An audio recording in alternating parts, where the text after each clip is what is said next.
Okay, so now let's start with our class online discussions. So welcome to our online video discussion on CRI213. Okay, so the first is we need to discuss first the meta language. So meta language, it is considered as a mini glossary or referring to a common terms used in the field of police organizations. First is we have the PNP organizations. So PNP organization is a line operational and line support structure. So it's a line structure which composed of different functions in the organizations. Now, every organizations of the entire organizations of the PNP, they are working interdependently but coordinated to each other. So what I mean? Meaning, let us say, police organization, police station 1. So that is an organization of the police station 1. It is composed of different unit sections or divisions. Okay. Now, in police station 1, it is composed of different unit or section. Let us say, intelligence section. Okay. Homicide investigation section. So, the same or different? The answer is different because the other section is intelligence section. The other one is the homicide investigation sections. So therefore, they have a different functions. Okay? But they belong to line operational support unit. So, ang trabaho ng intelligence section is to monitor, to conduct surveillance, overt or covert. Ang homicide investigation naman, ang trabaho niya ay mag-imbestiga ng mga krimen. Okay? So, they're working interdependently but they will coordinating to each other. Why? Kasi, pwede silang makipag-coordinate sa intelligence section na baka meron silang umautusan na pwedeng i-surveillance yung isang tao. So, para magkaroon sila ng source of information. So, yun ang ibig sabihin na why they are interdependent. Because, kasi may iba-iba silang trabaho or specific tasks, no? Intelligence, monitoring, surveillance, overt or covert. Homicide, investigation on criminal cases, particularly on the violent crimes. So, interdependent yan, but coordinated. Why do you need to coordinate? In order to attain their very own objective of their organizations. So, in result or in return, they will satisfy the needs of the clients they serve, in which we are referring to the community. Okay. Organization. Organization is a group of individuals. Yung sinabi natin kanina. United for some end. So ano ba yung, bakit sila nagkakasundo, nagkakaisa? Dahil ang gusto lang nilang makamit ay mabigyan ng sapat, tama, at masatisfied nila ang kanilang kliyente. Na yung nire-refer natin na yung komunidad. Or work and arrangement of persons with a common purposes. So meron yung tinatawag natin na yung stopping pattern, no? Or organizational structure. Of persons with common purposes and objective in a manner to enable the performance of related tasks by individuals. Yung sample natin kanina, intelligence section, homicide section. Or group and establishment of areas of responsibility with a clear-cut channels. So, kailangan meron sa yung tinatawag natin na doctrine of principles of scalar, no? Yan. Now, from authority from the other, authority from the top to bottom, okay? Of communications and authority. So that the main purpose of this, why the organization must be properly organized in order not to step others' shoes. So, ibig sabihin, yung trabaho mo, yun lang ang trabaho mo. Huwag mong kunin ang trabaho ng iba. Huwag mong trabahuin ang trabaho na hindi naman assign sa'yo. So that is the very purpose. No? Para magkakaroon ng smooth flow of operation ng isang organization. Hindi lang sa isang kapulisan, kahit sa mga pribado na ahensya or other government agencies. So, kaya kailangan yung meron talagang ang organization kailangan i-divide natin into a different structure, no? In order to identify their main task. Okay, para walang sapawan. Okay, what is management? Management, it denotes functions that directs and guides the activities of the personnel of an organization of both policies and objectives. So, ibig sabihin, ang management, kailangan mayroong mamahala. Iba din yung supervisor. Yung supervisor, the overseer, siya yung tumitingin doon, no, sa mga tao na gumagawa. Ang management, magbibigay lang siya ng instruction. Ang supervisor, he will give command and he have an influence over the subordinates. Yung management naman, dadaan siya sa posiso. So, din siya pwedeng magdiretso doon sa tao kung hindi kailangan muna doon siya sa supervisor. Okay. Which means getting the cooperation and coordination of human beings as to obtain effective results with people. Okay? Kung ano yung inutos ng management, yun din ang imamando ng supervisor doon sa ibaba. Okay? Kaya bawat section, merong tinatawag natin na chief. Ang chief na yun ang supervisor sa kanyang tao. Siya bahala doon. But every assigned chief or supervisor on a certain sections are responsible and accountable to the chief of police or to the management. Okay? Police administrations. When we say police administrations, it is a directions of the police organization or a part of it and the use of resources and a manner to carry out its function efficiently. Okay. Administration is for ano ito yung tatawag natin na generic, no? Yung kanina, that is addressed to the police organization. But it is the same way. So, administration is the functions that determine the basic policies and objectives that means to be employed to achieve them. So, parang pare-parehas lang, no? Okay. Now, let's go to the essential knowledge. So, ano itong essential knowledge? This is the content of the topic that we will discuss for the entire coverage of the term. Now, to perform the aforesaid big feature or your unit learning outcomes. So, ano ba yung gagawin natin? Ang unit learning outcomes. Did you say, you are hereby required to explain the mere purpose why the organization must be properly organized, or why the organization needs to plan first. So why the chief of police needs to plan? So can the organizations run smoothly without making first a plan? So parang mga ganun yun. Now, for the first 3 weeks of the course, you need to fully understand the following essential knowledge that will be laid down in the succeeding page. The topic presented in this section are taken from the approved textbook of the course. Please note that you are not limited to refer to other resources exclusively. So maraming mga resources. Thus, you are expected to utilize books, research articles, and other available resources in the university's library. Example, library, so sa internet, then ProQuest, no, ito, nagbabayad kayo, then etc. So maraming pamamaraan. Wala kayong rason na hindi kayo makasubmit ng mga assignment. Kasi maraming pamamaraan. Sabi nga nila, pag gusto, maraming paraan. Pag ayaw, maraming dahilan. Okay. Next. What is the concept of the police? Ano ba yung idea ng police? No? Ano ba yung punto ng police sa kanilang isipan? Police, body of officer representing the civil authority of the government. Kumbaga pa parang yung history na politia means city, no? Policia means civil government, no? The civil authority. Remember, the police only delegate the power of the government.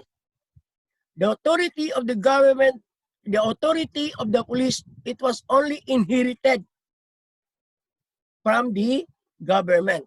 So, the power of the government, they give the authority to the police in order to enforce and to protect the rights of individual. Kumbaga ba sa salitang cops? Ano ba ang cops? When we say cops, pag sinabi natin cops, ito yung tinatawag natin na cops,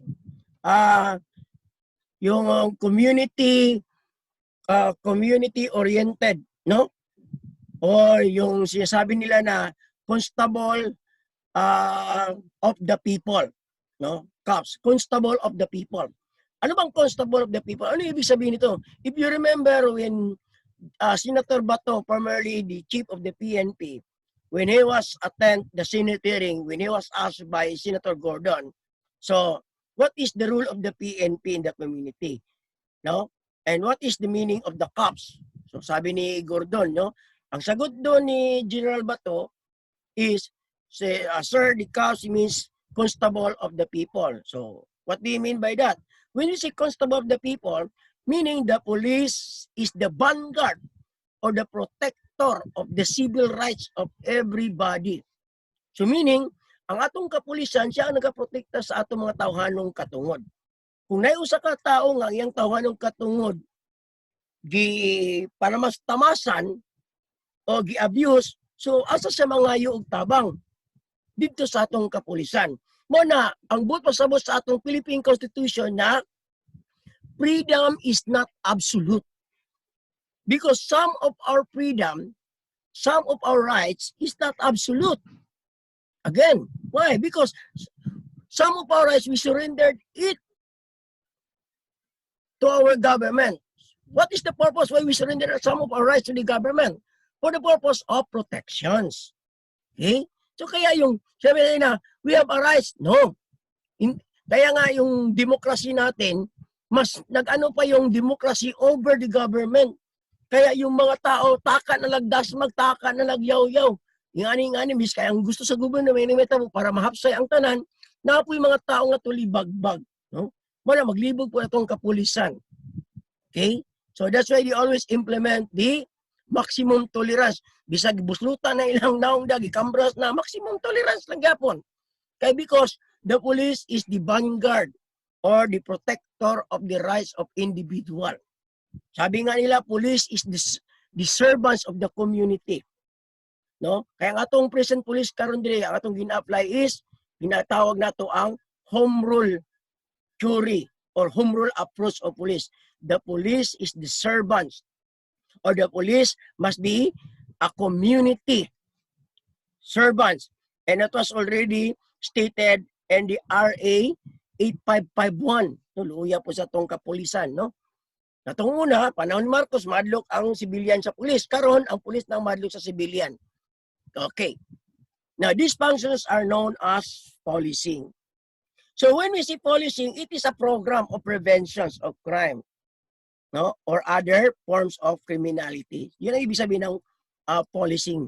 Okay? What are the old concept? Now, the old concept of the police before is arrest those violators, incarcerated violators, the manakop o gatong mga nakasala, ibutang sa prisuhan, na bahala na sa diya, hangtod nga sa panahon nga makabayad siya para makagawa siya.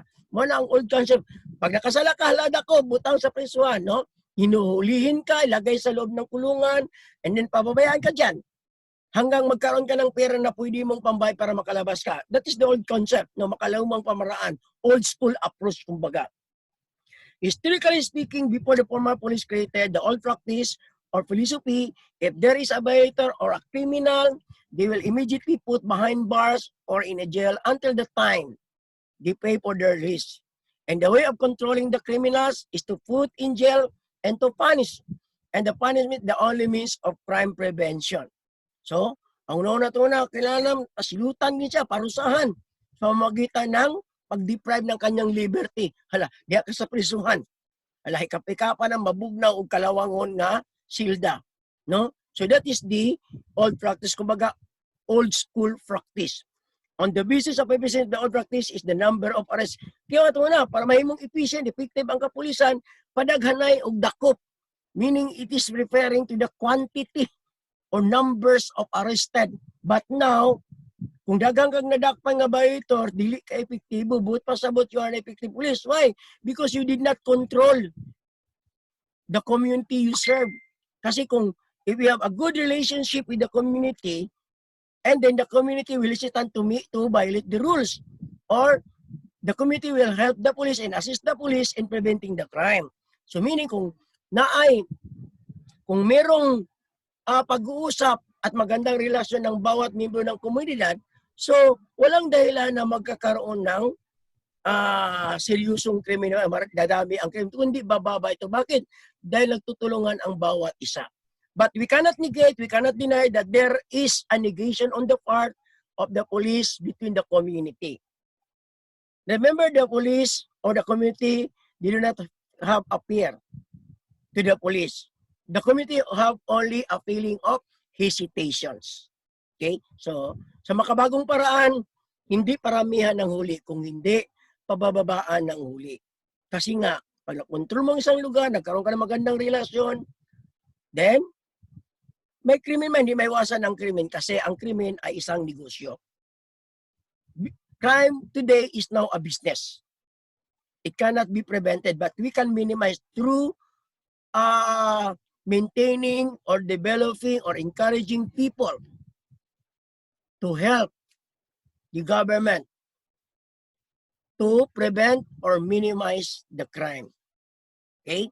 So yun. Kaya nga, yes, totoo, sabihin natin, aminin natin na most of the police activities is more on reactionary kasi hindi naman manghuhula ang pulis.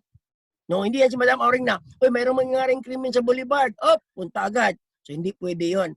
Kasi bakit nagiging reactive o reactionary? Kasi di ba nila alam, malalaman lang nila kung may krimen, kung mayroong tatawag na komunidad o concerned citizen. Kaya reactionary ang tawag doon. Okay? So, yun ang kaibahan ng proactive. Ang proactive, it is more on crime prevention. So, sa paanong paraan? Police visibility, then developing good relationship with the community. So, yun yung mga present concept natin ngayon. Yung old concept, daw sa bahay lang, no, bahala, maghiwag ka rin, dakpon ka na, pusa ka. Okay. Now, let's go to the modern concept. No? So, muna ni siya karon. The modern police started in the early 1900s. Okay? So, it was started during the time of Henry Fielding, Robert Thiel, which is the father of the modern policing system, or the father of modern police, father of modern police, no? But its origin date back to the American colonies in the South in the 1700s. So patrol groups were created to stop runaway slaves. So meaning, uso na gid ka tong mga illegal migrants, no? Katong manabok sa borders. So kaya nga naman, because they want to seek good life, no? Katong mangitag mga maayong panginabuhian. In the North, a former police force was created to control immigrants who were moving into cities in the 1800s.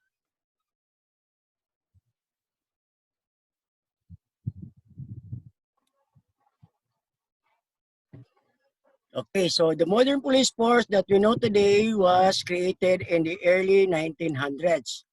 But its origins date back to colonies. So we know already that the colonies before it is based on colonizations, no? So every colonies, they have a form of preventions and control.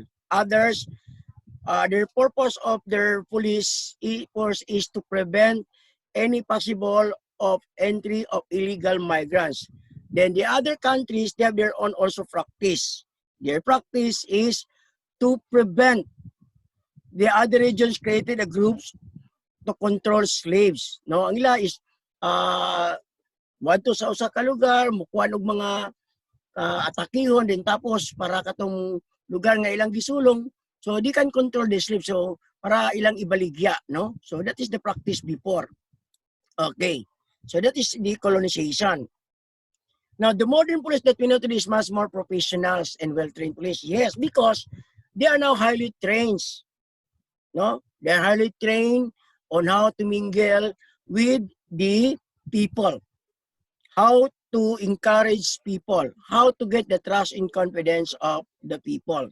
The mere purpose of the modern police nowadays is how to win the heart and mind of the community deserve. Because as the adage by the master of art or the father of art is in the person of Sancho, he said that if you want to defeat your enemy without resulting to a battle. Meaning, talunin mo yung kalaban mo. Hindi sa pamamagitan ng digmaan o sa dulo ng baril o sa pirsahan. Kung hindi, talunin mo sila sa pamamagitan ng isang programa na kung saan pwede mong makuha ang kanilang puso at isipan at tiwala. But why some people becomes a victim of deceptions of other groups?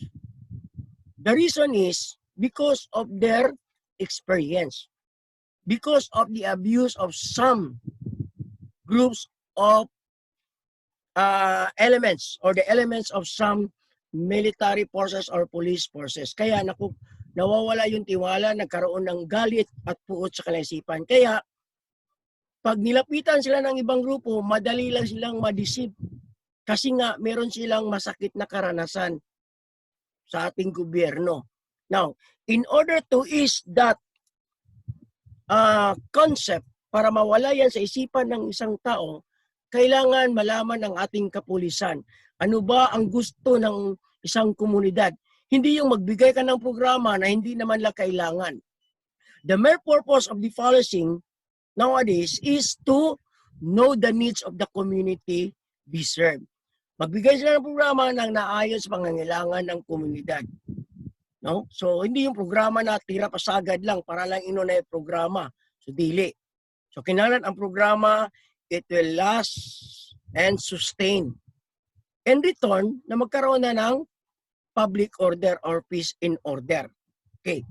The modern police that we know today is much more professionals and well-trained police. The police nowadays not only engaging crime prevention and control, but also in social services. So what we say social service, kasi nga nasa muto ng police ba, makikita natin sa mobile, to serve and protect. Yung serve na yon, sometimes we misconstrue or na-misinterpret ng iba na pag may tumawag na naghingi ng tulong sa police, service yun. Yun na yung serve. At pag nahuli yung tao na nagmaoy, protection na yun. Hindi yun ang ibig sabihin nun. Pag sinabi to serve, now, the police have a specific job. It is more on crime prevention and control. Now, ano itong to serve? Like for instance, search and rescue, hindi trabaho ng police yan. Pero why the police engage on that activities or operations? Because they need to participate and to serve the community they serve. And that is known as social services. Relief operations, social services yun. Ang protections, ang sinabi natin na protection, dun sa moto, ito yung pagkandak ng police visibility para maproteksyonan yung komunidad na hindi maging biktima ng karahasan, panlilinglang, or pagnanakaw. So that is the meaning of to protect. Okay? Now, the modern approach of social control applied by the modern police is on how to get the trust and confidence of the community they serve and to relieve the feeling of negations. You know? Hindi talaga may iwasan ito na merong distancing of every member. You know? Yung police, ayaw na nilang makipag sa komunidad kasi meron din lang experience na masama na humingi sila ng tulong, ganito. So, hindi naman nagbigay responde yung komunidad. Yung komunidad naman, wala kami tiwala sa police kasi pare-pare kasi tulad ng nakikita nila sa television, naririnig sa radyo, nababasa sa newspaper, na ganito ang police, kaya nagkaroon ng negative image. So, in that image must be changed. And changing the image of the police, it must be started from every member. It is not a group, but it is an individual in order to change the image. No, para mapabago at mapaganda ang paningin ng komunidad sa ating kapulisan, kailangan magpakita ng magandang gawi ang isang membro ng ating kapulisan. Murag 4G, no? Murag the DNA of UM. Galing, gawi, gawa, gana. No? So the DNA of the University of Mindanao. So pag sinabi, ano ba ang DNA ng UM? Ang DNA ng UM is the galing, gawa, gana. No? Okay, so the DNA of UM. So kailangan magpakita ng magandang gawi at saka gawa at gana. Gawi, gawa, gana. Kailangan hindi sila mawalan ng gana na makiusap at suyuin ang komunidad para lang makuha ang tiwala ng tao. So, para nang sa ganon, ang resulta, so yung krimen medyo mabawas-bawasan sa isang lugar. No? So, pwede rin pala i-apply natin yung galing gawa gana ng UM dito sa ating study. Okay. So now let's go to the simple story of the police organizations. The Philippine National Police originated from the Philippine Constabulary or the PC, which was inaugurated in August 8, 1901, establishing it is an insular police force under the American regime. Now, take note. Now, the legacy of the present PNP can be traced back to the Philippine Constabulary. So, ang PD 765, ito yung the origin of the present PNP. This is the legacy of the present PNP can be traced back to the PCINP under the Presidential Decree number 765. Okay. On August 8, 1975, Presidential Decree number 765 was issued, establishing the Philippine Constabulary and Integrated National Police or the PCINP Act of 1975. Okay, PD 765, otherwise known as the PCINP law, in which the Philippine Constabulary is the core or the nucleus over the PNP. So, they are responsible to conduct crime prevention and control. Ang Philippine Constabulary. Ang disadvantage lang nito nung panahon ni Marcos ay hindi na-highlights ang pulis. Kasi nagpapatrolya sa daan ang Philippine Constabulary. Ang pulis, more on investigations and give assistance to the community. Kaya lang, nagsiserve ng warrant or malimit na kandak ng patrol ang PC. Kaya hindi nakilala ang salitang pulis na, kundi ang salitang sundalo or military. So nawala yung pangalan ng pulis. Kaya nagkaroon ng other term yung INP. Sabi nila, ano ba ang INP? I'll never pay. Yung PC, police kurakot. No? So, medyo masama. So, ang ginawa, in 1990, the provisions of the PD 765 was totally amended. And it was known as the Philippine National Police Organizational Act of 1990 or the ILG Act of 1990. So, ang ginawa, yung PC at saka yung INP, the two police force was merged into one. No? Nagkaroon ng merging, ginawa na siyang PNP. So, dati, police kurakot, I'll never pay. Ngayon, police now pay. Oh? Or, napoy uban nga police nga rimnas sa kwan, sa other term sa PC. Katong police nagsigig pangayo. Okay? So, murag, pangit paminahon, no? So, wala na karon. Okay. These fragmented and diverse local police units were integrated into a national police force with the Philippine Constabulary as its nucleus or the center of the operations.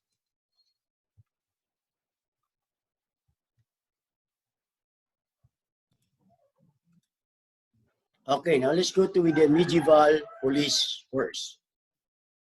The history of police force was started long time ago. Started from the Greco-Roman era or a century back. The word police was originated from the Greek word politia, which means city. The Romans slightly changed this into politia, meaning civil administration or the authority of the civil government. The French totally changed into police, and the word police was adopted by the early English Saxon, and even the Philippines used this word. Many police terms are much harder to trace, like for instance, the word cop. Cop is so commonly used to describe a police officer. In England, they use the word copper. Today, we hear different regions of the word, such as chief of police or cops on patrol. Take note, in England, they call this police as copper.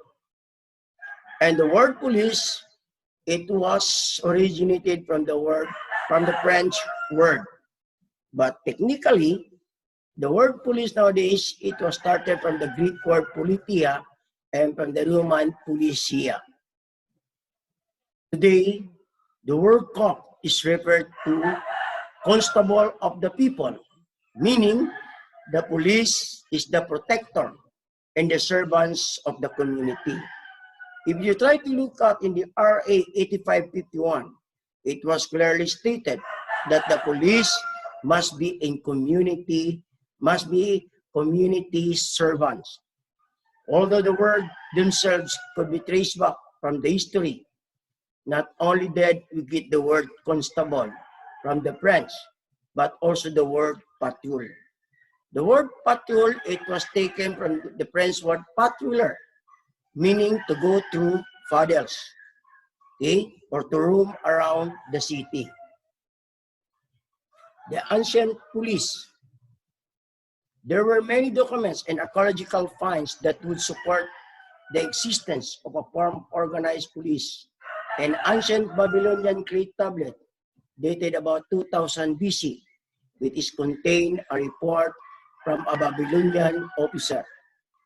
There were many indications in the hieroglyphics of the ancient Egyptian that they have a police officers because of the alleged great treasures hidden in the tombs.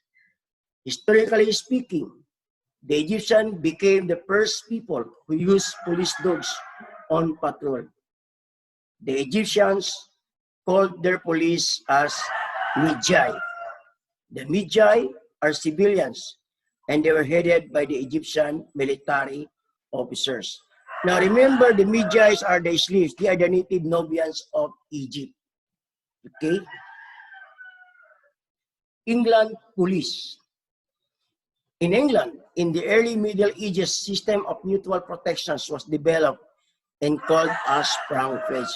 Remember, in the early history of England police, they have a so-called mutual protections. And this mutual protection known as Frank Pledge.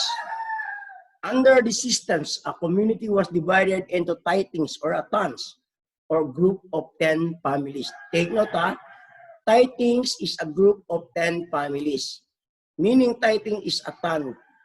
Tithings known as the small town. Each member is responsible for the conduct of the other members of his groups and for the assurance that a member charged with a breach of the law would produce to the court. So what is the meaning of this? Kunyari, yung isang membro ng tithings nagkasala. So, dahil nagkasala siya, dapat siyang parusahan ng leader ng tithing man. Ang tawag doon is tithing man. Okay? So, pag hindi ito pinarusahan ng tithing man, so itong tribong ito, itong komunidad ito, magiging kalaban na lahat ng komunidad. Kasi meron silang Frank Pledge or equal protections, no? So, para hindi tayo magkagulo-gulo, para hindi kayo malilito, ano ibig sabihin? Kanyari, si membro, nakapuyo siya sa barangay 22. So, lahat silang tithing group. Karon, ang barangay 22 is another tithings. So, ang isa ka membro dito sa Purok 22, nisulod dito sa barangay 21. Karon nang awat, gigukod. Karon kay na may boundary. No, na boundary unya makita nato na kung unsang ilang signal para ang laing barangay na pud ang mugukod. Karon ni dagan wala dakpan. So gipahibalo sa 421 nga naay kawatan nisulod sa ilaha, nisulod sa ilahang barangay. So pag madakpan nila ihatod didto sa 1 or ilahang ipanis, no? Tapos ilang i-turnover sa 21.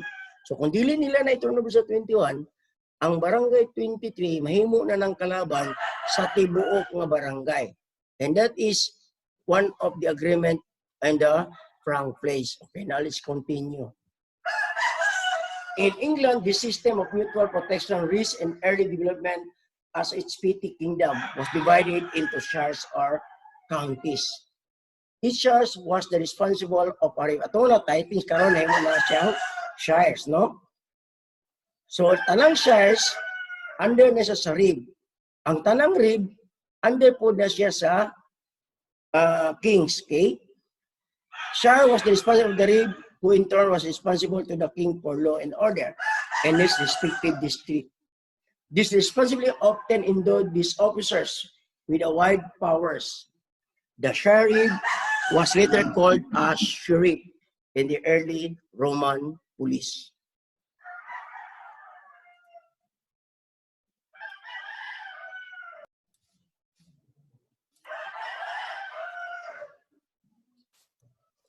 Emperor Augustus formed the Vigils of Rome just before the time of Christ. It consisted of a group of over 2,000 men armed with staffs and short swords. Their duty is to keep the peace and fire fires. At the end of the 12th century, King Richard issued a proclamation entitled Keepers of the Peace. They often did this by standing guard at bridges, in gates, and checking on people entering and leaving the town. Now, let's go back with the time of Emperor Augustus when he formed the armed men and known as the Vigils of Rome. The Vigils of Rome is also the first history of the so-called bucket relay for the purpose of firefighting. Okay? Before a formal police system was put in place, colonies were protected by a night watch. Night watch is the first police in London, no? Dating back to the 1630s, the night watch was made up of men who volunteered for a night's worth of work. Sometimes, people were put on the watch as a form of punishment for committing a crime. So, sa katong mga tao nga nagkasala, ginahimo silang bantay sa gabi as part of their punishment. The first night watch was founded in Boston in the 1630s, and then in New York followed suit in the 1650s. Now let's go to the charts. Near the middle of the 17th century, King Charles passed an act which provided for the employment in London of 1,000 night watchmen or bellmen to be on duty from sunset to sunrise. Okay? Now let's go to the Bow Street Runners, the work of Henry Fielding. Criminal investigation in England, the Bow Street Runners during the 1750s, due to the rampant criminality, particularly in the crime of burglary and robbery in Bow Street, London. Henry Fielding, a senior magistrate of Bow Street Court in London, take note, the first investigative body founded in England is no other than the Bow Street Runners. And the Bow Street Runners was founded by the senior chief magistrate, Henry Fielding. Now take note, Bow Street, that is one of a place or area in England. Fielding personally contacted local residents, business owners, particularly the pawnbroker, to personally coordinate with him and help him. Due to eagerness of Henry Fielding to stop or eradicate crime in Bow Street, London, most of the victims give a list and identity of criminals. Fielding took seriously with his new responsibility as a crime fighter and create his own group as a new crime busters and applied a new crime fighting method. So paano ba ito nangyari? So dahil sa nakita ni Fielding na rampant yung krimen, ni wala man lang nahuli o nakulong o nadimanda. So, at maraming nagrereklamo kasi yung corruption nun sa pulis matagal na yan. So, ang ginawa ni Fielding para matigil ito o mabawas-bawasan, gumawa siya ng grupo. So, ang ginawa niya, lahat ng mga naging biktima ng pagnanakaw, ginawa niyang miyembro.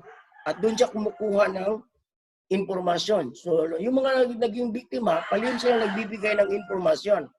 So, yung mga description. So, nagkakaroon ng cartographic sketch. Tapos, pinapaskil doon sa mga strategic areas sa London, no? So, pag may makakita, isusumbong agad. So, dahil gusto rin patigil ng mga taga-London yung krimen, yung mga pagnanakaw, pang-hold up, so kalim silang nagsusumbong. So, hanggang dahan-dahan na huli, no?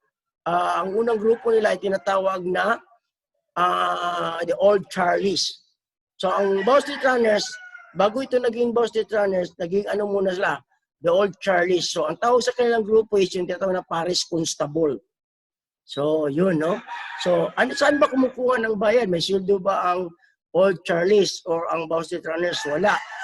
Ang sa kanila lang, pag mayroong nahuli, tapos pinagbabayad, so may share sila doon sa bayad, sa penalty or sa fines, no? Doon sila kumukuha. Okay? So, yung Old Charlies. Yun ang unang pangalan talaga ng Bow Street Runners. And that is the first police in London, ang Old Charlies or the Paris Constable, up to 1829. Take note, ha? Ang unang pulis at una sa London, moni ang Bow Street Runners. Pero ang ilang pangalan is Old Charlies. So, or Paris Constable. So, Old Charlies and then Paris Constable hangtod 1829. Pagka 1829, nawala na ang Bow Street Runners. Kagipulihan na siya og the Constable of London. And that is the first paid and professional police at that time.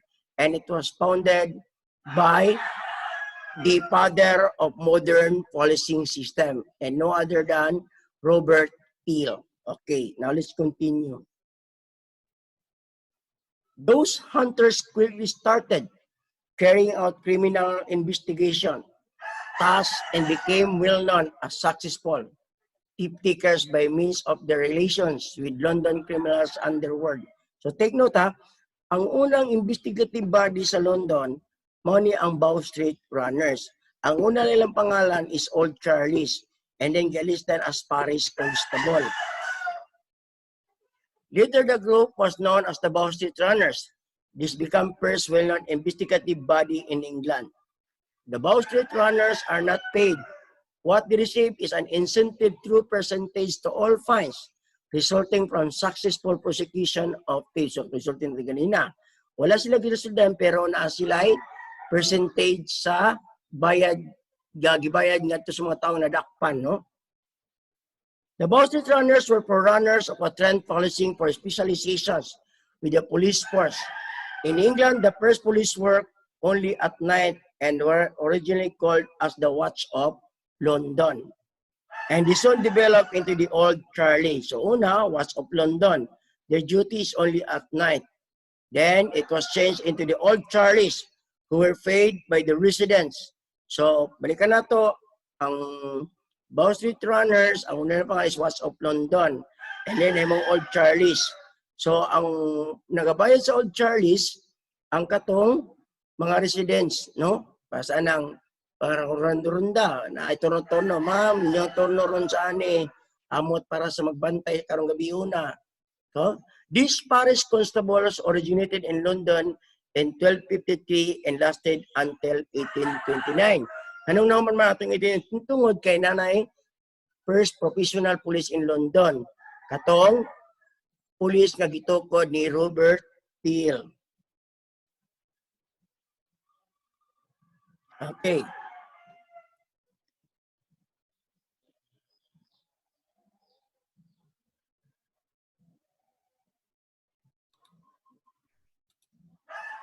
Now, the London Metropolitan Police.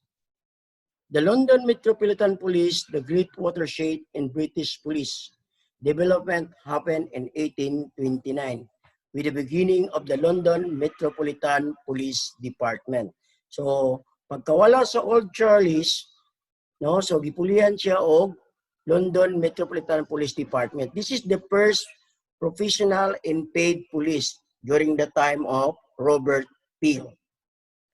Officers of the department were named as boobies or constable after the department's founder. So the first professional paid police in London known as the boobies or the constable. So it was founded by Sir Robert Peel. The new police were England's first full paid and a full-time police force consisting of about 1,000 uniformed officers. Indeed, the bobbies or the constable of London were compulsory to meet rigid standards of professionalism. Minimum standards included minimum weight and height requirements and standards of literacy and character. Skills in crime detections began to prosper during the 19th century with the foundations of a personal identification system by Alphonse Bertillon and was appointed as the director of the Criminal Identification Section of the Paris Police Department. Now remember, when the boobies of London or the Constable of London was formed by Robert Peel, and this London police was undergone rigid training, no? And then the requirements to be part of the Constable of London, so meron na yung tatawag natin height requirement and weight requirement, and then meron din sila tatawag natin ng mga literacy. So, nung naging established na ang London Police, nagtayo ng Criminal Identification Section through Alphonse Bertillon. So si Alphonse Bertillon ang nahimong director of the Criminal Identification System of the Paris Police Department. Now let's go to the modern American police leaders. We have August Bolmers, the father of the modern police administrations. August Bolmers is a Berkeley chief of police in Berkeley, California. Because of his observations na ang mga pulis nga na-assign dito sa Berkeley Police Department, durog, kontento na silang kinabuhi, no? Oh, dosawa ay wala sila nangarap nga mahimo pang unsan chief, pang importante sila na trabaho na sweldo. So nakita ni Bulmer nga murag wala may agi ni mga pulisan niya potential. So iyang gibuhat, iyang giusab ang administrations. Iyang gi-improve, no? Okay, August Bolmer was a tireless crusader for the reform of police organization through policing and technology and a higher personnel standards.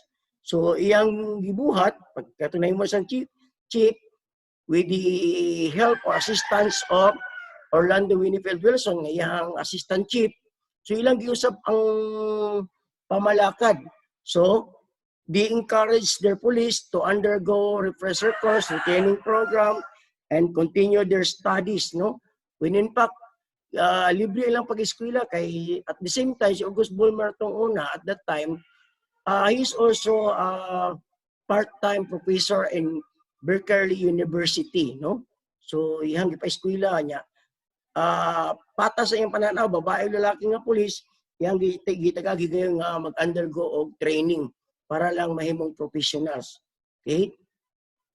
Under the leadership of Bolmer, the Berkeley Police Department became a model for professional policing and efficient, honest, and scientific. Bolmer introduced in Berkeley a citywide police system, the first completely mobile patrol, as well as bicycle patrol, then the squad cars. The modern record system, beat analysis, and modus operandi. Aside from this innovative made by Bolmer, he also introduced formal police training in 1908 and later encouraging his men to attend classes in police administrations that were taught each summer at the University of California. And Bolmer introduced psychological intelligence testing into recruitment process and actively recruited college students from the university starting in 1919. Orlando Winfield Wilson, which is a former assistant or deputy chief of Berkeley, California during the time of Bolmer, he also continued the work on when in fact Orlando Winfield Wilson say that ang sinabi niya, yung tinatawag natin na the omnipresence of the police, the psychology of the omnipresence.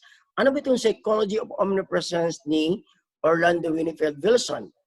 Ang ibig sabihin ng psychology of the omnipresence, the people who think to commit a crime will hesitant to commit because believing that there is a police around the street and waiting for them to commit a crime. No?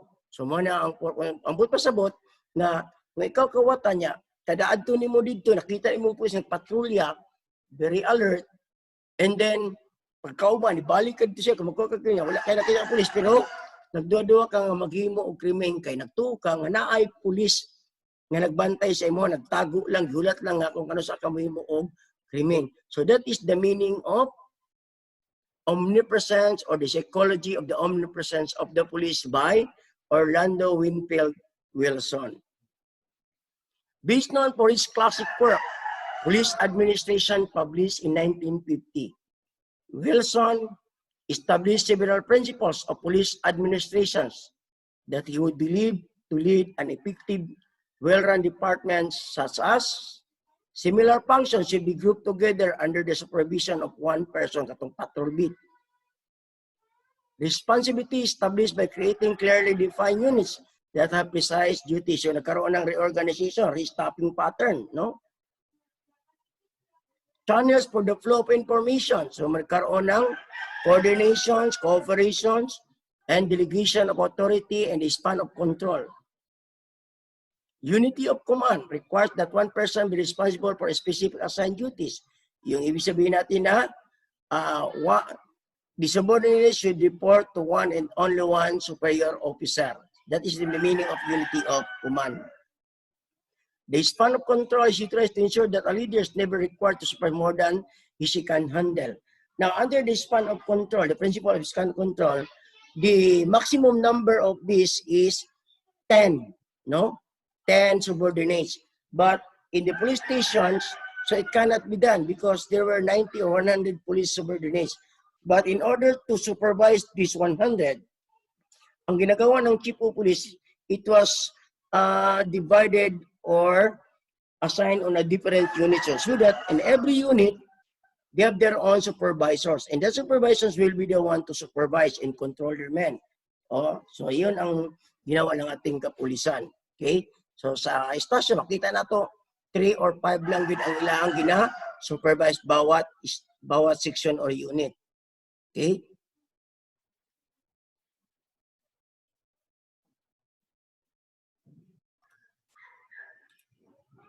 Okay, now next is Leonard Fuld. Leonard Fuld published an early treatise on police administrations. His work is considered by some authorities to be a landmark in the field. Fuld believed in the concept that the chief of police must be strong, executive to operate a police department effectively. So kay Leonard Fuld, dahil po ang iya is kung kinsa man ang iyang appoint nga chief of police, sa iyang idea dapat isug, no? Kinahanglan na ay political power, no? Dili mahadlok. And mudupas siya ang tao pag tama ang trabaho, pag mali, so need to be punished. Okay, now let's go to the PNP history.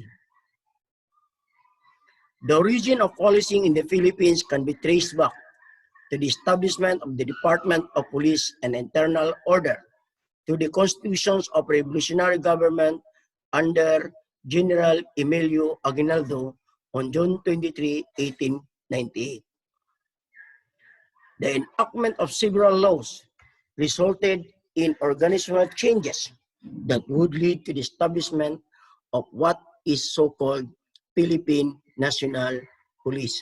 So balikan lang nato, the legacy of the present PNP can be traced back on the PCINP under the Presidential Decree number 765. Now, what is the legacy of the PCINP? The legacy of the PCINP can be traced back on the Organic Act number 175, otherwise known as Insular Constabulary Police. Again, the legacy of the defunct Philippine Constabulary can be traced back to the Organic Act number 175 during the time of Governor William Taft, otherwise known as Insular Constabulary. Okay? Functional units. The PNP organization was divided into a different interdependent functional units but coordinated to each other. The different functional units of the PNP are the following. Bureau, which is the largest, the biggest. The Bureau is the largest organic within a large department. So, ang Bureau, kahit tinatawag ito ng Bureau kasi marami siyang division, no? Police Investigation Division, Police Intelligence Division, so yan. Yung division naman natin naman sa section. Ang section natin sa unit. Okay. We have divisions. Is the primary subdivisions of the Bureau. Sections is a functional unit within a particular divisions, and this is composed of different specialized sections such as WCCD and the PCR. PCR yan ha, Police Community Relation. Units. So ang Bureau hinahati-hati ng division. Ang division hinahati-hati ng section. Ang section hinahati-hati ng units. Okay? A functional groups within a sections where further specialization is needed.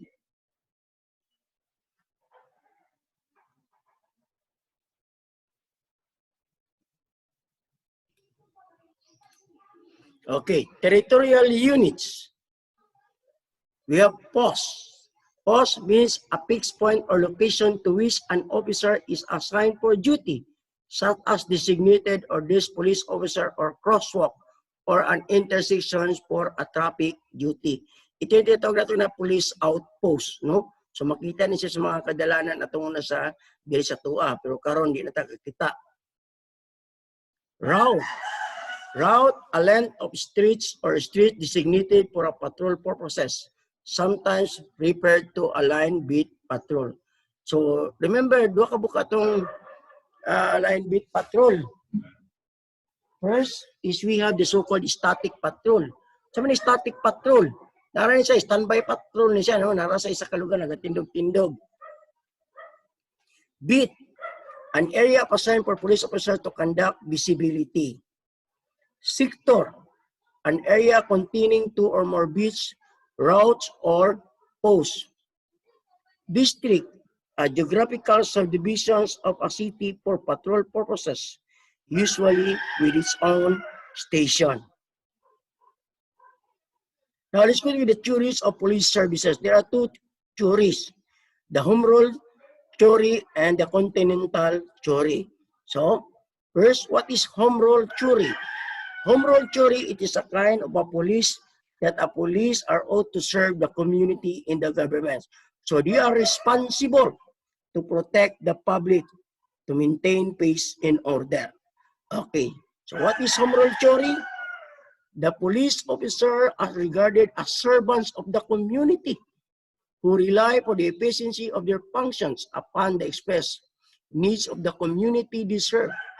With this concept, police officers as a civil servants whose primordial duty is to preserve peace and order and maintain the public security and safety of every member of the community. So balikan na to. Sa 6975, wala giklaro dito kung ang pulis ba nato is community-oriented services. Pero sa diyang gi-amend ng provision sa 6975, giklaro gyud na the police must be community-oriented services. So meaning the police are the servants of the community. So ang atong police diri is home rule theory. So unsa mga country ang home rule? United States of America, Philippines, no? Mao ni siya ang atong home rule. Okay? Sa Japan duha ila home rule o continental. Thailand continental. Hong Kong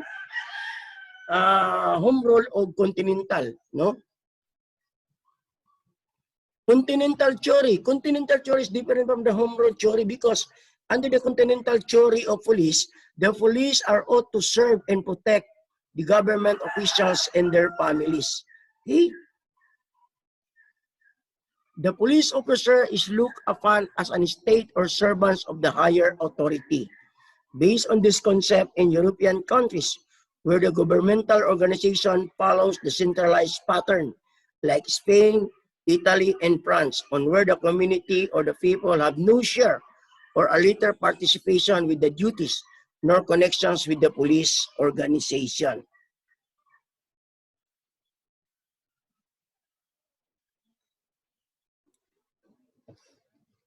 Okay, so early policing during the Spanish police. Again, when we say early policing, it is an early practice of a crime prevention and control. So now let's talk about during the Spanish time.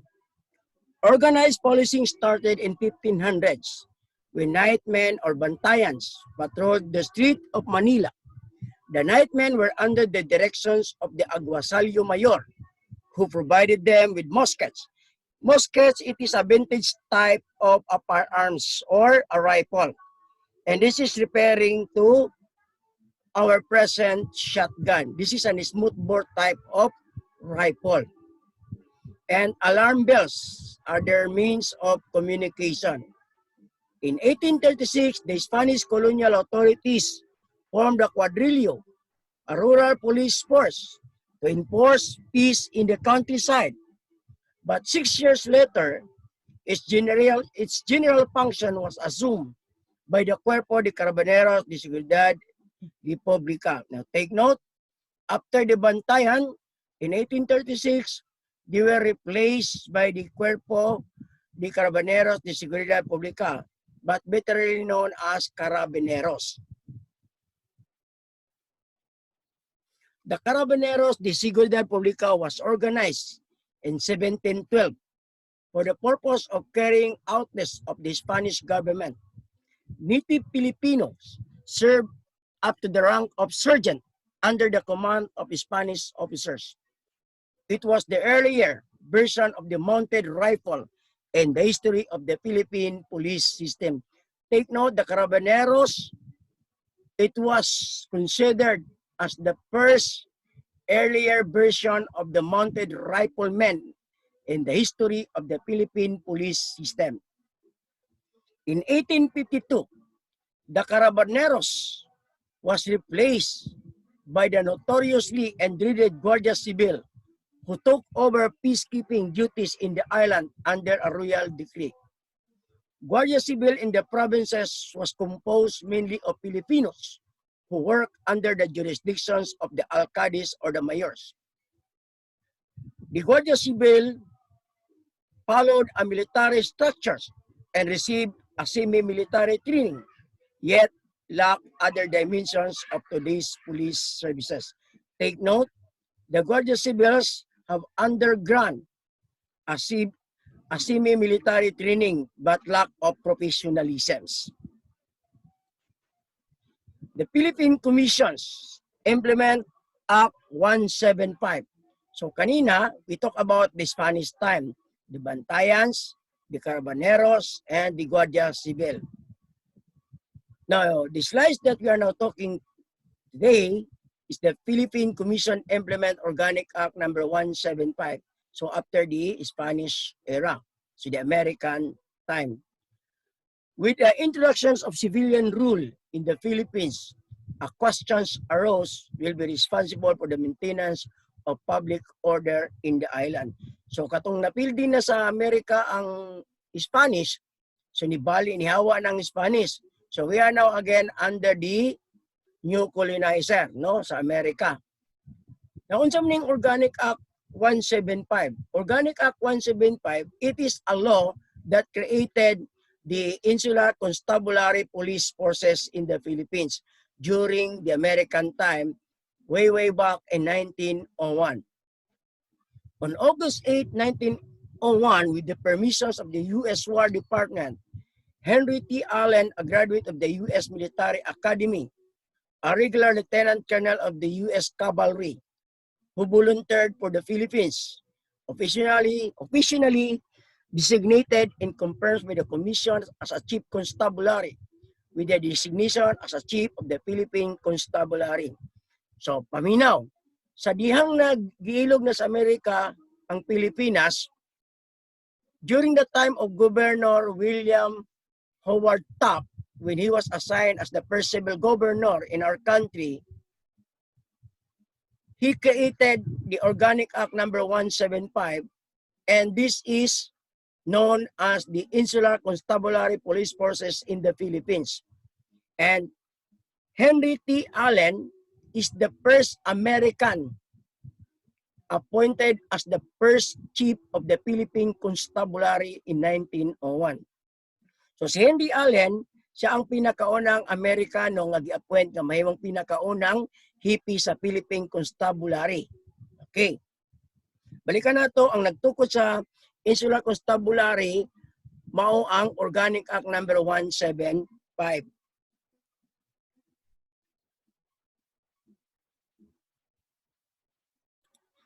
Okay, the Insular Police Force. Pag we nga Insular Police Force, we are referring to the first Philippine Constabulary acted by the virtue of Act number 175. The Americans was credited for crafting the Philippine Constabulary, the principal instrument of the civil authorities for the maintenance of peace and order. The Philippine Constabulary began as a small unit, the Insular Police Force, in 1901. The Philippine Constabulary was set up by the virtue of Organic Act number 175 enacted by the Second Philippine Commissions on July 18, 1901. Pag mingon ganitag, what is the legal basis of creating the Philippine Constabulary in 1901? And that is Organic Act number 175. Under strict supervision and control of American, it functions as a military organization. Since its formations, the Constabulary have been primarily discharging police law enforcement and public safety functions. Its officers and men have served with distinctions both in the field of law enforcement and combating violence and lawlessness in various aspects of public service.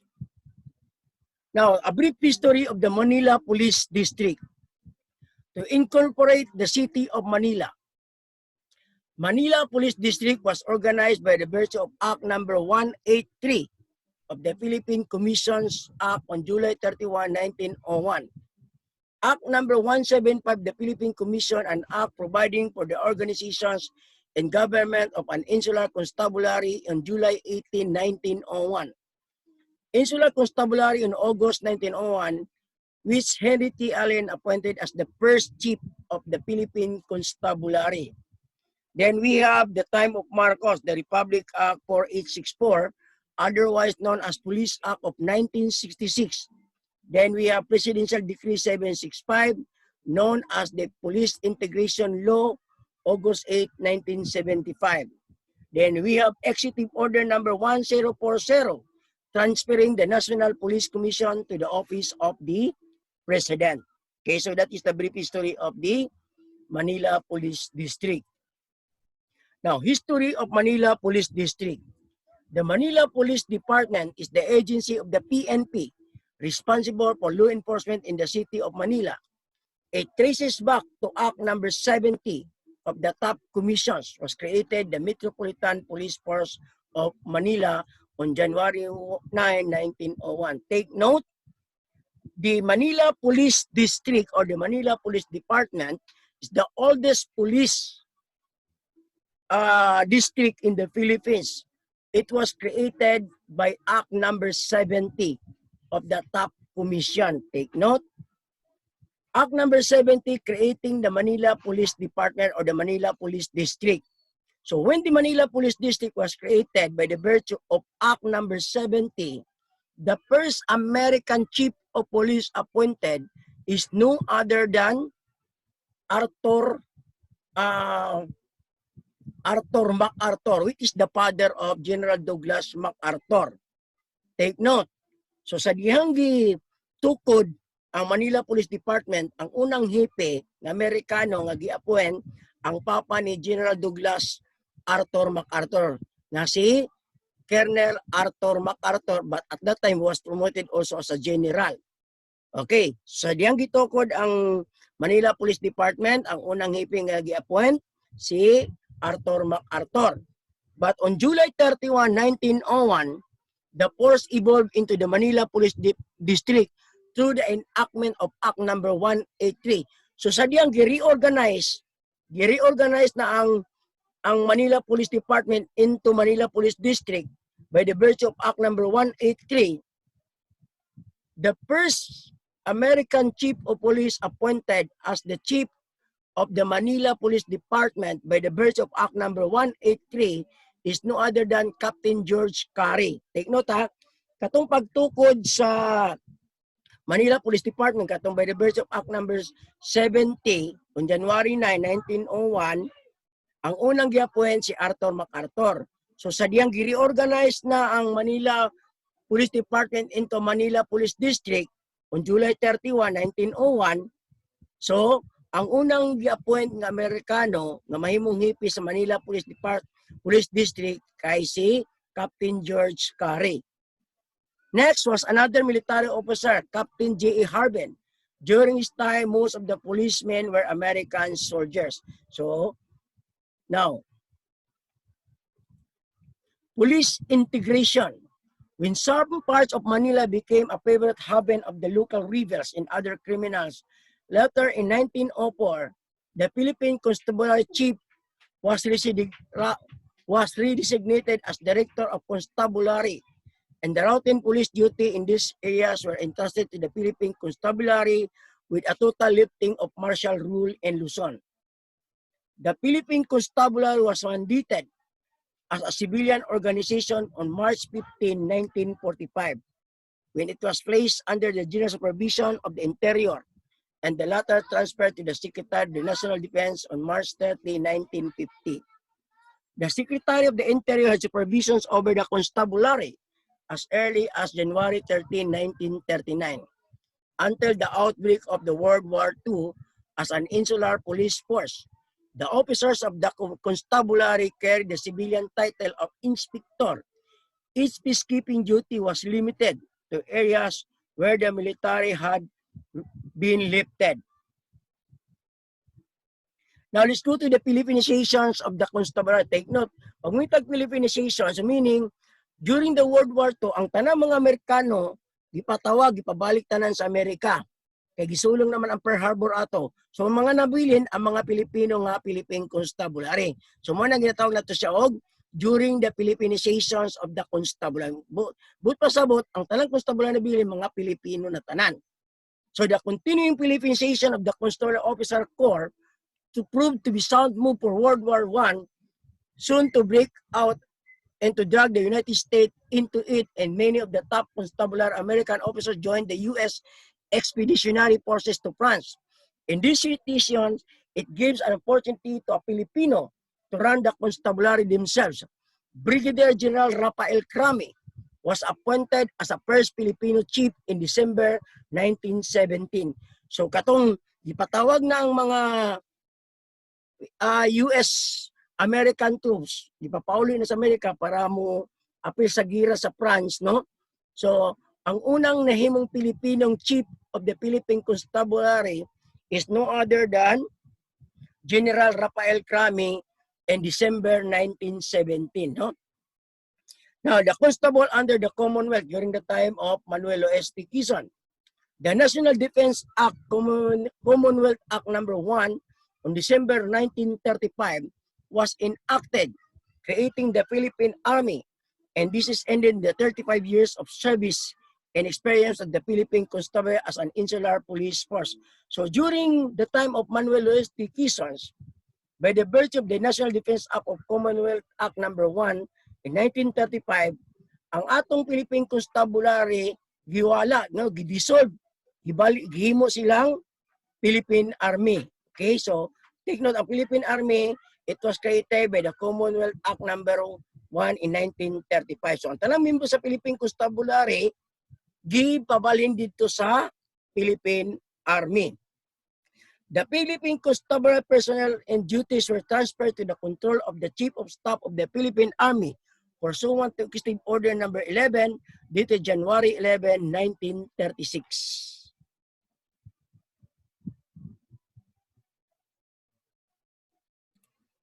So the insular police duties of the defunct Philippine Constabulary were entrusted to the state police created by Commonwealth Act number 88, approved on October 26, 1936. So just remember, so sa dihang gitanggal ng Philippine Constabulary 1935, by the virtue of Commonwealth Act number 88, on October 26, 1936, the state police was created.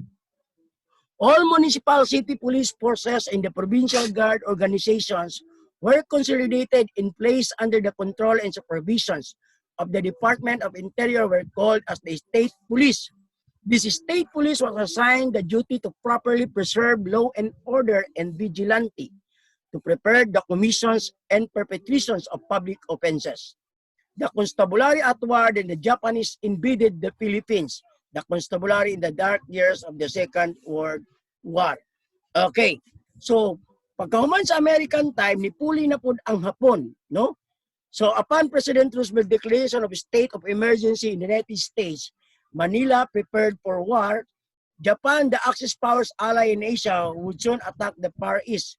Filipino woke up on the morning of December 8, 1941 to the news that the Japanese had attacked the Pearl Harbor. The Imperial Army take over the supervision of Constabulary and the name it into a Bureau of Constabulary. Take note. So, katong sa American time, natay Philippine Constabulary. Sa diyang giatake sa Pilipinas, sa diyang giatake sa Hapon ang Pilipinas, ang Philippine Constabulary gialis din nila og pangalan na Bureau of Constabulary. While Japanese soldier was known as a Kimpitay. So ang tawag sa mga sundalo sa Hapon tong una, gipangalan sila og Kimpitay. The Kimpitay were the military police of the Japanese Imperial Army. Literally translated, the name means low soldier of the regiment. Westerners of 1930 generally called them gendarmerie. The Kimpitay had many missions including counterintelligence and counter-propaganda. Sometimes they would act as an agent of the Japanese Army, shipping district to the requisition supplies.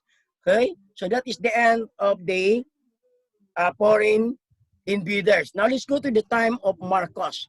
Republic Act number 4864, known as Police Act of 1966. Presidential Decree number 765, known as Police Integration Law of 1975. Executive Order number 1040, transferring the National Police Commission to the office of the President. The Manila Police Department is the agency of the PNP responsible for law enforcement in the city of Manila, and it can be traced back by the virtue of Act number 70 of the top commissions on January 9, 1901. The PC Metropolitan Command, the upsurge of mass demonstrations and violence during the latter part of the 1960s, the expansion effort of the communist movement triggered the creation of the PC Metropolitan Command. To quell the unrest, President Marcos issued Executive Order number 76 on July 14, 1967, establishing the PC Metrocom. So, katong sa panahon ni Marcos, katong 1967, nag-issue siya Executive Order number 76, in which establishing the PC Metrocom, which became the PC's striking force as it was authorized to conduct a 24/7 patrol in the entire Metro Manila, and it was tasked to supplement or complement local police actions in the repressions and preventions of crime. Years later, the Philippine Congress passed the Police Act of 1966, creating the Police Commissions. Now, take note ha, ang Police Act of 1960, pwede po natin siyang tawagon na the creation of the Police Commissions, no? By the virtue of Police Act number 1966 or 4864, ang Police Commission, gialisdan ang ilang pangalan. Gipuli ang National Police Commission. Dati, Police Commission, gikambyuan og National Police Commission in 1966. Okay? Which was to task to upgrade and professionalize the local police forces. This body was later renamed into the present National Police Commission. Martial law. Now take note, pag may Proclamation 1081, Proclamation 1081, that is a declaration of martial law way back in September 21, 1972. Take note, Proclamation 1081, otherwise known as Declaration of Martial Law in 1972. The Philippine Constabulary took on a decisive role when President Marcos declared martial law on September 21, 1972. Marcos mobilized the constabulary and other major services of the military to disassemble the unconstitutional oppositions and to prevent widespread of hooliganisms and gangsterism. Convinced that there was a need to restructure the social base that breed lawlessness, Marcos reorganized the government machinery to effect his desired changes in the social, economic, and political structure. Please note, Proclamation number 1081 is the Declaration of Martial Law of 1972.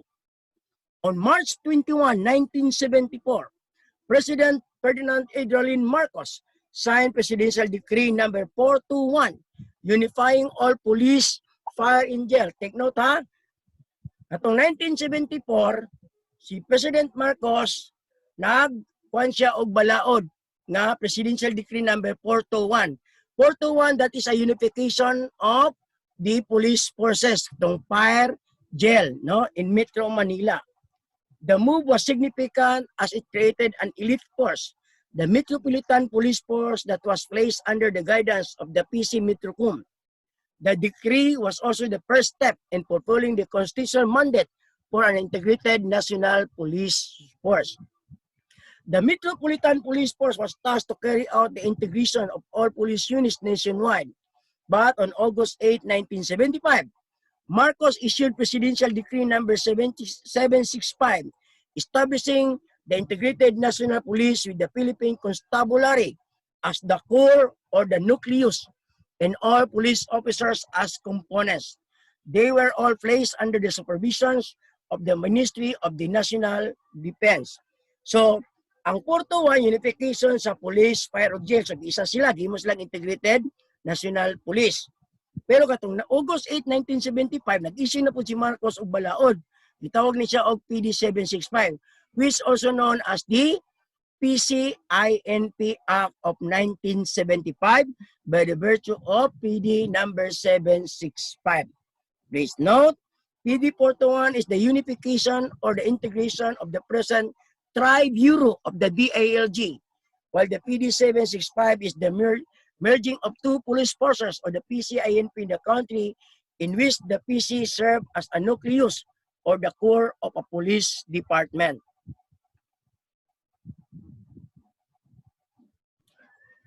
Okay, now let's go to the 6 principles of police organizations. So we have the division of work. So when you say division of work, it is applying the principles of Scalar. When we say principle of Scalar, identifying the authority of a different units, no, from top to bottom.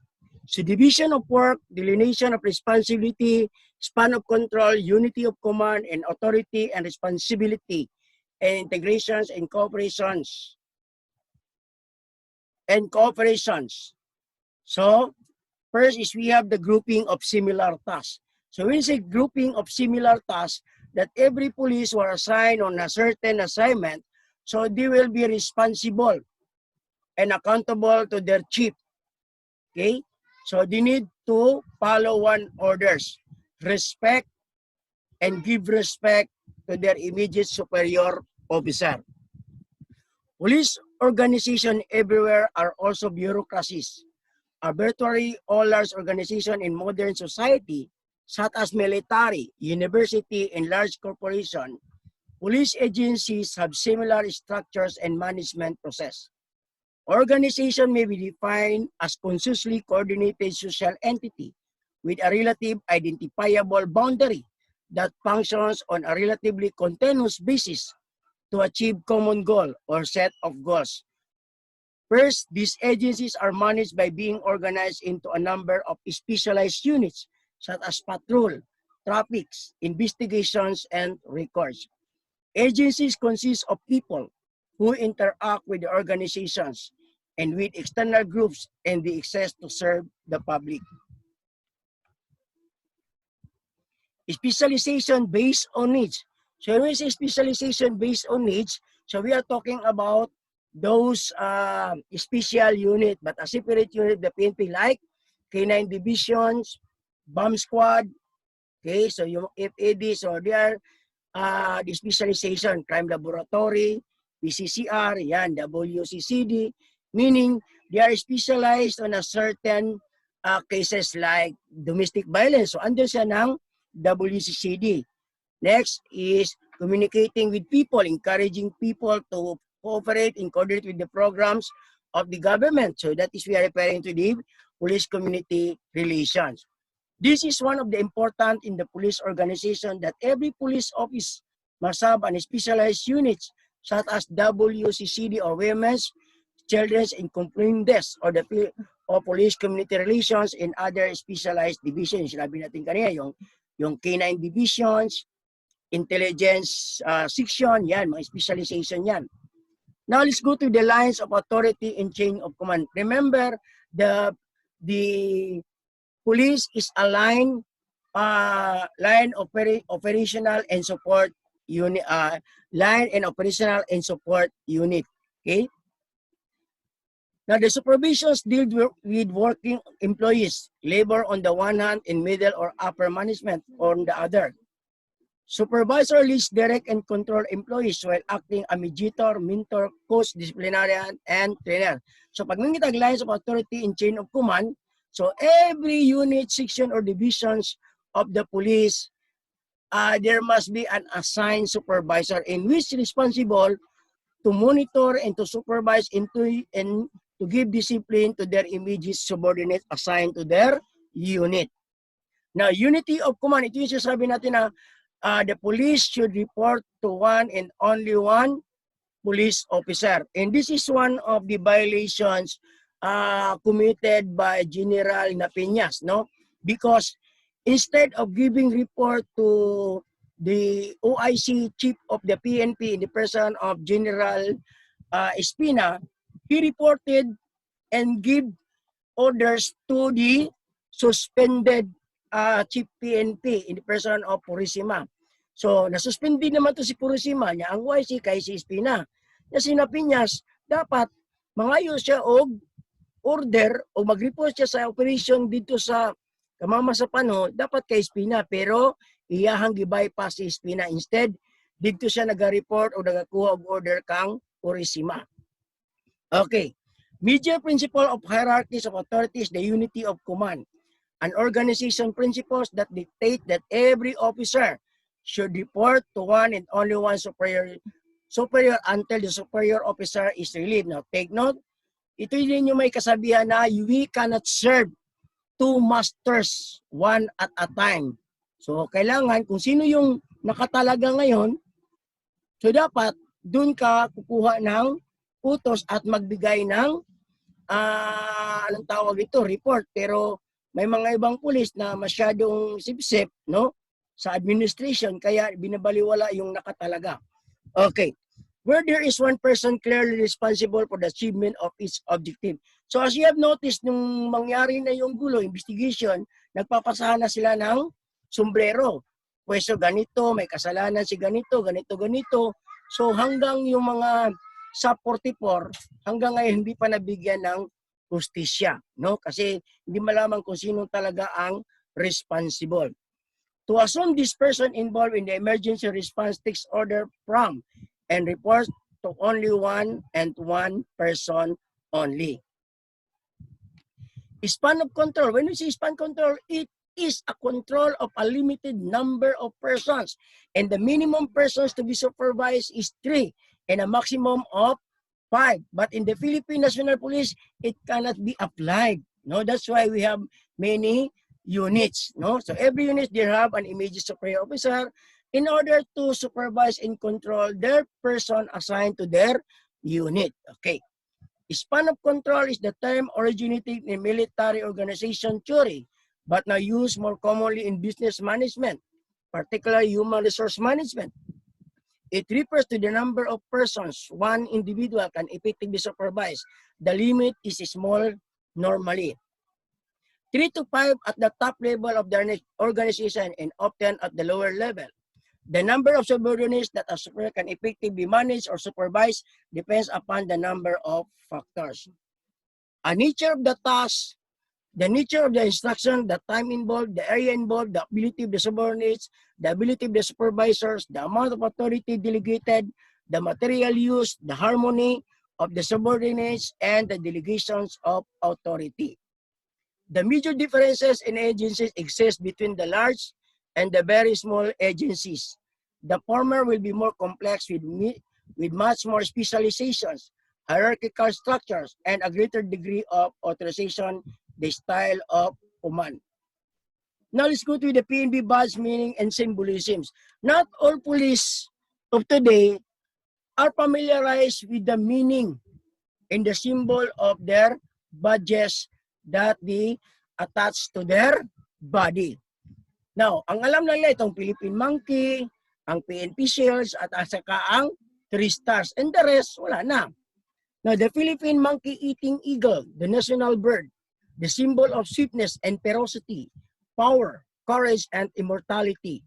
Now, for the PNP Shield, it symbols of protections of all citizens. The 3 stars, it represent the Luzon, Visayas, and Mindanao, which constitute the Republic's territorial integrity, over which the PNP must enforce the law and maintain peace and order with professionalism, zeal, and dedication in keeping with the highest ideals and traditions of service to God, country, and people. Kumbaga ba, pro Dio, patria, and papuli, no? The 8 sun rays. The 8 sun rays represent the 8 provinces whose ideas of courage, gallantry, patriotism that lead to the revolt against the Spain. So kung nakita niyo yung palabas na General Luna, so yun yung mga probinsya, no? Lapu-Lapu symbolize the bravery of the Philippine National Police. Service, honor, justice. Service is the vibrant in the cogent deeds in actions and response to the needs and wants of the people in distress. Honor could be the overriding criterion in considerations in the performance of their entrusted tasks or missions. And justice dispense to everyone whatever is due to him without favoritism or discrimination of any sort. Leaves, laurel leaves, it symbolized the competency, brilliance in honor in the field of endeavor, expected from each and every member of the PNP. The Philippine National Police identity and DC solidarity.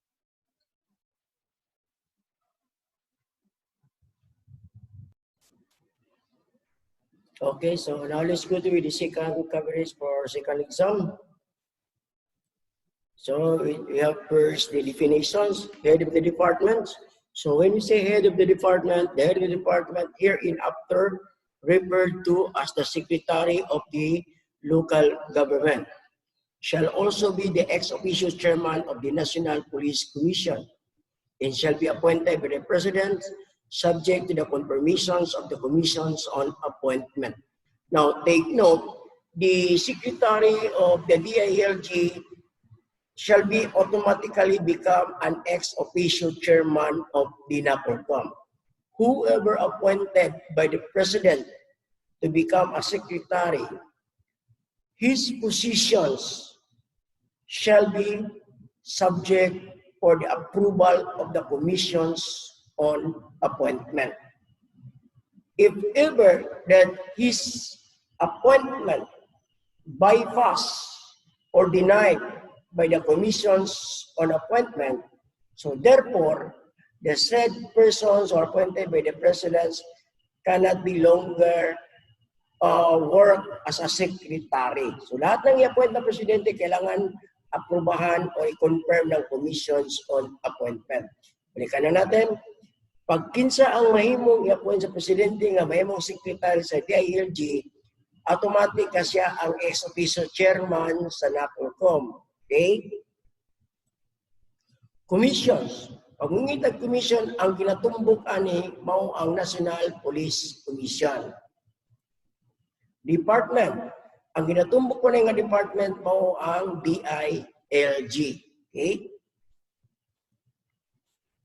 The Republic Act 6975 shall also be known as the Department of the Interior and Local Government Act of 1990. Okay? So these laws repealed most of the provisions of the PCINP law of 1975, yung PD 176. So remember, katong first exam nato, pag what is PD 17, what is PD 765? PD 765, otherwise known as the Philippine Constabulary and Integrated National Police Act of 1975. Okay. Promulgation of comprehensive policies by Congress, subject to the limitations provided in the constitutions. The President shall recommend to Congress the promulgation of policies, public order, and safety to protect citizenry from all forms of lawlessness, criminality, and other threats to peace and order. Section 3, Republic Act 1675, the Department of Interior Local Government to carry out the policies and purposes of this act. The Department of Local Government hereby reorganized into the Department of the Interior and Local Government, hereinafter referred to as a department. Okay. So what are the powers and functions of the department? In furtherance of the objective of the said law, the department shall continue to exercise the powers and functions of the Department of Local Government, in addition to the powers and functions. Well, okay, now let's go to the organizations. The department shall consist of the department proper, the existing bureaus and offices of the Department of Local Government. So lahat ng government offices is under siya ng DILG. So that's why ang NAPOLCOM under sa DILG. Remember, NAPOLCOM is a collegial body of the DILG. So meaning connected siya because the ex-officio chairman of the NAPOLCOM is no other than the secretary of the DILG. Now, the National Police Commissions, the Philippine Public Safety College, and the following bureaus. Now, take note. When the Republic Act 1675 acted into law, the DILG is composed of tri-bureau. What are the tri-bureau of the DILG? The tri-bureau of the DILG is no other than the PNP, the BFP, and the BGMP.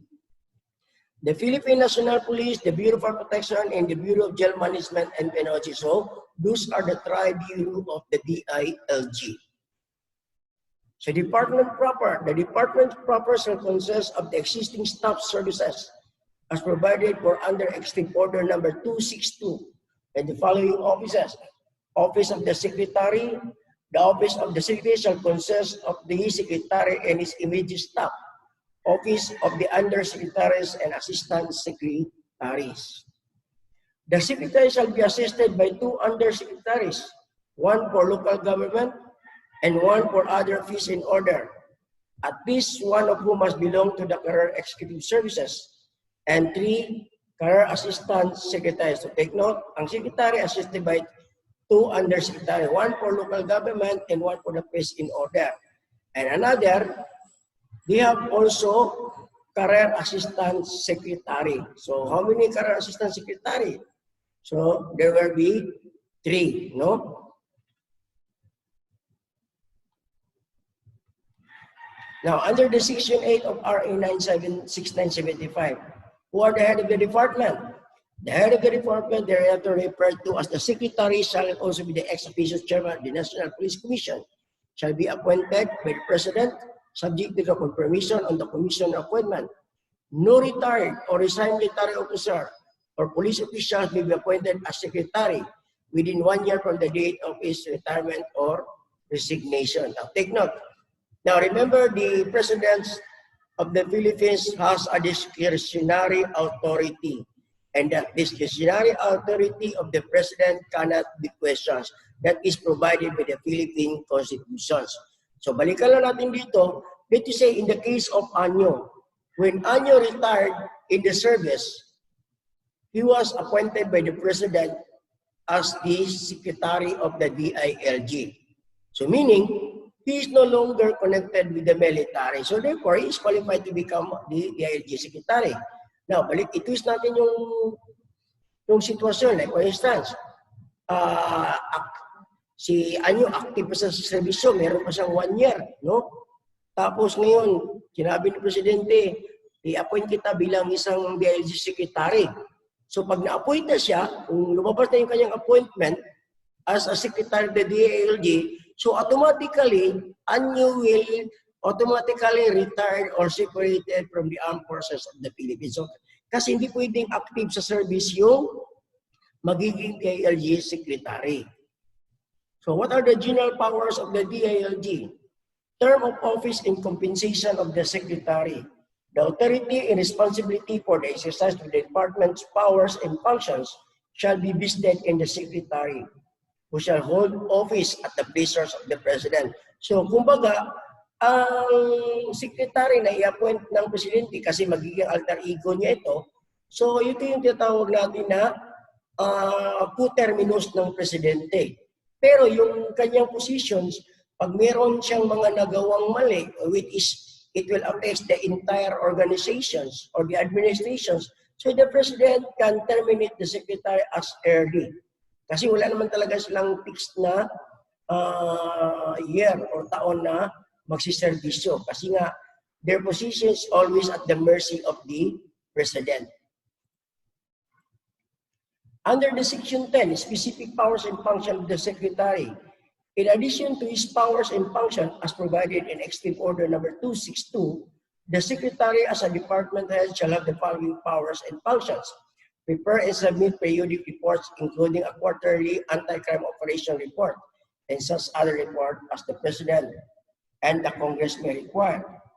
Act as a chairman and presiding officer of the National Police Commissions and delegate authority to exercise any substantive or administrative functions to the members of the National Police Commission or other officers of rank and file within the department.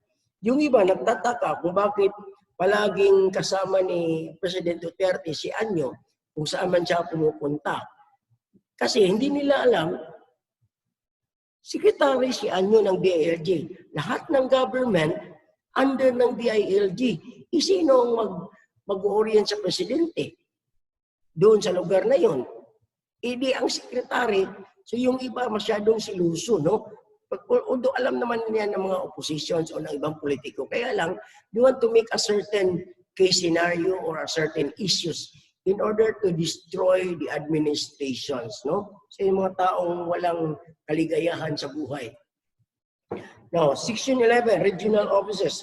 There were 17 regional offices, no? The departments are established, operate, and maintain a regional office in each of the administrative regions of the country to implement the policy and programs of the department. So, ang tawag naman natin sa regional offices, ang head yan is regional director. So, meron tayo dito sa Davao, nasa San Pedro Street, no? Each regional office shall be headed by regional director to be assisted by 2 assistant regional directors, one for jail management and penology and another for fire protections, in addition to the present assistant regional directors of the Department of the Local Government. So meaning, ang regional director assisted by siya sa assistant regional director. Ang isa for jail management and penology and one for fire protection. So magtataka ba kasi walang assistant regional director for PNP? Sabi ko nga kanina, ang PNP is immediately under the NAPOLCOM, while the 2 bureaus is under directly to the office of the DILG. Okay. Section 12, relationship of the department with the Department of the National Defense. Now take note, under the Article 16, Section 6 of the Philippine Constitutions, that during the state of war, the armed forces is the responsible for the maintenance of public and order, where the tribunal of the department shall be in a coordinating agency. Okay? Relationship of the department with the Department of National Defense during a period of 24 months for the effectivity of this act, the armed forces of the Philippines shall continue its present rule of preserving the internal and external security of the state, provided the said period may be extended by the President if finds justifiable for another period not exceeding 24 months. So like what happened nung mag-declare si Marcos, mag-declare si Duterte ng martial law sa Mindanao. So ang tri-bureau natin, they are under the armed forces, no? Kaya lang hindi masyadong halata na under sila ng armed forces. Pero ang hawak talaga no is ang military. Kasi nga martial law. Okay. Now, after which the department automatically take over from the AP the primary role of preserving internal security, leaving to the AP its primary role of preserving external security. So ang atong PNP is internal security na sila, internal perimeter ring. Ang atong armed forces is external perimeter ring. Okay? However, even after the department has assumed primary responsibility on matters affecting internal security, including the suppression of insurgency, and there are serious threats to national security and public order, such as where insurgents have gained considerable foothold in the community, thereby initiating the employment of bigger tactical forces in the utilization of high-caliber armaments and better armored vehicles.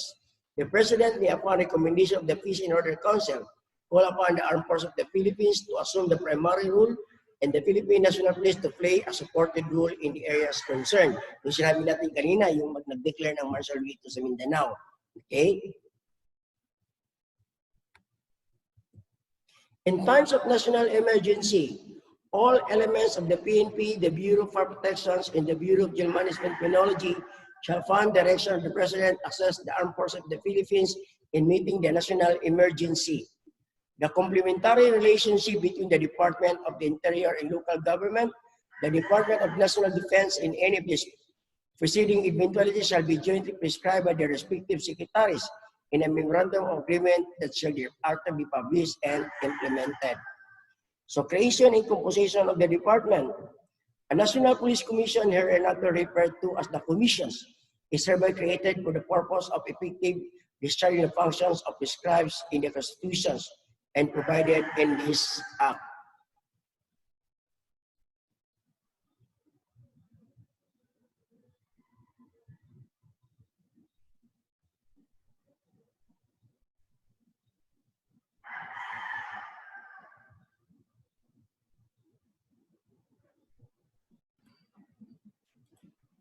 Okay, the commission shall be a collegial body with the departments, as I've said earlier, no?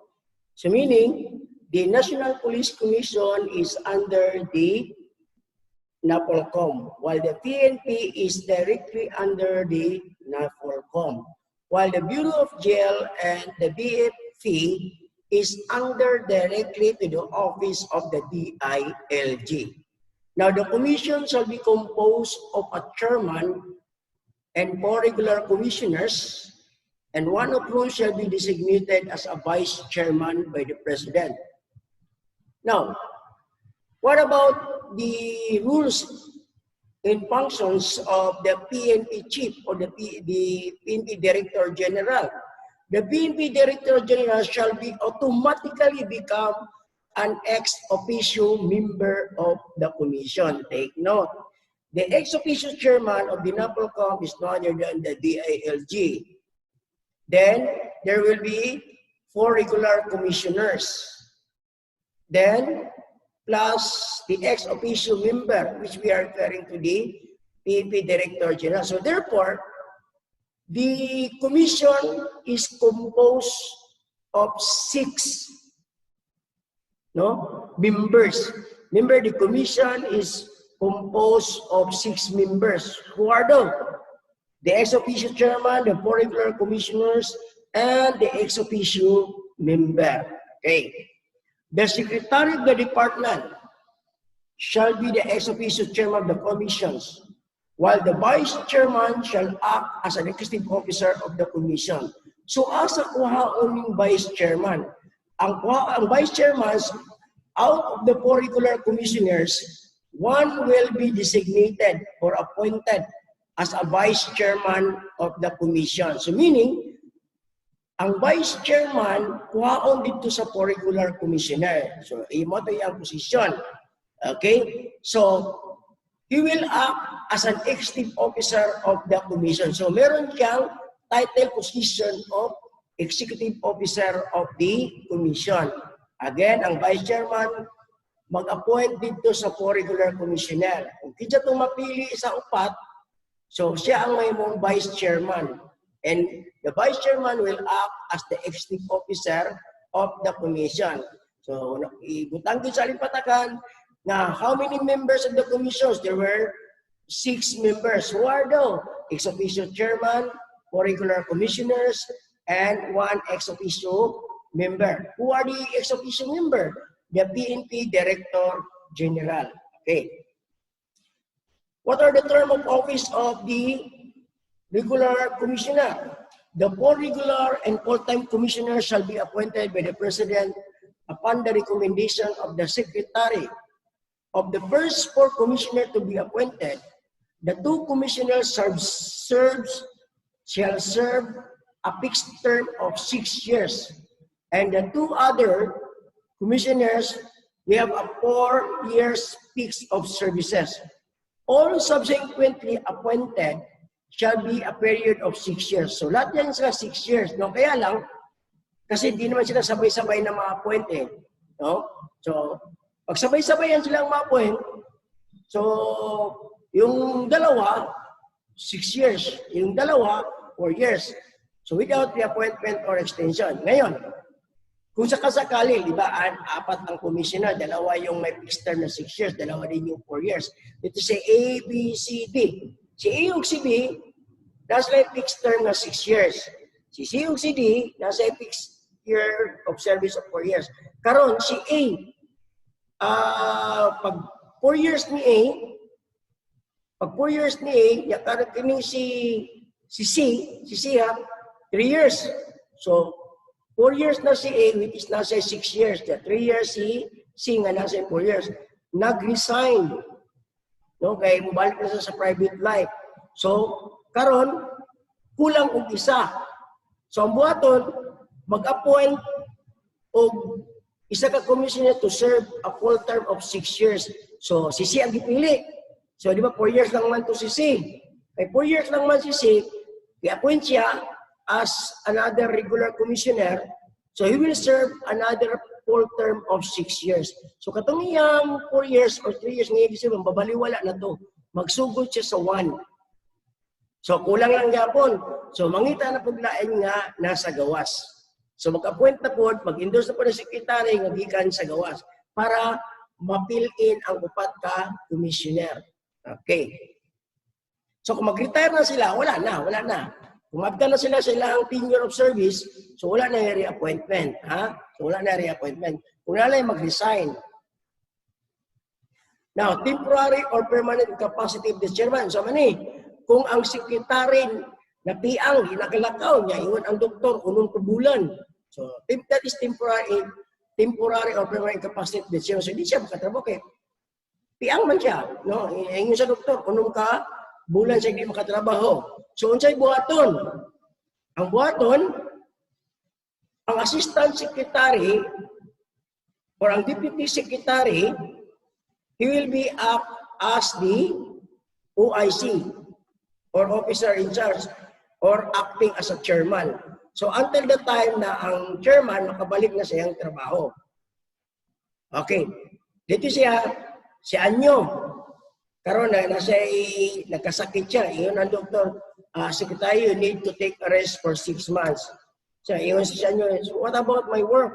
So, you need to choose your health or your work. So, gipili niya nyo nga mag-live sa unom ka bulan. So, wala chairman.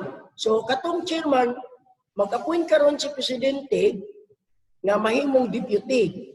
So, katong deputy, imuon niya itong acting chairman of the department. Di ba pwedeng wala chairman? So, para nalay mag-supervise sa entire. Okay. In case of absence due temporary or permanent capacity of the chairman, the president shall designate an acting chairman. In case of death or a permanent incapacity or disqualification of the chairman, the acting chairman shall also act until the new chairman has been appointed. So, hangtod nga wala pa ni Puli sa chairman, katong gi-appoint ni Duterte nga mahimong acting chairman of the DIL, she'll continue, she will enjoy the authority in the title as a secretary or acting secretary until the time na ang presidente makapili na uglain nga mahimong secretary. So, removal from office. The members of the commissions, may be removed from office for cause. So, lahat ng regular commissioners, matanggal lang na sila kung nasa sila gibuhat nga kabalbalan.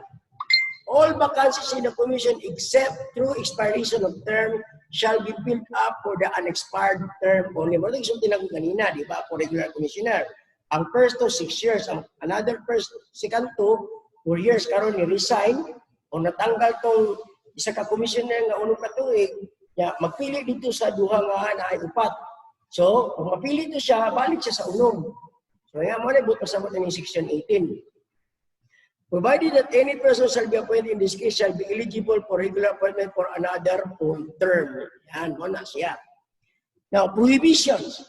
The chairman and members of the commission shall not engage in the practice of any professions. So, ito saying, banggitan kang abogado, yan, appoint ka sa commission, gidawat nimo.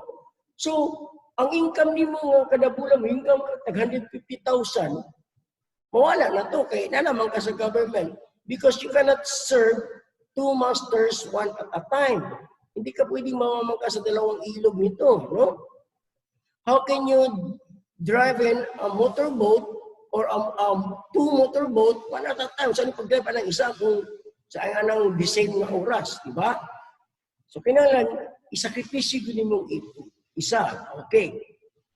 Directly or indirectly. So, indirectly. Kalag yung actual ka, kalag indirectly. Part ka lang sa negosyo or part ka sa firm. Hindi pwede. Dapat wala kay connections. Zero yun. In the management control of any private enterprises. Yan, no? They shall not directly or indirectly have any financial or material interest in any transaction requiring the approval of their office. Like for instance, naamoy construction ko niya, tapos kusog kayo. Niya karon ay program ang government. So you cannot engage directly or indirectly with the transactions because it talks about money. There is a financial or monetary interest. So lahat, tanan mong private life, private practice, so mabaliwala na ito tanang katay mong mga racket-racket na dili ka pamimbo sa gobyerno. Okay. Regional offices. The commissions are established, operate, and maintain regional offices headed by regional directors. Kabalunatana, no? Now let's go to the Philippine National Police Organization. The present PNP organizations primarily are composed of the former member of the PCINT, such as katong sa Philippine Constabulary, member sa Philippine Constabulary, katong Civilian Intelligence Services, Narcotics Command, Philippine Constabulary Anti-Narcotics Unit, Philippine Constabulary Anti-Narcotics Units, and etc. And then, for the member of the ANP, police, fire intel, as well as those employed in the NAPOLCOM who already served more than 10 years. Inyari, ang imong silingan, nagtrabaho sa NAPOLCOM. Katong panahon pa sa PD 765. Karon namindan ang PD 765, gimo siyang 6975. Tapos, 10 years na siyang nagtrabaho. So, pwede siyang mo apply mo pasok sa PNP kung gusto niya magpulis. Okay? Now, for those member of the Philippine Constabulary are given option to join the Armed Forces of the Philippines, the jail, and fire. So, tulog ka mo ang pilian sa membro sa PC. Pwede sila mo pagpa-absorb sa Armed Forces, pwede sila sa jail, pwede po sila sa fire. No? For the member of the INP, duha lang ka-option kung asa sila mo adto. So, asa kung hindi sila gusto mag-PNP, adto sila sa jail or sa fire. Okay? The PNP shall be supported by administrative and operational support units. The administrative support units shall consist of the crime laboratory, logistic unit, communication unit, computer center, finance center, and Civil Security Unit. The operational support unit shall be composed of the Maritime Police Unit. Tingnan na operational support unit niya, Police Intelligence Unit, Police Security Unit, Criminal Investigation Unit, Special Action Force, Narcotics Unit, so katong itong ISOP, Aviation Security Unit, Traffic Management Unit, the Medical and Dental Centers, and the Civil Relations Unit. To enhance police operational efficiency and effectiveness, the Chief of the PNP may constitute such other support units as may be necessary, subject to the approval of the Commission. Provided that no support unit headed by a Chief Superintendent or a higher rank can be created unless provided by the PNP organizational structure. PNP organizational structure, in order to accomplish the missions, powers, and functions of the PNP, each structure was provided for as follows. The PNP Command Group is headed by the Chief PNP, who is vested with the power to command and direct the PNP. He is also assisted by 2 deputies assigned to the administration of the PNP and 1 for operation. The Chief of the Director Staff serves as the Chief Operation Officer of the PNP. He coordinates, supervises, and directs of the Director Staff and the PNP units in the performance of their respective functions. Take note, the PNP structure is headed by the PNP Director General. That is the rank. Director General is the rank of the PNP, Chief of the PNP. Now, he was assisted by 2 deputies. Who are those? Deputy Director General, which have having a positions of administration, and the other one is for operations. The Internal Affairs Service is headed by an Inspector General who assists the Chief PNP in ensuring operational readiness and investigate infraction of the regulations committed by members of the PNP. Take note, ang Internal Affairs Services, the Internal Affairs Service will act as the ombudsman of the PNP. They are responsible to conduct investigations on the alleged violations of every member of the PNP. Okay? So, Internal Affairs Services is headed by Inspector General. He is a civilian, no? Ang Inspector General sa IAS ay civilian na siya, abogado din siya. The Human Rights Affairs Office, HRAO, o na siya, no? Natay Human Rights, is headed by a senior police commission officer who serve as a manager of the facility that will supervise the implementation of the guidelines and policies on human rights laws. The Center for Police Strategy Management serves as the central facility of the PNP in coordinating and integrating all strategy about management processes, sustaining its strategy executions and management, and instilling in the organization culture of strategy focus. The directorial staff is composed of 16 directorates. Every director in this unit has also its defined functions in line with this specialization as follows. The Directorate for Personnel and Records Management, or the DPRM. The director optimizes the utilization of personnel resources, both from the PNP uniform and non-uniform personnel.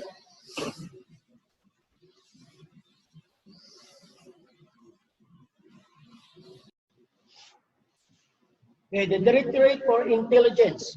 The director manages the gathering, collating of intelligence objectives through effective management of all intelligence and counterintelligence activities of the PNP organizations. The Directorate for Intelligence shall be also serve as the linkage of all foreigners with official transactions with the Chief PNP. The Directorate for Operations. The director for exercise the command, the control of the directions, the coordination and the supervision of all activities of PNP operations, such as deployment and employment of personnel. The Directorate for Logistics. The director administers the managed material resources needed for the operation. So lahat ng mga gamit ng mga pulis, ang Directorate for Logistics ang mag-procure or magbili. Okay? The Directorate for Plans. The Director for Plans and Programs is Strategic PNP Operations. The DPL also represents the PNP in the interagency as well as the international affairs on peace and order. The Directorate for Controllership, ito yung tagahawak ng pera ng PNP organizations. So lahat ng budget, dito pupunin. The Director administers and manages the fiscal and financial resources. Pag may fiscal, that is annual. Okay? The Directorate for Police Community Relations, ito yung tagapunta sa komunidad, taga-engkay sa komunidad na tumulong ang makipag-coordinate sa ating gobyerno. The Director formulates and implements community-related activities, programs, and projects. The DPCPR also supervises the PNP Salam Police Center to undertake close monitoring, networking, and becomes liaison activities with the Muslim communities and addressing terrorism and lawless violence in the respective areas to guarantee that the Muslims are not discriminated, oppressed, or singled out. So sila naman yung magtatayo ng ano. So lahat ng mga kapatid nating Muslim na pulis, sila yung ilalagay doon sa outpost. No? So or sa advanced community outpost doon sa lugar kung saan maraming nakatira na kapatid nating mga Muslim. Okay? So, yun. The Directorate for Investigation and Detective Management, the DIDM. The Director coordinates, control, and supervise of all investigation activities made by the PNP organizations. Then we have the Directorate for Human Resources and Doctrine Development. The Director formulates policies on matters pertaining to human resources and doctrine development. Mao ni siya nito natong R1. The Directorate for Research and Development, no? The office of the DRD is immediately attached to the office of the Chief PNP. The Director engaged in research and development and thus testing and evaluation of self-reliant projects. So sila yung taga-research ng mga possible crime solutions, no? The Directorate for Information or the DIT and Technology Management. So ito na yung mga IT, kaya meron tayong na Cybercrime Unit.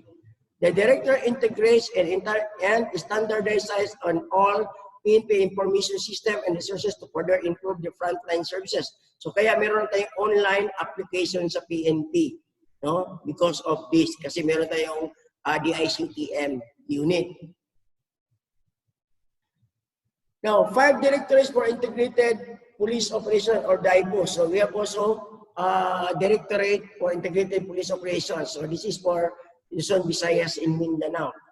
The Director of the Clustered Areas for Integrated Police Operations, namely Eastern Mindanao, Western Mindanao, Visayas, Southern and Northern Luzon, are given the responsibility to direct and to supervise the conduct of integrated anti-criminality, internal security, counterterrorism operations, to promote interoperability with the armed forces of the Philippines, and to provide assistance to promote regional socio-economic development. At present setup of the organization structure of the PNP are composed of 23 national support units of the PNP, and 11 of which are administrative, while 12 are operational and nature. Now take note, the PNP organizations, we have 5 police districts, no? So we have 5 police districts, and all of that districts are located in National Capital Region. What are the 11 administrative units? Logistics Support Services or the LLS, Information Technology Management or the ITMS, Finance Services or the FS, Health Services or the SS, Communications and Electronic Services, Chaplain Services, Legal Services, Headquarters Support Services, Engineering Services, Training Services, and the PNP Retirement and Benefit Administration Services, yung PRBS. So may sariling what we call this, yung insurance company ang PNP. So what are the 12 operational support units? So simply, yung mga SAP, ABSICO, Maritime, CIDG, yun na yun sila, no? Maritime Group, this group is responsible to perform all police functions over Philippine territorial waters, lakes, and rivers along coastal areas to include ports and harbors. Now, para dili lang tayo makuha na kining ports, katuning siya sa mga peace port ng gagamay para sa anong nasa Torel. Kanang nasa Toril, ha? O kanang mga, what we call this, kanang mga business sources. Yan. Pantalan niya sa mga business sources. Kaya pa sa Samal, no? Intelligence group or the IG, this is separated group, no? This is specialized unit of the PNP, itong IG. It is different from the CIDG. This group serve as the intelligence and counterintelligence operating unit of the PNP. Then we have police security protection group. So, ano sila nag-aatag og security escort sa pamilya ni Duterte. Hindi na, may bisita senador din.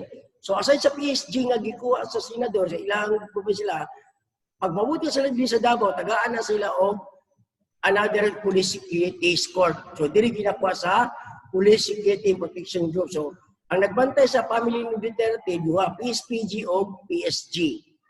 Okay? This group provides security to government vital institutions, government officials, visiting dignitaries, and private individuals authorized to be given protection. Let me say, kasi maning private individuals, para na mga negosyante nga na i-threat ang ilahang kinabuhi. Yan. Criminal Investigation and Detection Group or the CIDG. The group monitors, investigates, prosecutes all crimes involving economic sabotage and other crimes of such magnitude and extent as to indicate the commissions by highly placed or professional criminal syndicates and organizations. The CIDG also conduct organized crime control, all major cases involving violation of the revised penal code, violations of the special laws assigned to them such as anti-hijacking, anti-carnapping, and cyber crimes, among others, and atrocities committed by Communist Party of the Philippines, the New People's Army, and National Democratic Front. Now take note, the CIDG is the counterpart of the NBI. A Special Action Force. This group is mobile strike force or a reaction unit to augment regional, provincial, municipal, and city police force for civil disturbance control, internal security operations, hostage-taking operations, search and rescues, in times of natural calamities, disasters, and national emergencies, and other special police operations, such as anti-hijacking, anti-terrorism, explosive and ordnance disposals. On a special note, the PNP Air Unit is placed under the supervision of the PNP SAP. Aviation Security Group, katong sa airport ng mga police. This group provides security to all airports throughout the country. Highway Patrol Group or the SPG. So this group enforces the traffic laws and regulations, promotes safety along the highways, enhance the traffic safety consists through interagency cooperation concerning police traffic engineering. Take note, Highway Patrol Group is a separate unit. So, datay Highway Patrol Group di sa Davao, SPG. So, dili na sila connected sa atong regional police office. Kaya na sila kaugalingon nga regional director. Ang tawag silang regional director is assistant regional director ang tawag sa ilang director. Okay? Hintay na, nakasala nga membro sa SPG. Dili na siya pwedeng disiplinahon sa DCPO nga naman. Kaya dili man siya under sa DCPO. Separate unit man siya sa PNP. Police Community Relation Group. This group undertakes and orchestrates police community relation programs and activities in partnership with concerned government, agencies, the community, and volunteer organizations in order to prevent crime and attain a safe and peaceful environment. So sila nang nagkakanda ng training sa mga barangay tanon. Civil Security Group. So the PNP Civil Security Group, these are the agency in which issued security license to all private security watchman agencies. This group regulates business operation and activities of all organized private security watchman security guards, agencies, and companies. And the PNP CSG through PED, sila po ang nag-rehistro sa mga baril sa security agency as well as kan sa mga private individuals. Okay? Ang CSG PED, no? Ang CSG PED. Crime laboratory, somatic, all scientific, investigative matters that is under the crime laboratory. This is another separate unit. Sumuna, ayag mo kabala ka. Hindi mo masunod sa PNP, naayagang PNP agency. Dahil yung nakuta, SPD, CIDG, IG, crime laboratory, PNP Maritime, PNP Absicom. So lahat, no? Iba-iba ang kuta niyan. Muna, ayaw lang mo pag-focus sa usa. This group provides scientific and technical investigative aid and support to the PNP and other investigative agencies. It also provides crime laboratory examinations, evaluations, and identification of physical evidence gathered at the crime scene, with primary emphasis on medical, biological, and physical nature. PNP Anti-Kidnapping Group or PNP APG. So this group serves as the primary unit of the PNP in addressing kidnapping menace in the country and handling hostage situations, and the PNP Anti-Cybercrime Group. So kung naka-exon nga IT graduate, tapos nasa civil service passer siya, pwede siya mga-apply aning PNP Anti-Cybercrime because this is a separate unit. This group is responsible for the implementation of pertinent laws on cybercrimes and anti-cybercrime campaign of the PNP. For the main PNP operating units, there are 17 police regional offices nationwide. Okay, so we have 17 regional offices. The police provincial have the respective provincial public safety companies. Okay, yan. Okay. At present, the PNP have 90 component city police stations and 1,500 municipal police stations under the police provincial offices, and 131 police stations under the city police offices, and 38 police stations, city police station in the National Capital Region, and police office will serve as the main operating arm of the PNP for anti-criminality campaign. The PNP also has significant features in line of its rank classification. It adopts the different structure for the purposes of attaining more efficient administrative supervision and control as compared to the armed forces. Take note. So try to familiarize the old ranks and the present rank. Under the 1991 to 2019 classification, against the rank equivalent rank under the Republic Act 11-200. So maning balaod ng RA 11-200 sa rank sa kwan as of 2019, okay? So 2019 na siya, kanang RA 11-200. Police Director General, so Police General. Police Deputy Director, Police Lieutenant General, no? Okay, Police Lieutenant General. Police Director, Police Major General. Police Chief Superintendent, Police Brigadier General. Police Senior Superintendent, Police Colonel. Police Superintendent, Police Lieutenant Colonel. Police Chief Inspector, Police Major. Police Senior Inspector, Police Captain. Police Inspector, Police Lieutenant.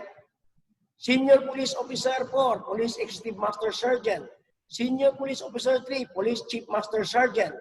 Senior Police Officer 2, Police Senior Master Sergeant.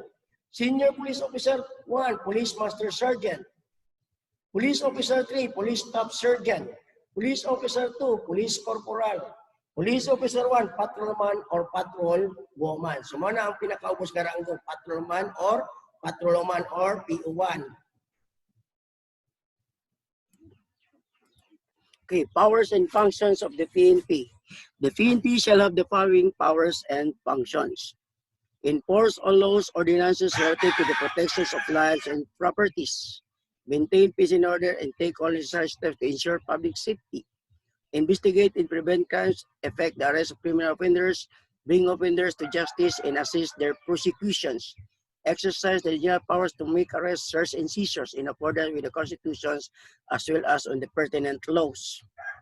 Detain an arrested person for a period not beyond what is prescribed by law, informing the person so detained of all his rights under the constitutions or under the RA 7438.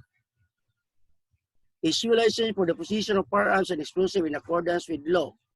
Supervise, control the training and operation of security agencies. Issue licenses to operate security agencies and to security guards and private detectives for the practice of their professions.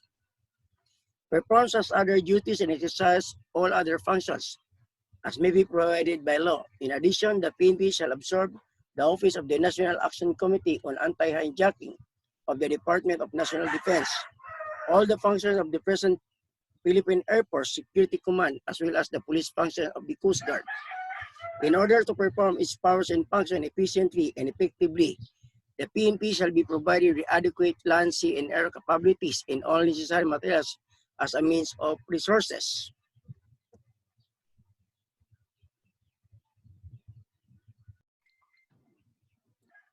organization.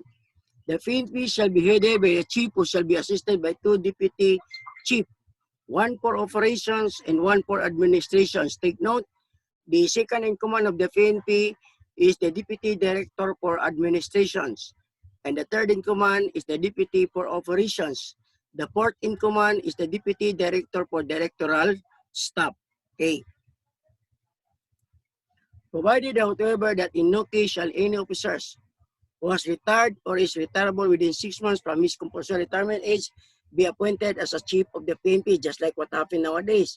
No, kasi nag-retire na si Gambuha, pinalitan siya ni General Casculan, in which General Casculan have 2 months remaining. No? So, meron pa siyang 2 buwan, so kaya he was appointed as the chief PNP. The PNP shall be composed of a national office, regional offices, provincial offices, district offices, city or municipal stations. At the national level, the PNP shall maintain its office in Metropolitan Manila, which shall house the directorial staff, services, staff, and special support units. At the national level, the PNP shall have regional offices, including that of the National Capital Region, which may be divided in 2 separate regions without prejudice to the pertinent provision of the Organic Act of the Autonomous Regions in Cordilleras and Muslims Mindanao relative to the creation of regional police force in the area of autonomy. Each of these regional offices shall be headed by regional director for peace and order. At the provincial level, there shall be one PNP office, is headed by provincial director.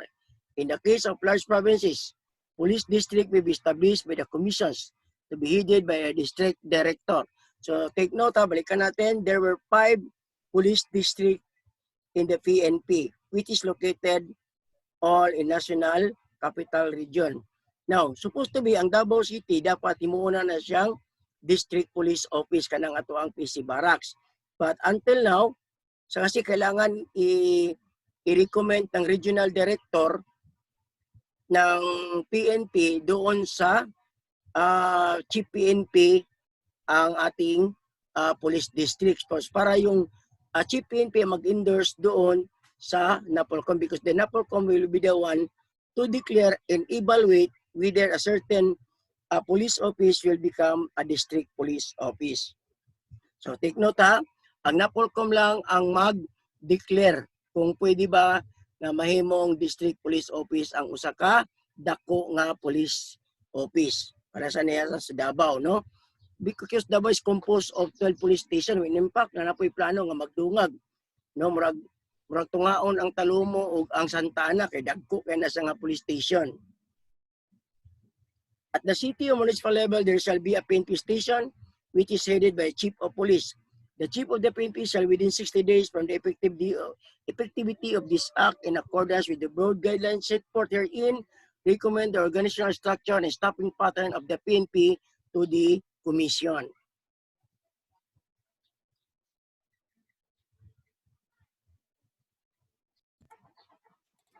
Okay, powers and function in terms of office, the PNP, the command and direction of the PNP shall be vested in the chief of the PNP. Take note, chief PNP is the positions of the Director General. Okay, so the rank of the overall in charge of the PNP organization is no other than is PNP Director General. The positions of the PNP Director General is the chief of the PNP. Sabot, who shall have the power to direct and control tactical as well as strategic movements, deployment, placement, utilization of the PNP or any of its units and personnel, including its equipment, facilities, and other resources.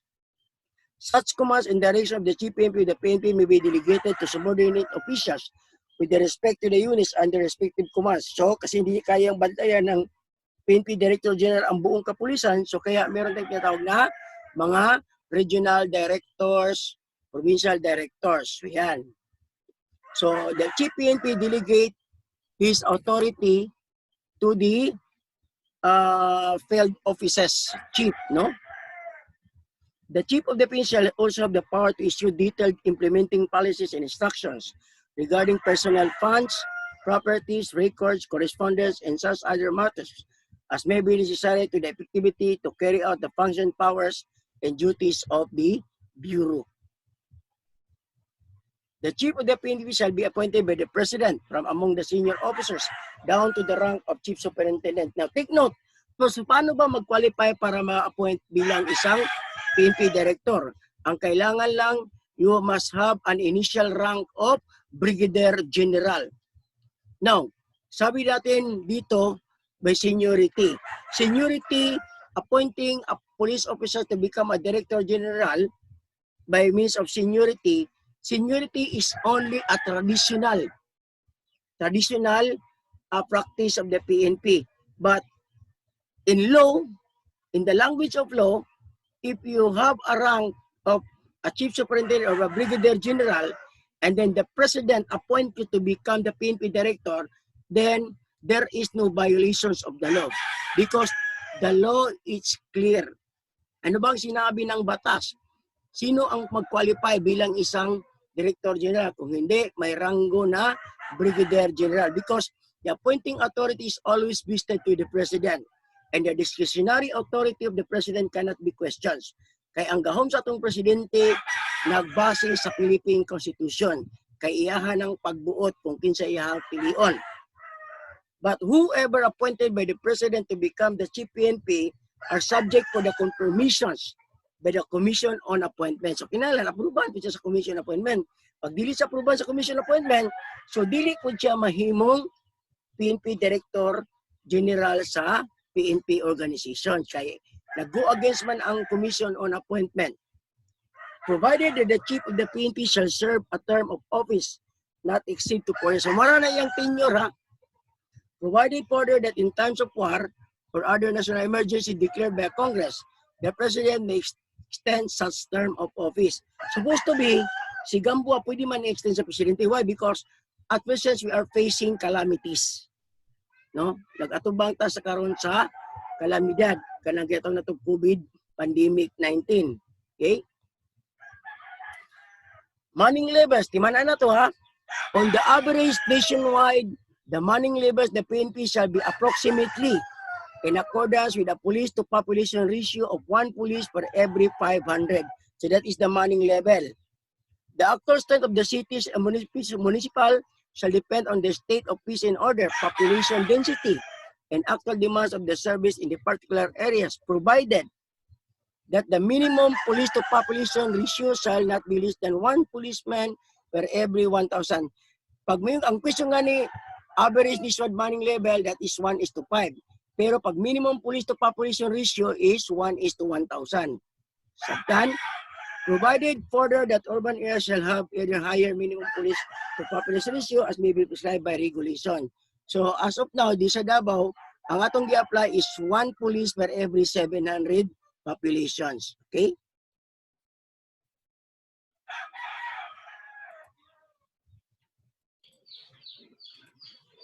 Okay, position. The head of the PNP with the rank of Director General shall have the position, title of the Chief of the PNP. Take note, the head of the PNP shall have the rank of Director General. Ang iyang position is Chief of the PNP. The second in command of the PNP with the rank of Deputy Director General shall be Deputy Chief of the PNP for administration. The third in command with the rank also of Deputy Director General shall be Deputy Chief of the PNP for operations. At the national office, the head of the Director Staff with the rank of Deputy Director General shall be known as a Chief of the Directorial Staff of the PNP. Take note, the Chief of the Directorial Staff is the fourth in command. The first in command is the Chief PNP. The second in command is the Deputy Director for Administration. The third in command is the Deputy Chief for the PNP operations. The head of the Inspectorate Divisions with the rank of Chief Superintendent shall assume the position title of Inspector General. The head of the Administrative and Operational Support Divisions shall have the rank of the Chief Superintendent. The head of the National Capital Region with the rank of Director shall assume the position title of NCR Director. So, equivalent to the Major General. The head of the regional officers with the rank of Chief Superintendent shall assume the position title of Regional Director. The heads of the NCR district officers with the rank of Chief Superintendent shall have the position title of district director. The head of provincial offices with the rank of senior superintendent shall be known as provincial director. The head of district offices with the rank of superintendent shall have the position title of district director.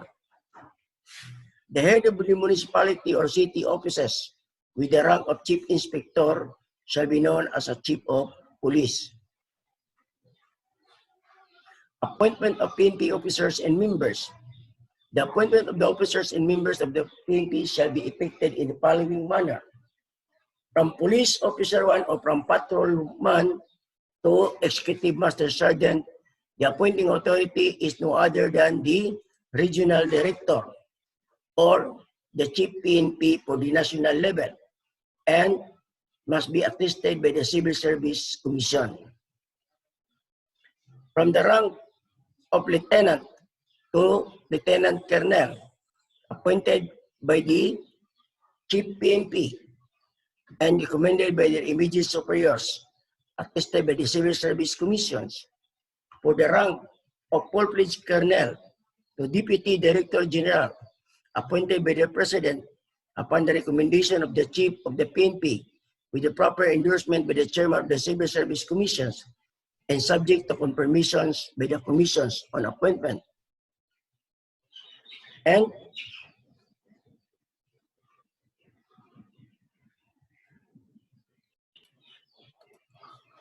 Director General appointed by the President from among the senior officers down to the rank of Chief Superintendent in the service, subject to the confirmations by the Commissions on appointment, provided that the Chief of the PNP shall serve a tour of duty not to exceed 4 years, further that in times of war or other national emergency declared by Congress, the President may extend such tour of duty.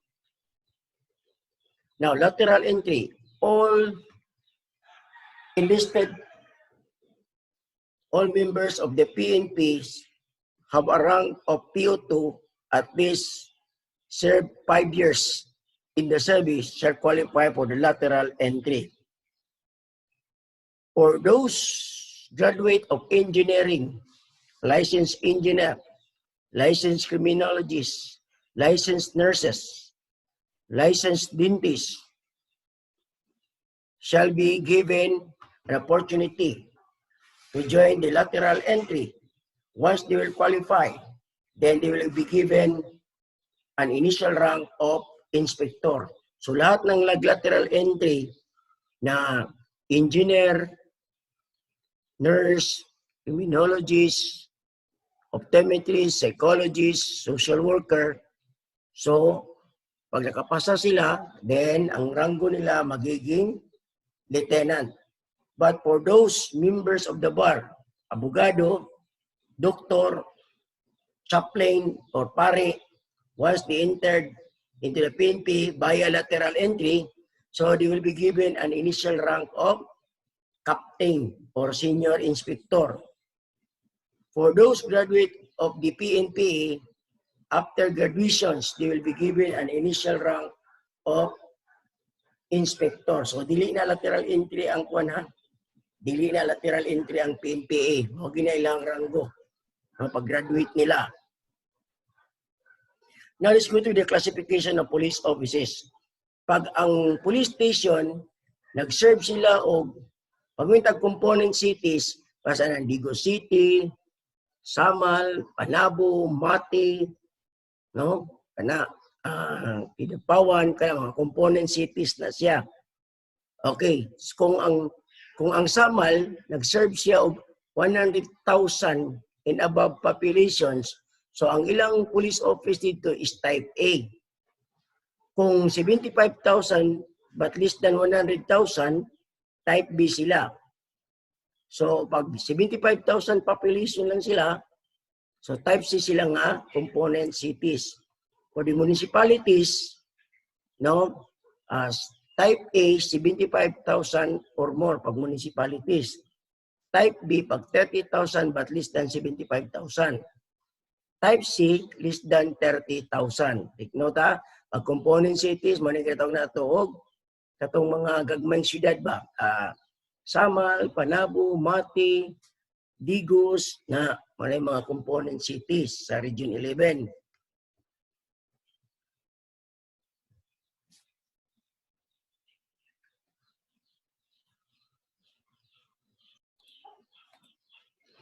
Percentage rank distributions. Senior Superintendent, 0.23%. Superintendent, 0.61%. Chief Inspector, 1.22%. Senior Inspector, 2.25%. Inspector, 4.10%. SPO4, 4.10%.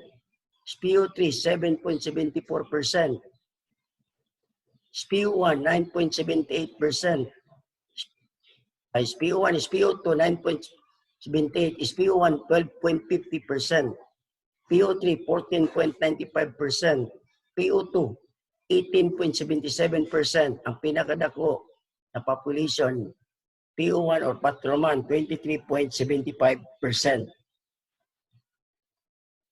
Rank insignia. So para mabawa natin yung rank insignia, Inspector Superintendent shall wear insignia, which shall be attached approximately 1 inch from the front and lower side edges of their collar na presa ilang kwilyo. For the Chief Superintendent and higher, insignia shall be pinned on the shoulder board, measuring 5 1/2 in length and 2 1/2 in wide. Okay? The corresponding rank insignia are as follows. 4321 silver stars for Director General, Deputy Director General, Director, and Superintendent respectively. Pag 4-star, Director General. Pag 3-star, Lieutenant General. Pag 2-star, Major General. Pag 1-star, Brigadier General. Okay? 321 silver Sampaguita cluster. For Senior Superintendent, so 3 clustered Sampaguita, full-fledged kernel.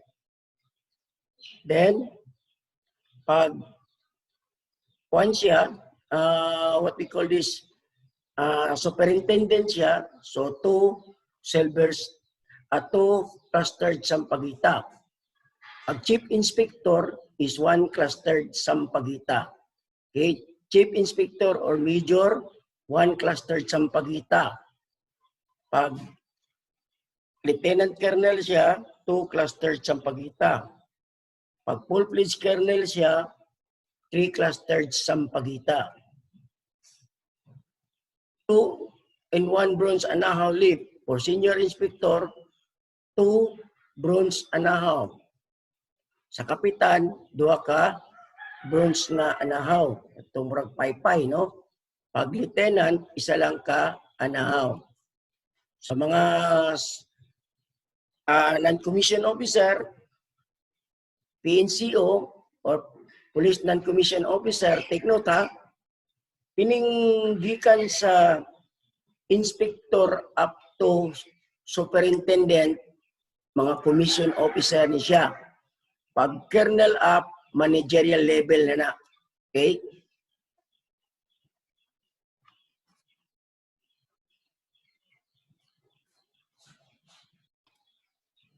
PNP qualification upgrading.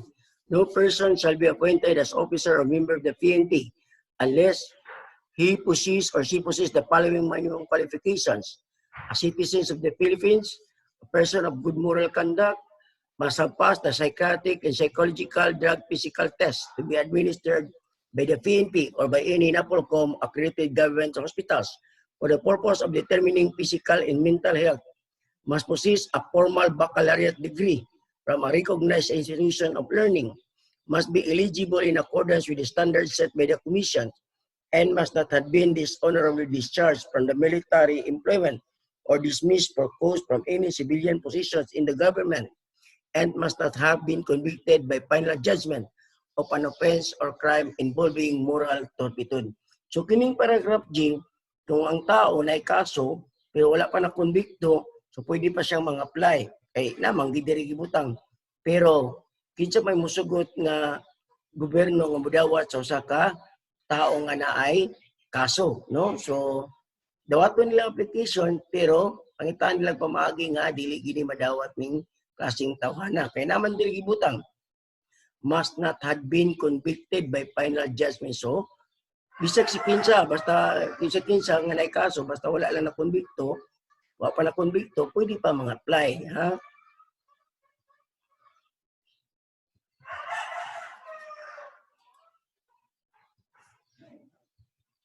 Must be at least 1 meter and 62 centimeters. So sa lalaki, 5'4". Pero na bagong balaod, nga gipasa, it was already approved, no? In the third and final reading, so 5'2" na lang ang lalaki. Pero wala pang ang implementing guidelines ana, no? So paabot lang sa for male and 1 meter and 57 centimeters for female. Sa karon sa bag-o, 5 flat na lang ang babae. So sa daan, 1.57 or 5'2". Then must weight not more or less than 5 kilograms for the standard weight corresponding to his or her height, age, and sex. For the new applicant, must not be less than 21 nor more than 30 years of age. So kinahanglan, imong edad, 21 years old ka, then up to 30 years old. So kinahanglan, during the take-out, dili ka pa mag-31. Kinahanglan, ang ginabasehan na is 6 months before that you will turn 31. Okay? So kung 30 pa ka, nagsultilo, nor more than 30. Subot pa sabot 30 lang yung ka. Pero kung nilampas na kag 30, murag na na-question ta diya. Except for the last qualifications, the above enumerated qualifications shall be continuing in character, and an absence of any one of them at any given time shall be a ground for separations or retirement from the service, provided that the PNP members who are already in the service, upon the effectivity of this act, shall be given at least 2 or more years to obtain the minimum additional qualifications, and a 1 year satisfied the weight requirement. For the purpose of determining compliance with the requirements on physical and mental health, as well as the non-use of prohibited drugs, the PNP by itself or through an APOLCOM accredited government hospital shall conduct regular psychiatric, psychological, drug, and physical tests randomly without prior notice. After the lapse of the time for the satisfaction of a specific requirement, current members of the PNP who fail to satisfy any of the requirements enumerated under this section shall be separated from the service if they are below 50 years of age and have served in government for less than 20 years of age. Retired if they are from the age of 50 and above and have served in government for at least 20 years. So, kung wala ka itong qualification, wala ka graduate, wala ka graduate, di na ka ganang eskwela. So, pero, nakaserve na ka og 20 years, so pwede na ka mag-avail og 1, early retirement benefits, no? Hindi na ka gusto mo eskwela niya, kaya ang qualification karon kay kinalang graduate man. So katong mga dating membro sa PNP na 72 units, nisulod sila pero wala sa nihuman ng eskwela, naabtan sila sa reglementary period. So tagaan sila option nga mag-file og early retirement provided nga niabot na sila og 20 years in service. Ha? Now, police recruitment and procedures. The police force is a unique career move. They are very different from the usual career opportunities. They belong to the group of career like military or government jobs. The advertisement can be found in job centers. Yes, kaya minsan nanagani sa Facebook. Newspaper and show windows. Police recruitments are not straightforward like those others. The initial police recruitment involves some advertisement. An initial interview will not end, and all recruitment process is continuous. To become a suitable candidate, you need to know about the recruitment process. Police eligibility requirements. Civil service passers or civil service professional exam. Police officer 1 entrance exam. RA 1080, Board of License, no? Board of licensure na siya. PD 907, katong mga bright, no? Katong cum laude. PD 997, isa po ni sa kwalata, ano? I don't know kung saan siya nga passer. Then PNP entrance or PO3 promotion. In addition to this is the RA 6504, no? 6504. An individual can also be issued a temporary appointment if he meet all the above requirements except for the enumerated eligibility as long as he possesses a civil service sub-professional eligibility. However, temporary appointment must be renewed within 1 year. If not, his service will be automatically terminated. So, kailangan makuha mo tanan, makumplay mo tanan mga requirements, ha?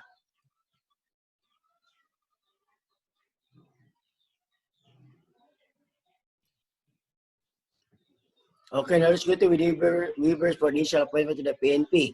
So the waivers for the initial appointment to the PNP stands for AWE: age, height, education, and weight. So remember the acronym AWE.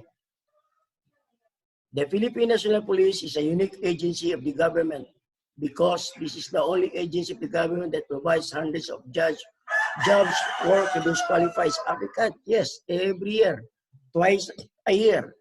PNP provide 1,000 job per year. The PNP organization also give a chance to those persons who fail to meet some minimum requirements through waiver programs, namely age, height, weight, and education. So that is the AWE. Requirements for initial appointment to the PNP may be waived only when the numbers of qualified applicants fall below the minimum annual quota. So kung kulang ang quota, kung age waiver ka or height waiver ka, so makapasok ka pag qualified ka. Wala problema sa imo. Ang problema lang sa imo ay imong height ug ang imong edad. So makapasla ka kung kulang ang quota. So pagkakaroon murag di na siguro kinahanglaning waiver, no? Kay 5'2" na gud ang lalaki po. Provided that applicant under the waiver program shall not below 20 or over 35. So kinahanglan mo idadili ka below 20. So 21 up to 30. Ha? Of age, for those who are not belong this but overweight shall be qualified. So dili wala kay problema sa imuhang AWE, sa imuhang age, height, o education. Ang problema nimo kay imong W, ang imong weight. So bugat ka. So you will be qualified, but once you will be already in the service, you are only given 6 months para mubaba ang imuhang timbang. Kaya na eh. The weight requirements shall be given reasonable time, but not exceeding 6 months, within which to comply with the said requirements. So remember the word AWE. Okay? Kung timbang, nakasulod ka, 6 months, kutob, taga-angkag, hangtod 6 months ka, mubaba imong timbang. Okay? For those who are already in the service but fail to finish their baccalaureate degree, are given an ample time to finish their college degree. So manani siya, wala na ni. Manani siya. Ang last ani is 2012. 2012 ang last ani nga kuan, no? Wala na college level dia sa PNP, puro na graduate. A waiver for height requirement shall be automatically granted to applicants belonging to the cultural communities, no? So kung kuan ka, nimembro ka sa tribal, sa lumay, so automatic tagaan gilan ka og waiver, no? Nature of appointment under a waiver program. PNP uniform personnel who is admitted due to the waiver of the age or weight requirements shall be issued a temporary appointment pending to the satisfaction of the requirement waive. So atong imong problema kay imong timbang bugat ka. So imong appointment is temporary lang sa hangtod nga ma-comply nimo ang standard minimum weight sa PNP. Okay? Pag dili, dismiss. The field training program. Now, the field training program, it is a mandatory requirement. After your basic recruit training course, that is 6 months, you will undergo an automatic another 6 months training. That is the FTP. So, once you already finish the FTP program, then you will be automatically become a regular member of the PNP. So, regular member na ka sa PNP. All PNP applicants who qualified in the PNP recruitment shall undergo a 6 months police basic recruit training course program. After the basic training program, they shall undergo a mandatory field training program for another 6 months to complete the mandatory 12 months training program involving actual experience and assignments in patrol, traffic, and investigations. For the newly recruited uniform personnel, once they comply the 12 months training, they will be automatically regular member of the PNP. So, automatic yan. Automatic din ang FTP program after graduation. Increase qualification for provincial director. So, dipatasan ang qualifications para may mong provincial director. The Philippine National Police has its own promotional appointment system based on the enabling law of the PNP organizations. No PNP personnel be appointed to the position of provincial director unless they meet the required requirements.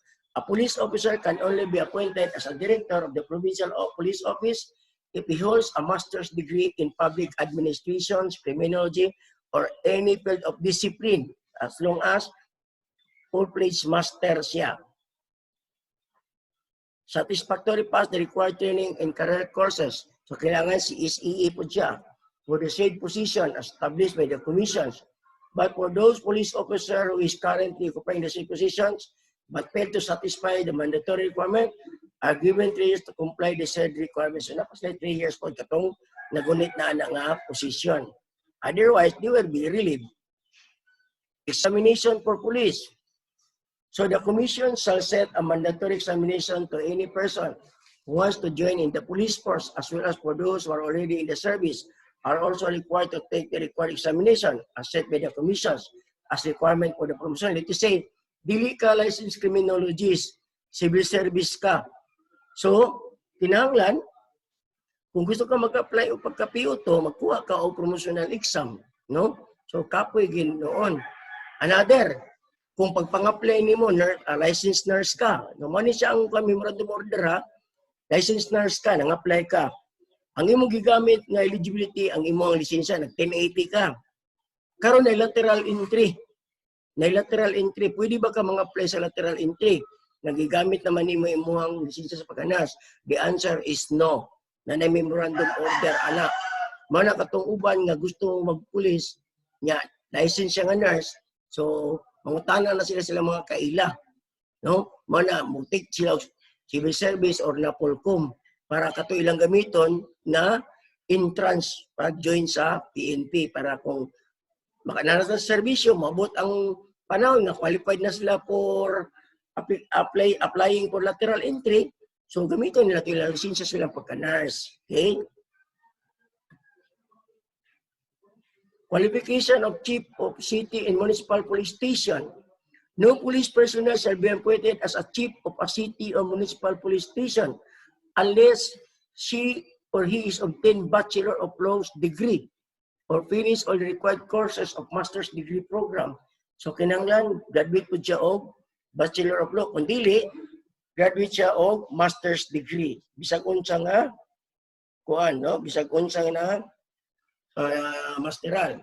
Sa city ito siya. For the municipal police station, the chief must finish at least 2nd year in the Bachelor of Laws or have already obtained a 12 units in the master's degree. So, pero kung sa municipal lang, pwede ra 2nd year LLB ang nahuman, pwede po nasa 12 units sa masteral. No? Mara na requirement, 12 units sa masteral. Basta municipal. Pero kung city, pakinalan, graduate siya master's degree. Provided that members of the bar with at least 5 years of law practice, licensed criminologists, or graduate the Philippine National Police Academy, and who possess the general qualification for initial appointment to the PNP, shall be qualified for the appointment as a chief of a city or municipal police station, provided further that the appointee has successfully passed the required field training program and has complied with other requirements as may be established by the commission. So pwede ang graduate of law o kining criminologist basta qualified lang siya, no, mag-chief, pero sa municipal ra.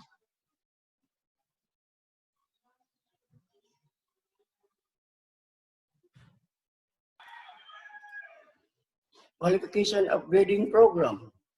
The commission shall design and establish qualification upgrading program of the Philippine National Police officers and members in coordination with the civil service commissions in the commissions on higher education through a distance education program or in a service education program or other similar program. PNP attrition. So, yung PNP attrition. PNP attrition, it is a kind of the program of the PNP as part of the disciplinary actions to those police officers who are considered as a mediocre or kanabitang walay pakialam mga pulis, no? So kung dili na gid sila ang ngayon mahimong pulis, so tanggalon na siya sa serbisyo. Okay? The Philippine National Police Organization established its attrition systems as a part of the disciplinary actions to any uniform member of the PNP who failed to satisfy the required mandatory requirement of the organizations with the approval of the commissions. Attrition by attainment of a maximum tenure in position. So, kung manay mo ang tenure, so dapat na kang i-relieve or mag-retire na ka sa serbisyo. Okay. The PNP organization set a maximum tenure to any key position. For the PNP chief, 4 years, no? Deputy chief, 4 years. Director of the staff services, 4 years. Regional directors, 6 years. Provincial or city directors, 9 years. Other position higher than provincial directors shall have the maximum tenure of 6 years, unless earlier separated, retired, or promoted to higher positions in accordance with the PNP staffing pattern. Police officers holding the above-mentioned position shall be compulsorily retired at the maximum tenure in position herein prescribed at age of 56, whichever is earlier. No? Pag-edad og 56, so that is compulsory retirement period na gitanan sa mga pulis. Unless earlier separated, retired, or promoted to higher position in accordance with the PNP staffing pattern, police officers holding above mentioned positions shall be compulsorily retired at the maximum tenure. So balik-balik lang ta, no? In times of war or other national emergency declared by Congress, the President extend the PNP chief's tour of duty. So kung may kagulian, kagubot, as declared by the Congress, the President can extend the duty of the chief PNP. Managingon nga, no moving out. So, a maximum tenure upon the Police Act may be allowed for another 1 year of tenure in their positions before the maximum tenure unless they shall have already reached the compulsory retirement age of 56, in which case the compulsory retirement age shall be prevail except for the chief PNP. Kung chief PNP ka, nagira, naikuan, bilin ka na, pero kung dili, pero 56 na ka, pulihan juga. Attrition by relief, unsa man ni? Katong nakay position pero relieve ka because of some what? Inefficiently or you are not effective police officer, no? Dili ka epektibo. Dili ka angayan. Attrition by relief of police personnel can only be happened if a police officer given a position but due to some reasons relieved for just cause and not given any positions of within 2 years. After his relief, he shall be retired or separated to the service. So, ang sample ani, dahil nakay-posisyon, ikaw ang chief, then tapos wala ni mo napugan ang women, instead na maubos, itaas noon. So, gi-relieve ka. So, kailangan within 2 years, dapat matagaan ka og bag-ong posisyon. Kaya kung dili, separated ka na sa service. Attrition by demotion and position or rank. Unsa man ni? Ang imong ranggo taas pero imong position gamay. So kinahanglan ang imong ranggo o ang imong posisyon dapat magpatas, no? Pantay siya. Kaya kung taas imong posisyon, gamay kag ranggo, relieve pug ka. Taas imong ranggo, gamay imong posisyon, relieve pug ka. Malay attrition by demotion, no? Attrition by demotion and position is given to any member of the PNP, either civilian or uniform personnel, who is appointed to the position which did not commensurate to his grade or rank, established or rare grade in the PNP staffing pattern. So, malaki gusto ka ganina, no? Which the rank of the police position that will commensurate to his grade within a period of 18 months. After such demotion, shall be retired or separated from the service. Katong kaganina, attrition by relief, ini attrition by demotion, unsa man ni siya? Ang imong ranggo taas, pero ang imong posisyon mubo. Ang imong posisyon taas, ang imong ranggo mubo. So di pwede, dapat patas, no? Ang attrition by demotion kinahanglan within 18 months tagang kag posisyon. Kay kung wala retired ka or separated. Sa attrition by relief, 2 years. Take note ha, demotion, 18 months. Attrition by relief, 2 years. Okay. Attrition by non-promotions. Unsa man ni? Within 10 years, wala ka na-promote. Ang imong last promotion is 2001. Kaya pagka 2011, wag kung ka na-promote. So you will be considered as separated from the service. So ma-attract yung kaya, matanggal ka sa serbisyo. So mayan siya, oh. Period of 10 years, no? Attrition by other means, unsa man ni? Katong sa every annual performance evaluation, bagsak ka. Or nakay recidivist ka. No? Gabalik-balik na lang yung kaso. Kami hindi ka makasuhan. So, matanggal ka. Una, bagsak ka permanente sa evaluation. Then tapos, dagang ka o kaso, permanente lang ka ma-report na nakay kaso.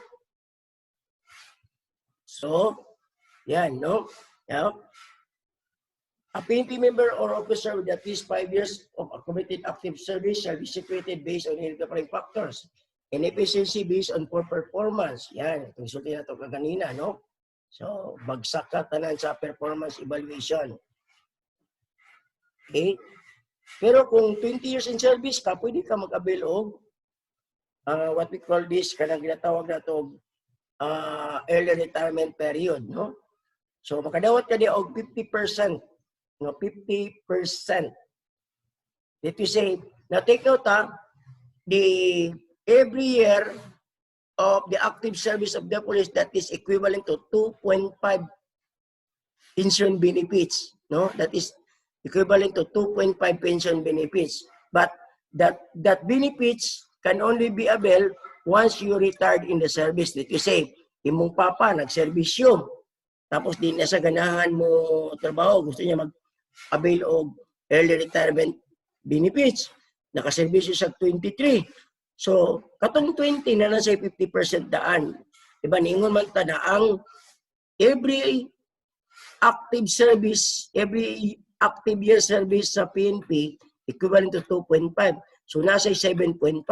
So, instead na 50% lang yung madawat, may mo to siyang 57.5 kay naman siya tulo ka tuig nga sobra. So every year that is equivalent to 2.5%. Okay. PNP promotion system, rationalized promotion system. The commission has established a system of promotion of uniform and non-uniform personnel of the PNP, which shall be based on merits on the availability of vacant position in the PNP staffing pattern.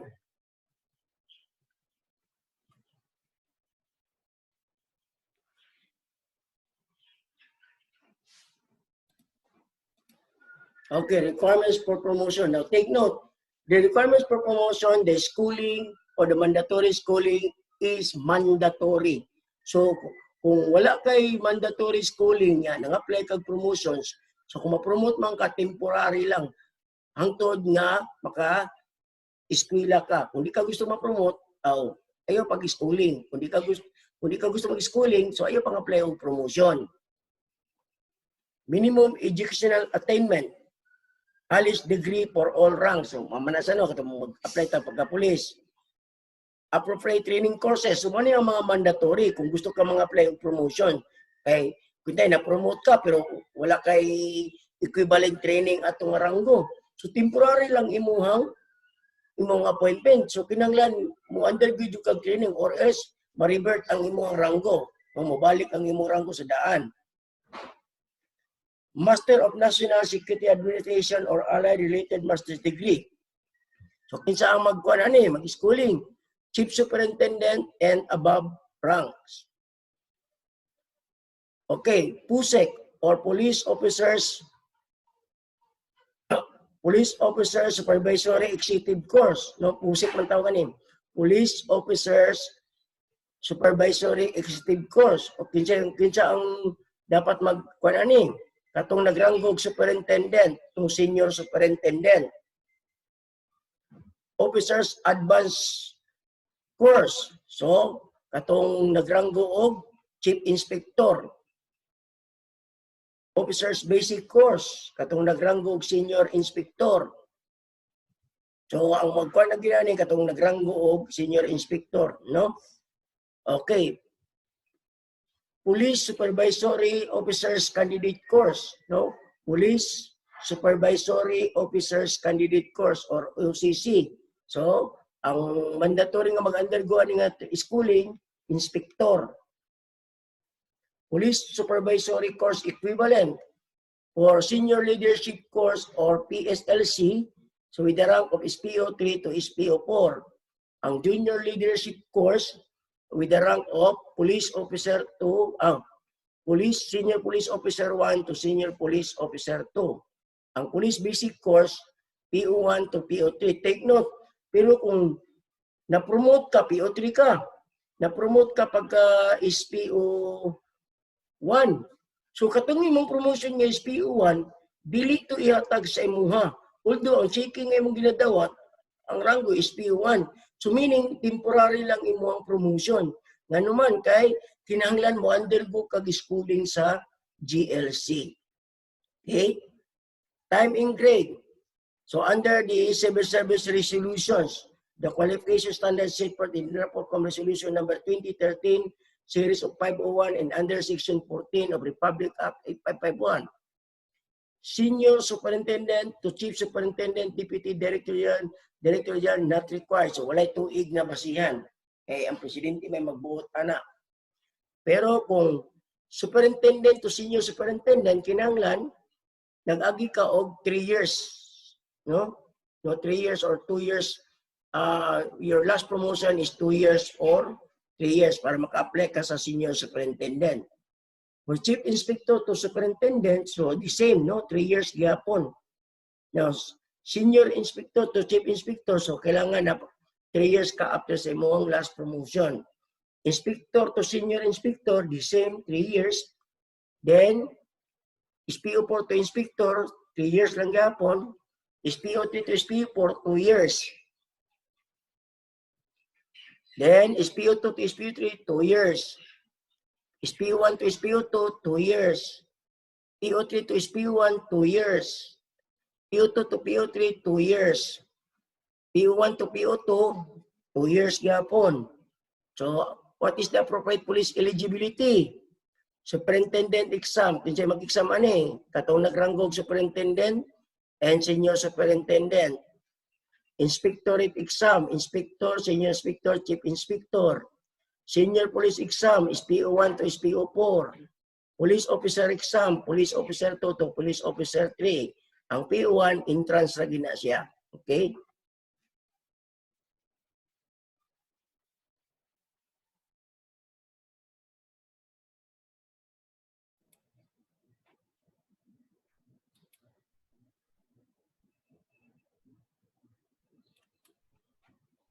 Okay, so now let's talk with the coverage for the third exam. So now let's go to the Bureau of Fire Protection. So remember, Bureau of Fire Protection is one of the law enforcement agency. Okay. So the Bureau of Fire Protection is immediately under the supervision, administration, and control of the DILG by the virtue of Republic Act number 6975.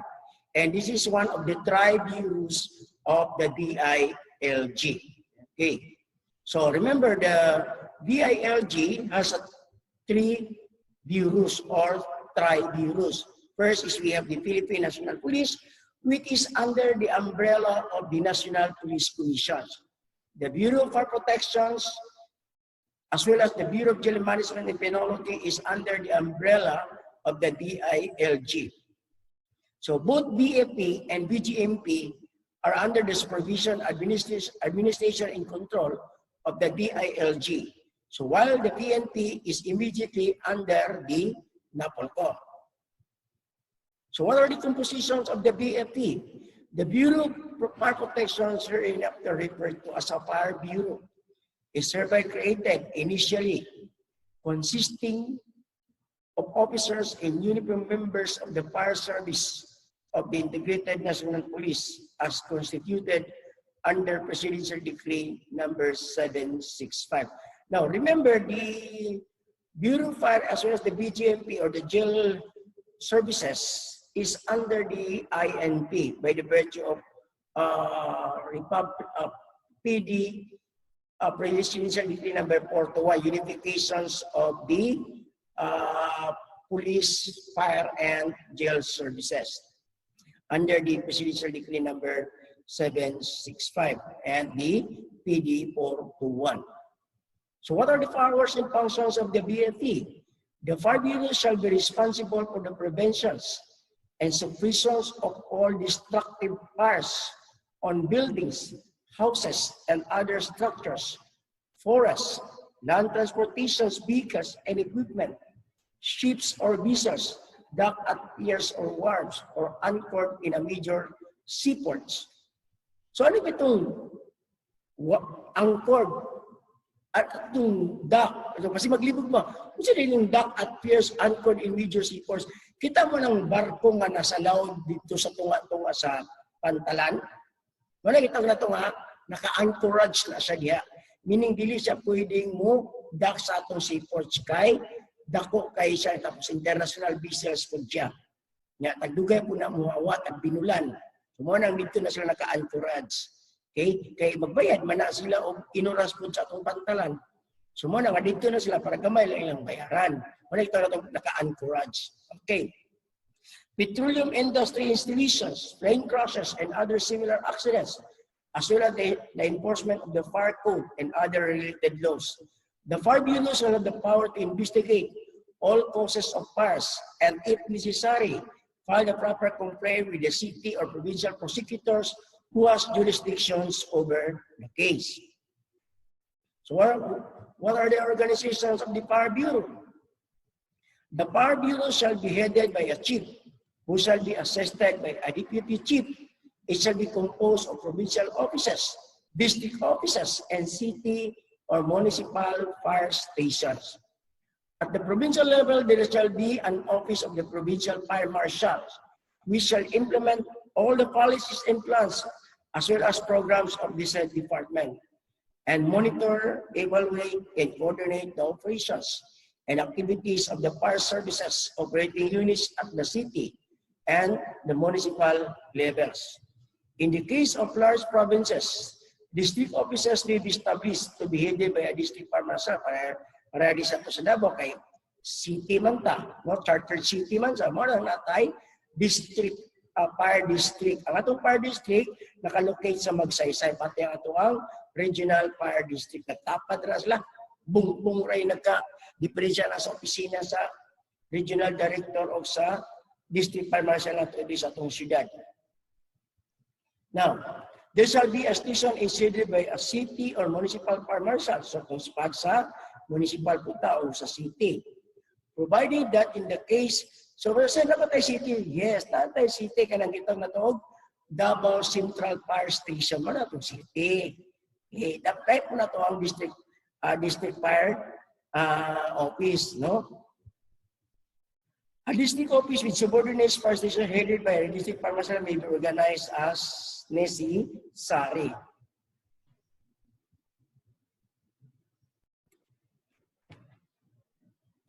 Okay, the fire chief shall recommend to the secretary of the organizational structure and staffing pattern, as well as the disciplinary machinery for officers and men of the bureau, in accordance with the guidelines as set forth herein as provided in Section 85 of this Act. So ano itong niliver na of this Act, yung RA 6975?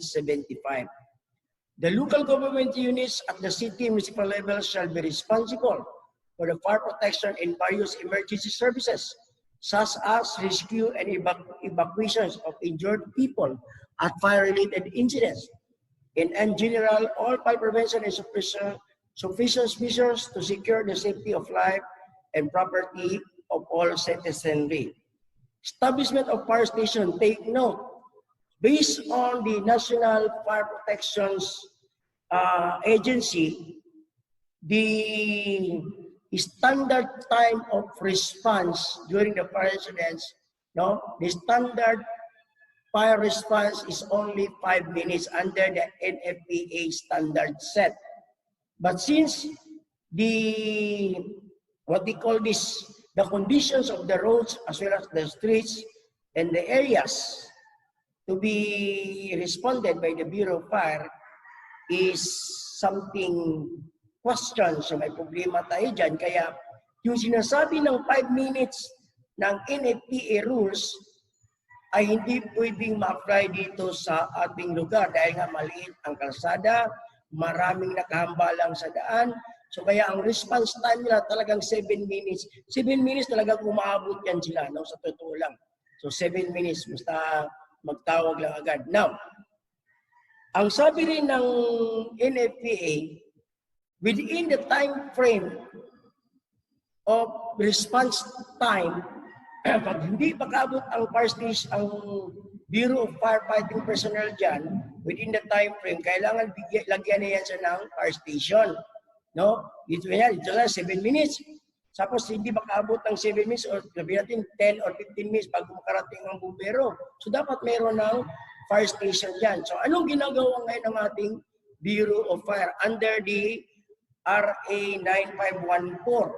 Ang sinabi ng RA 9514 at saka yung bagong batas ng BFP, it is the duty and responsibility of the fire chief to encourage all the barangays to create a barangay brigade. So yun, batas yun, no? Dahil sa nangyari mga sakuna, nagkaroon na tayo ng tinatawag na risk reductions, yung crisis management and risk reduction management, which enforce the law na ang bawat barangay dapat meron na siyang barangay fire brigade. So medyo hindi na nahirapan nating kabumbiruan. So hindi naman lahat na nabigyan ng biyaya ng Diyos, no? So yung ibang barangay, meron silang barangay brigade pero wala naman silang fire truck. So yun lang ang problema. Okay. So anyway, wala nang problema kasi meron ng barangay fire brigade. Now, the local government units at the city municipal level shall be responsible for the fire protections and various agencies. So maswerte tayo dito sa Davao kasi meron tayong 911.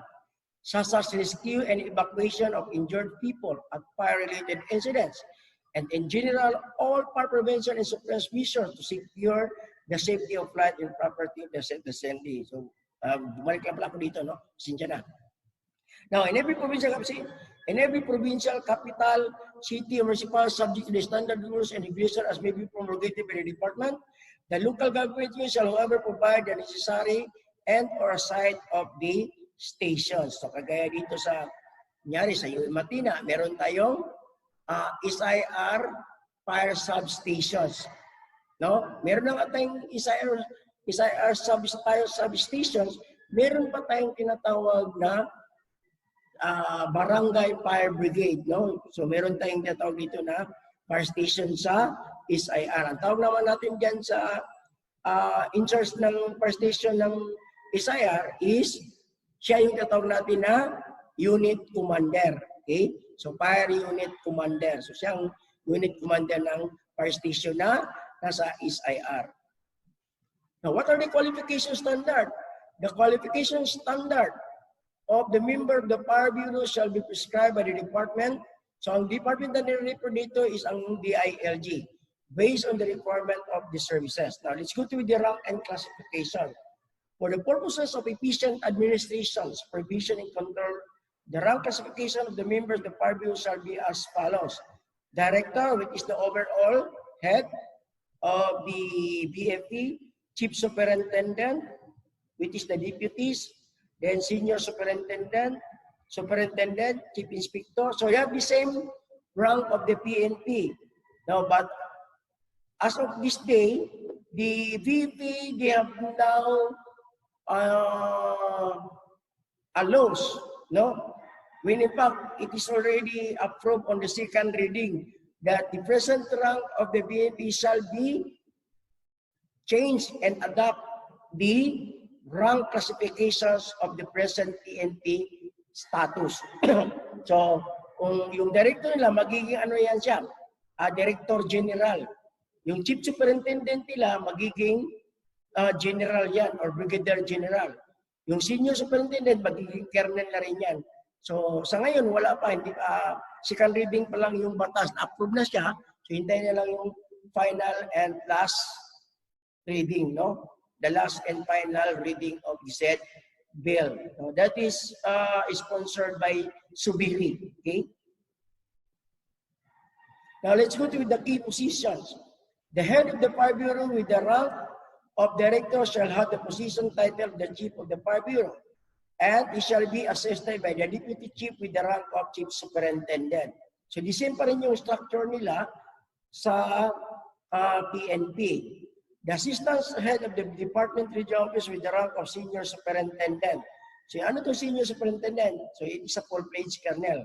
Shall assume the position title of assistant regional director for fire protection. Yun talaga ang title ng regional director dito. Yung tatawag na assistant regional director. Kaya lang, regional director ang tawag natin kasi nandito siya sa region. As provided in section 11 of the RA 6975, the head of the NCR district office with the rank of senior superintendent shall have the position title of district fire marshal.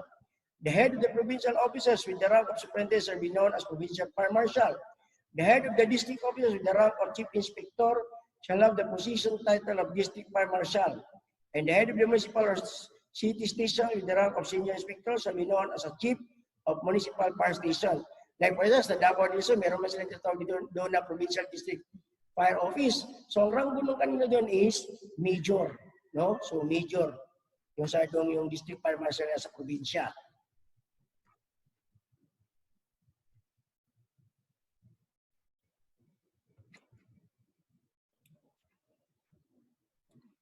Okay, so bago ko makalimutan, kasi na-discuss na rin natin yung response time ng BFP.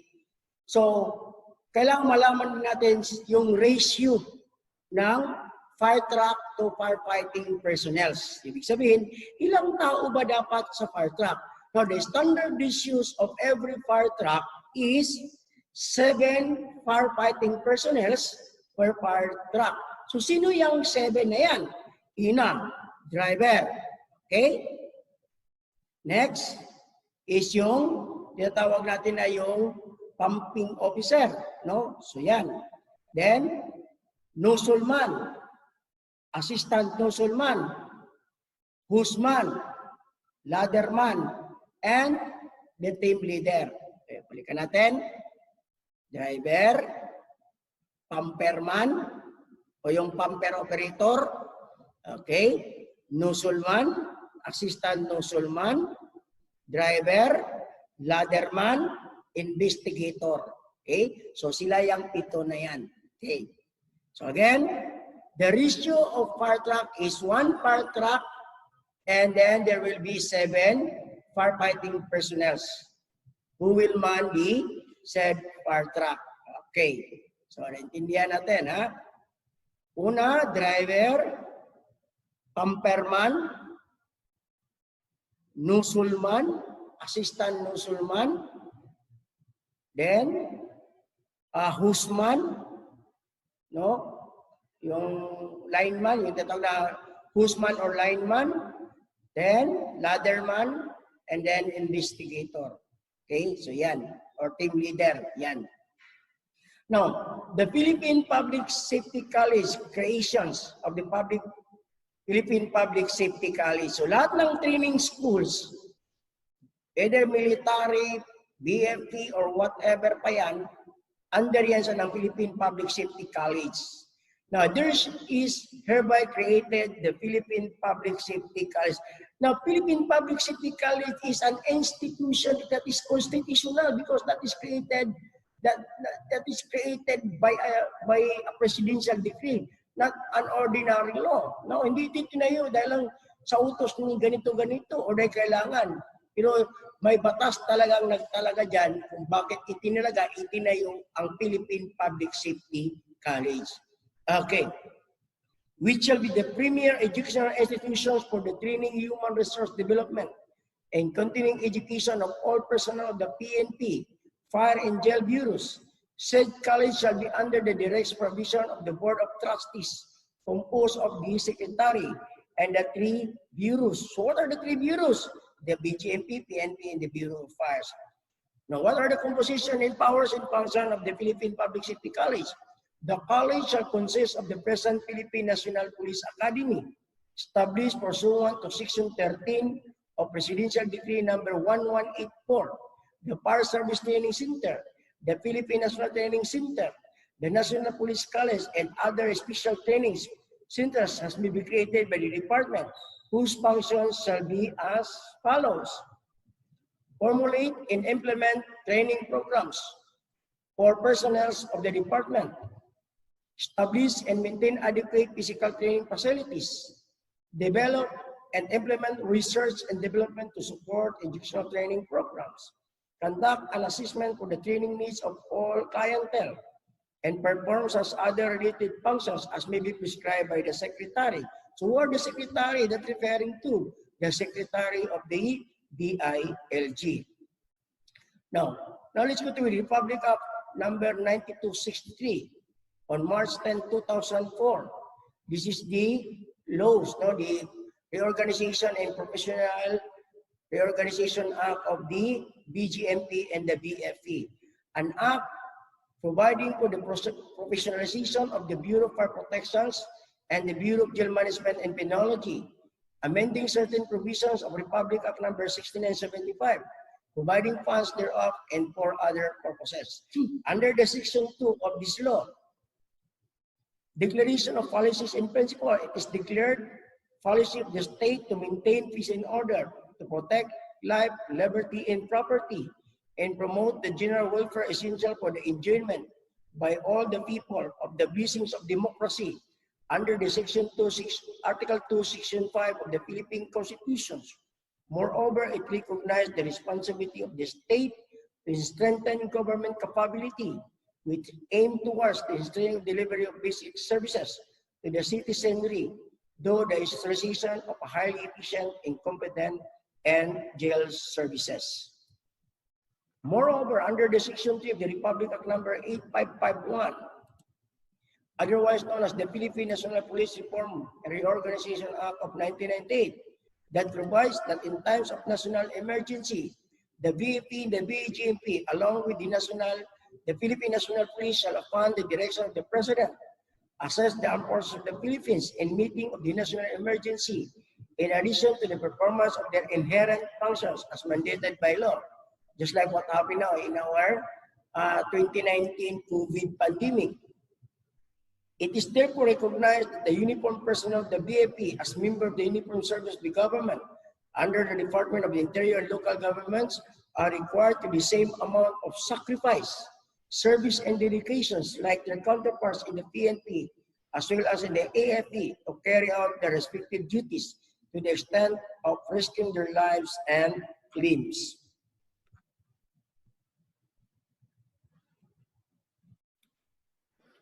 Towards this end, the state shall provide for the professionalization and restructuring of the BAP by upgrading level of qualifications of the uniformed personnel and standardizing the base pay, retirement, and other benefits, making it at par with those of the PNP and AAP. So meaning, when the RA 9263 was totally implemented, the base pay of the BFP together with the BGMPs are now also increased.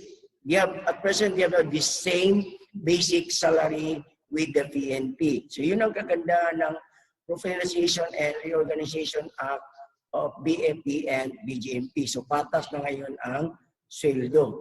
Hindi kagaya no na mataas ang PNP kumpara sa jail at saka sa BGMP. Okay. Now let's go to the organization and key positions of the BAP. The BAP shall be respectively headed by the chief, who shall be assisted by the two deputy chief, and one for administration and one for operations, which is similar to the PNP.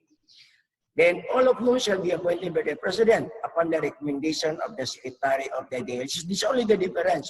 The one will recommend to become the chief of the Bureau is no other than the Secretary of the DILG. Okay? And the PNP, there is what we call is the recommending authority. No, the regional director, then the PNP chief, then the next is the endorsement of the Civil Service Commission chairman, who would become the PNP director, deputy director general. Okay. Among the qualified officer with at least the rank of senior superintendent. So ito lang yung initial rank requirement to qualify for the position of the BFP chief. The BFP officer must have an initial rank of senior superintendent, in which is equivalent to full-fledged colonel. Provided that in no case shall any officer who was retired is retireable within 6 months from his or her compulsory retirement age be appointed as the chief of the 5 bureau. As the case may be provided further that the chief of the 5 bureau shall serve a term of duty not exceeding 4 years. So we have the same tenure of service, no, sa BFP, okay, as a PNP rather. But in the times of war, the concurrent BFP chief shall remain on his positions until the so-called calamity or war will be lifted. No? So, only the BFP chief lang ang pwedeng ma-extend except for the deputies. If they are retired through mandatory, then they will be separated to the service, no? Except for the chief.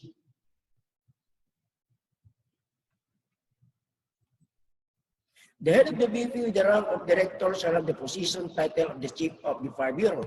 So take note, the rank of the head of the BFP shall have a rank of director. And his title position is the chief of the 5 bureau. Okay? The second in command is the deputy chief for administrations, and the third in command is the deputy chief for operations. And the fourth in command is the deputy chief for directorial staff of the 5 bureau. Okay. Now, the fourth officers called the rank of chief superintendent shall have the respective position, title chief of directorial staff of the 5 bureau shall be assisted by directors of the directorates in the respective national headquarters office with at least the rank of senior superintendent. Pag sinabi ting senior superintendent, that is a full-fledged colonel, no? Ang chief superintendent pala, balikan lang natin, that is general, no? I stand for corrections. The head of the BFP with the rank of director shall have the position title chief, the the second officers in command of the BFP. Tapos na tayo dito, okay? The BFP shall establish and maintain the respective regional offices in each of the administrative regions of the country, which shall be respectively headed by regional director for fire protections with the rank of senior superintendent. He or she shall be respectively assisted by the following officers with the rank of superintendent. Kasi nga, full-fledged colonel lang ang regional director. So kanya, ang deputy niya, kailangan medyo mababa sa kanya ng rango. So that is referring to lieutenant colonel, which is assistant regional director for administrations, assistant regional for operations, and regional chief for directorial staff. Now let's go through the professionalization and upgrading of qualification standard in the appointment of uniformed personnel to the BFP. No person shall be appointed as uniformed personnel of the BFP and the BGMP unless it possess the following qualifications. So that is the same with the PNP, no? So parehas pa rin, no? Parehas pa rin yung qualifications ng aplikante.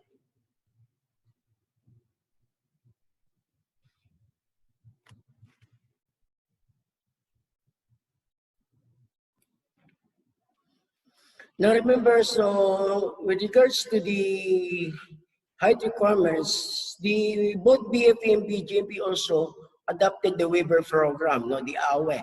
Okay, they have the same age requirement, the height requirement. Okay. Now, after the lapse of the time of prayer for the satisfaction of a specific requirement, current uniformed personnel of the PB will fail to satisfy any of the requirements enumerated under the section shall be separated from the service if they are below 50 years of age and serve a government of less than 20 years, or retired if they are age 50 or above and have served in the government for at least 20 years without prejudice in the case to the payment of benefits, they may be entitled to under existing law.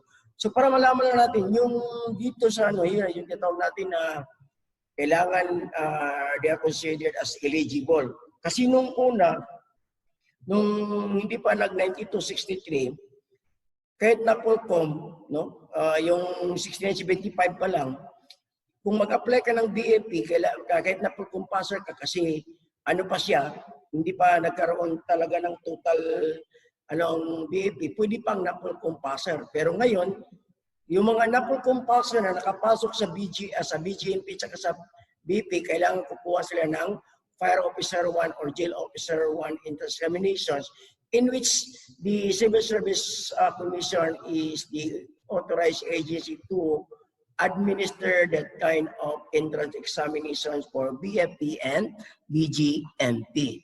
So, yan, no?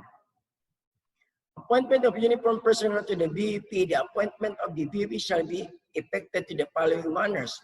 Fire Officer 1 to Senior Fire Officer 4 shall be appointed by the respective regional director for fire protections for the regional office. Uniform personnel or by respective chief of the 5-year for the national headquarters. No? Kung sa regional, the same pa rin sa PNP, regional director ang mag-appoint for the national level, so the BEP chief, no? Or his authorized representative. And all the appointment of the BAP as well as the BGMP must be attested by the Civil Service Commissions.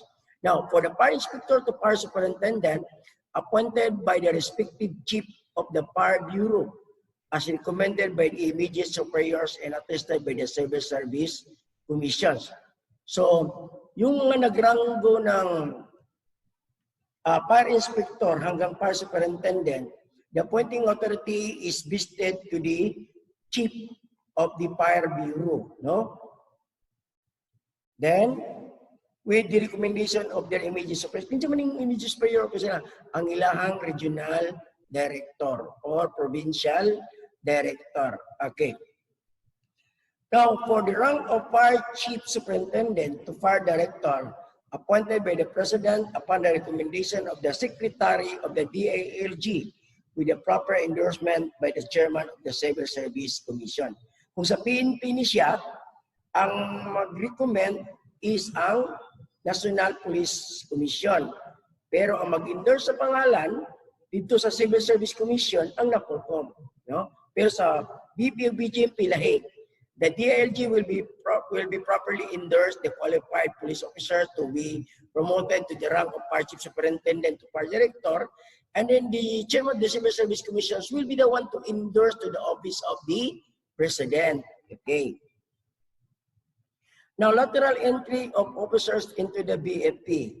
So, pag nakapasok ka dito through lateral, so you will be given an initial rank of fire inspector or jail inspector. In general, all original appointment of officers in the Fire Bureau and Jail Bureau shall commence the rank of Fire Jail Inspector wherein applicants for lateral entry into the BEP shall include all those with highly specialized and technical qualifications, such as but not limited to civil engineers, mechanical engineers, electrical engineers, chemical engineers, chemists, architects, criminology, CPA, nurses, so on and so forth. Pero ang priority na is itong mga engineer, chemist, at saka itong physical therapist, no? At saka dentist. Ito yung mga ano nila. Social workers, no? Ano din nila yan, no? Psychologists, teachers, nurses. Now, for the doctor of medicine, as well as the member of the bars, once they enter into the BFP or BGMP, and then they pass the lateral entry, so they will be given an initial rank of fire senior inspector or jail senior inspector. Now let's go to the professionalization and upgrading of qualification standards in the designation of uniformed personnel for the BFP key positions. No person shall be designated the following key position of the BFP unless he or she has met the qualifications as provided in this law. For the municipal fire marshal should have the rank of senior inspector who have finished at least second-year Bachelor of Laws or earned at least 12 units in the master's degree program in any field of discipline in the masteral program. Now take note, kung hindi ka nakapag-aral ng 2 taon sa pagkabugasya, kailangan mo lang kumuha ng 12 units sa any masteral program discipline to qualify for the position of municipal fire marshal, plus you must have an initial rank of senior inspector. Kailangan kapitan ka para mahimo kang municipal fire marshal. And then you must obtain at least 12 units in any masteral courses or any field of discipline in the masteral courses. So kung hindi ka naman nagkapag-aral ng mga pero nakatapos ka ng 2 taon sa abogasya, so qualify ka. Now for the city fire marshal should have the rank of chief or senior inspector, no? I think this is chief, ano siya? Chief inspector. Okay? I think this is chief inspector, no? So I stand for correction. Who must be at the second year bachelor's of laws or earn at least 24 units in master's degree program. Yung sa city, yung sa municipal, 12 units lang, pero sa city, 24 units, no? The same pa rin yung sa bachelor of laws. So, kahit na anong discipline sa masteral, balikan natin sa municipal, senior inspector, sa city fire marshal, chief inspector, no? So that is major. And then 24 units. Sa municipal, 12 units. Okay.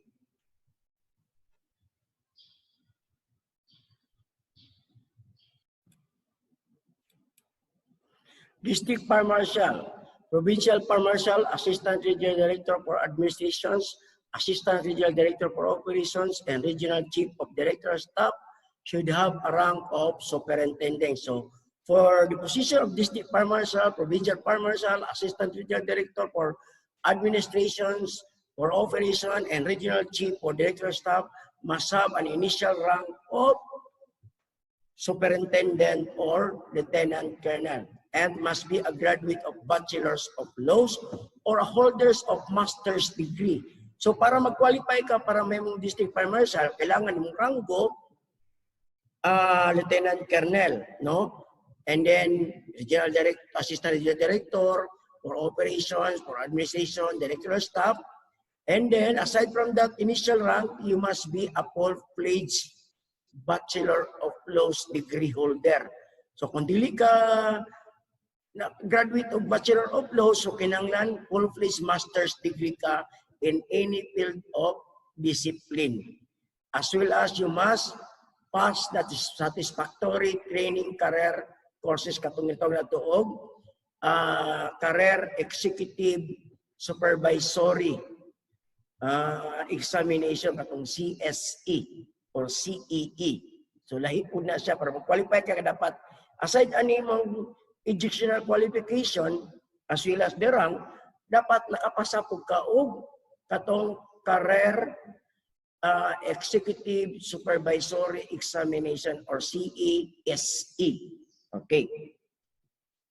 District fire marshal for the National Capital Region. So there is sa district fire marshal provincial man eh. Kaning number 4, district fire marshal for the National Capital Region sa NCR. So regional director for fire protection and director of Judicial Headquarters Office should have at least the rank of senior superintendent.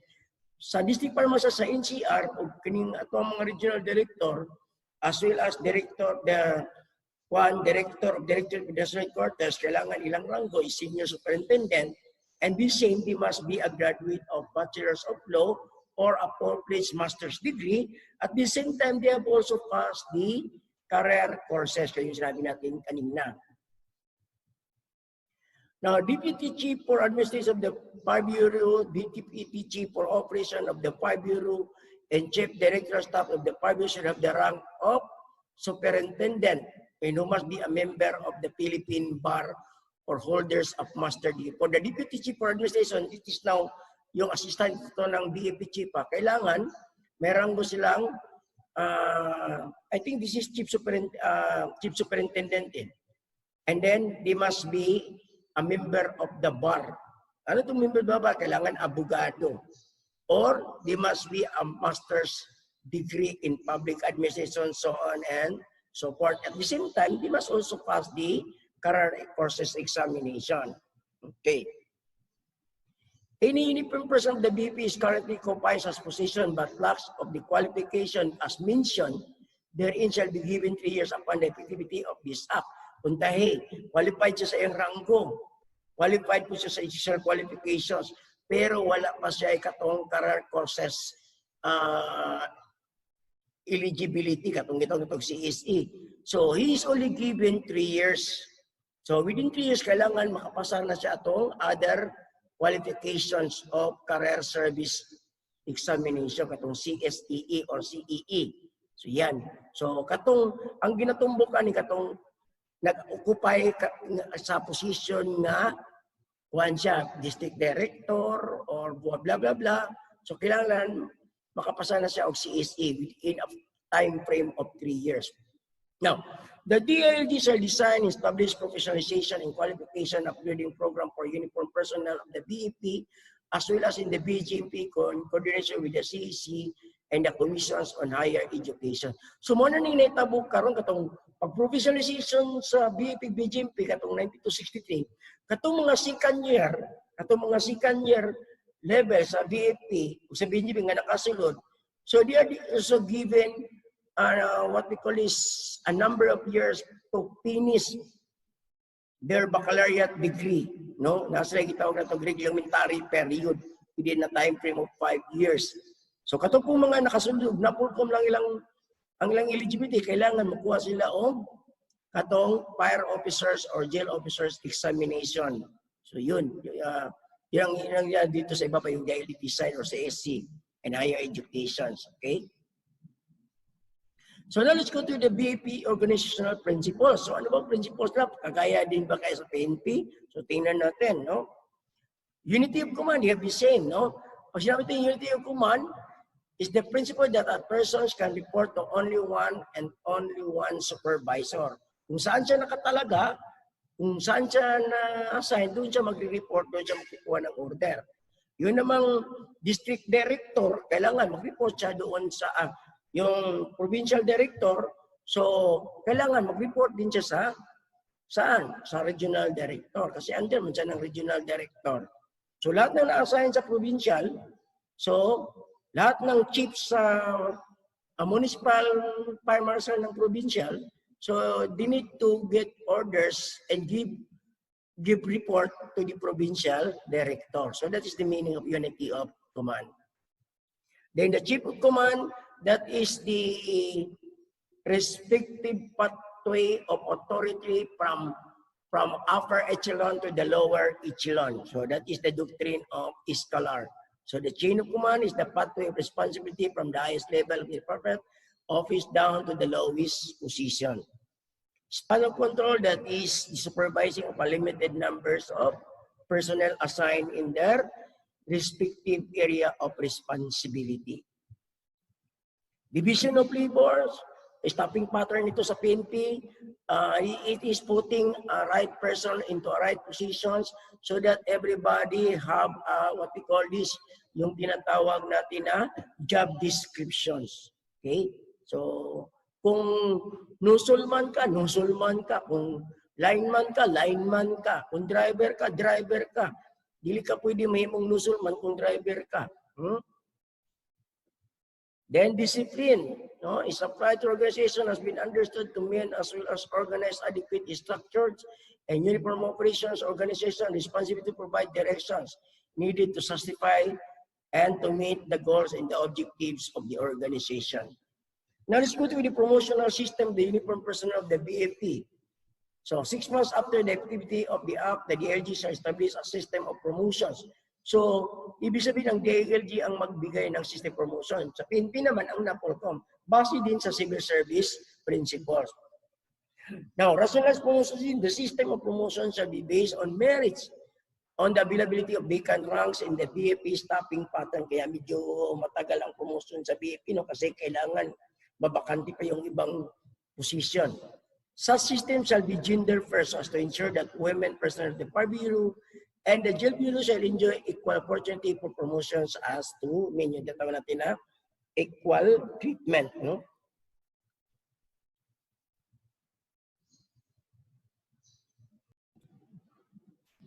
Okay, for the requirements for the promotions, any person of the BP shall not eligible for promotions to a higher rank unless he or she has met the minimum qualifications as a standard or the appropriate civil service eligibility as set by the CSC and has the satisfactory pass the required psychiatric, psychological, and drug and physical tests. So this is the same with the requirement for promotions in the PNP.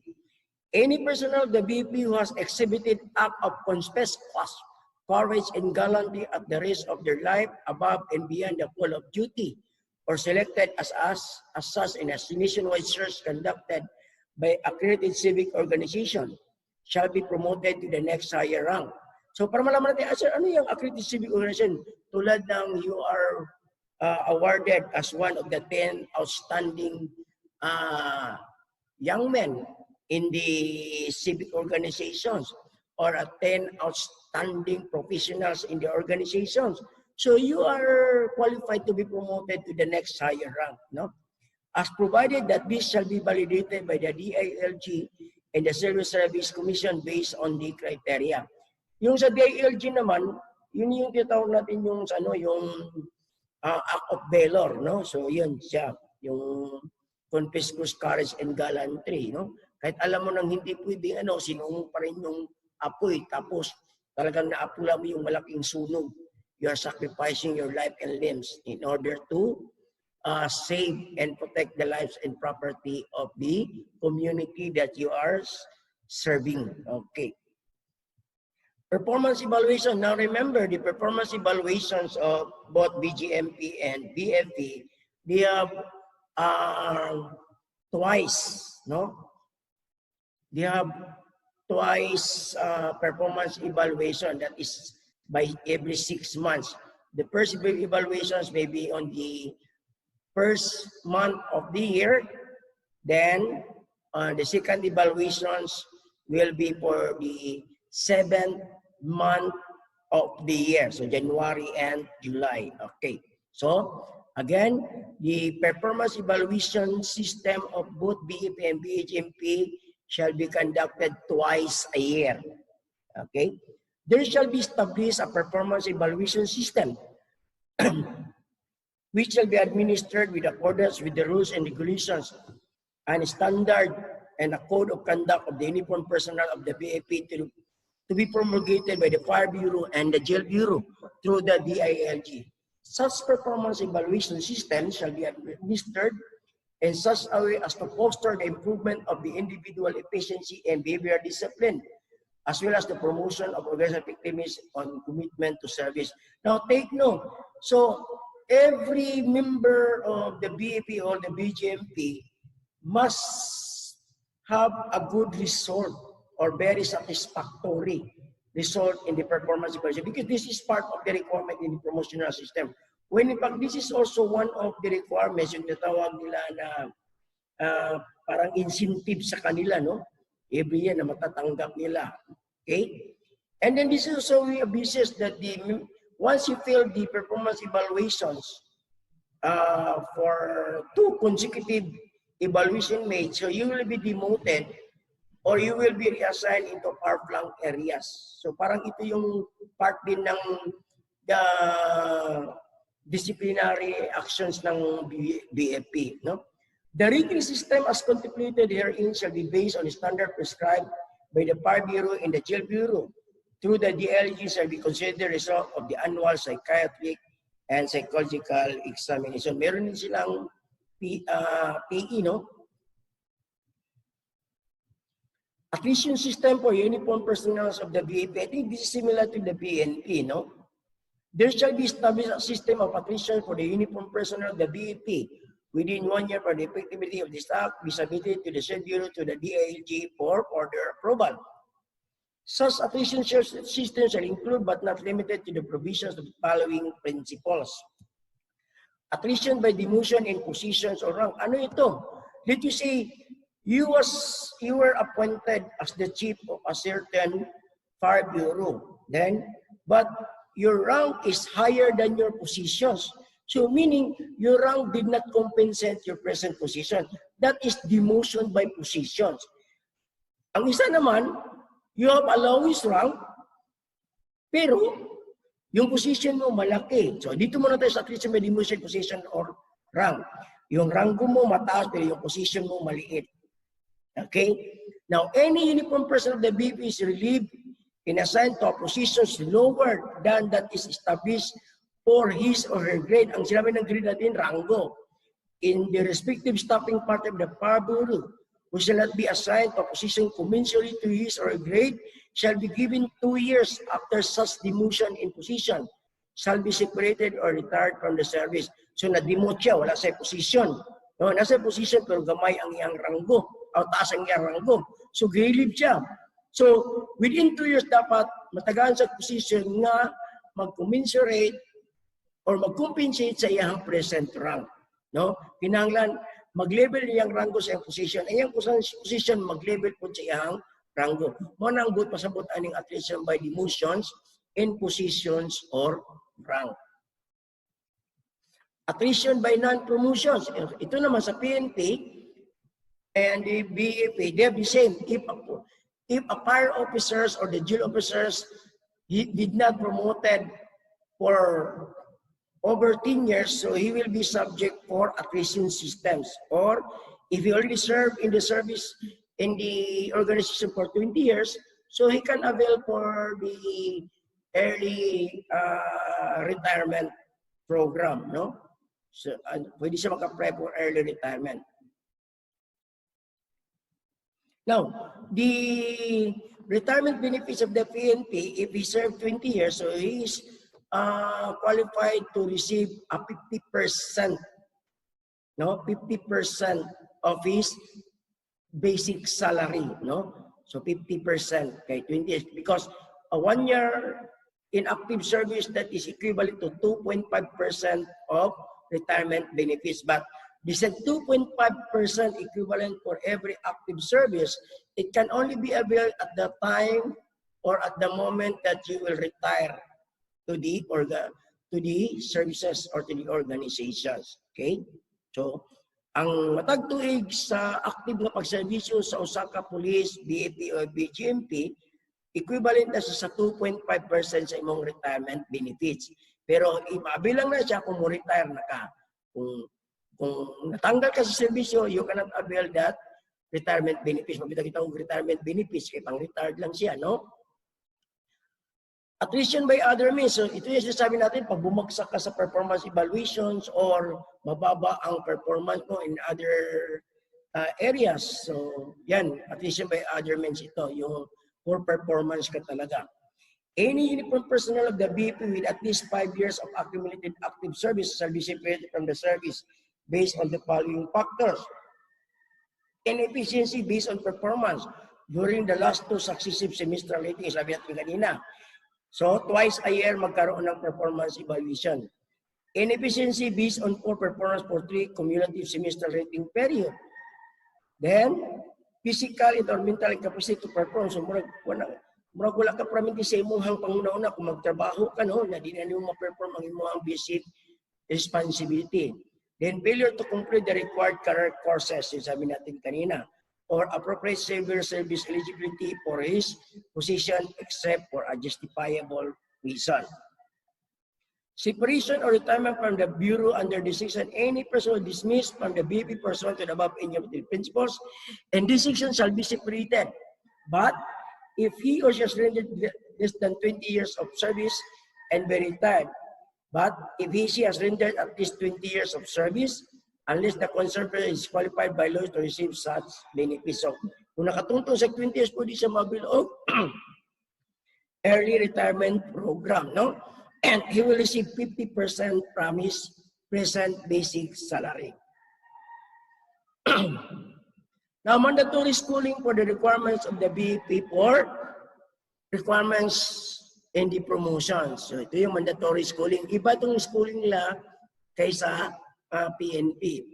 Fire Officers Advanced Course. So, sinong pwedeng magkuha nito? Graduate of Fire Officers Basic Course. So, kailangan naka-undergo ka muna ng FOBC. Fire Commission Officer with the rank of Senior Inspector to Chief Inspector. So, ano naman yung mandatory schooling nila? Fire Officer Basic Course. Graduate of OCC or BSPS, Fire Commission Officer with the rank of Inspector. Ano itong BSPS? Ang ano ito sa ito yung mga PMER, Bachelor of Science in Public Safety, no? Yan. So, bago ka makapagkuha ng mandatory schooling for para officer course, kailangan tapos ka muna ng officer's candidate course. Now, para officer's candidate course, sino ang mandatory na mag-ano nito? Yung senior fire officer 4 para mag-qualify sila for the promotion of inspector. For the fire protection supervisory course, fire officer 3. Okay.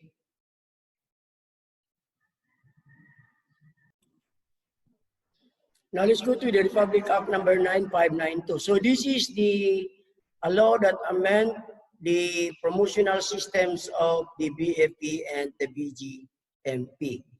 Okay, sa PNP, yung ano naman na is RA 9708, no? An act extending for 5 years reglementary period for complying with the minimum educational qualification and appropriate eligibility in the Bureau of Fire Protections and the Bureau of Jail Management and Penology, amending for the purpose of certain provisions of Act number 9263, otherwise known as the Bureau of Fire Protections and Bureau of Jail Management and Penology Professionalization Act of 2004, and for other purposes.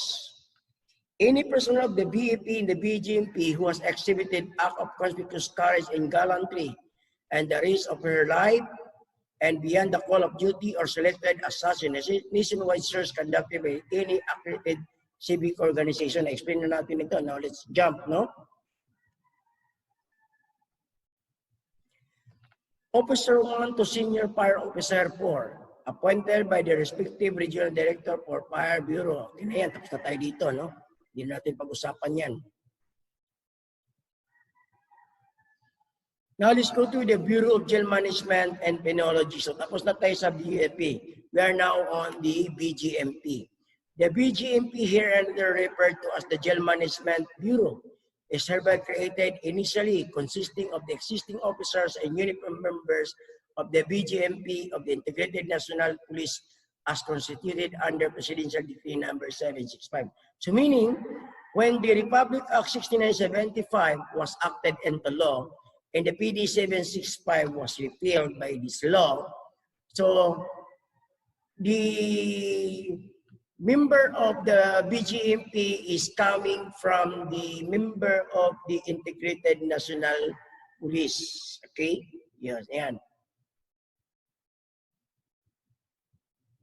So what is the mandate of the BGMP? The mandate of the BGMP is the Bureau of Jail Management and Penology was created on January 2, 1991, pursuant to Republic Act number 6975, replacing its forerunner, the Jail Management and Penology Service of the defunct Philippine Constabulary and Integrated National Police.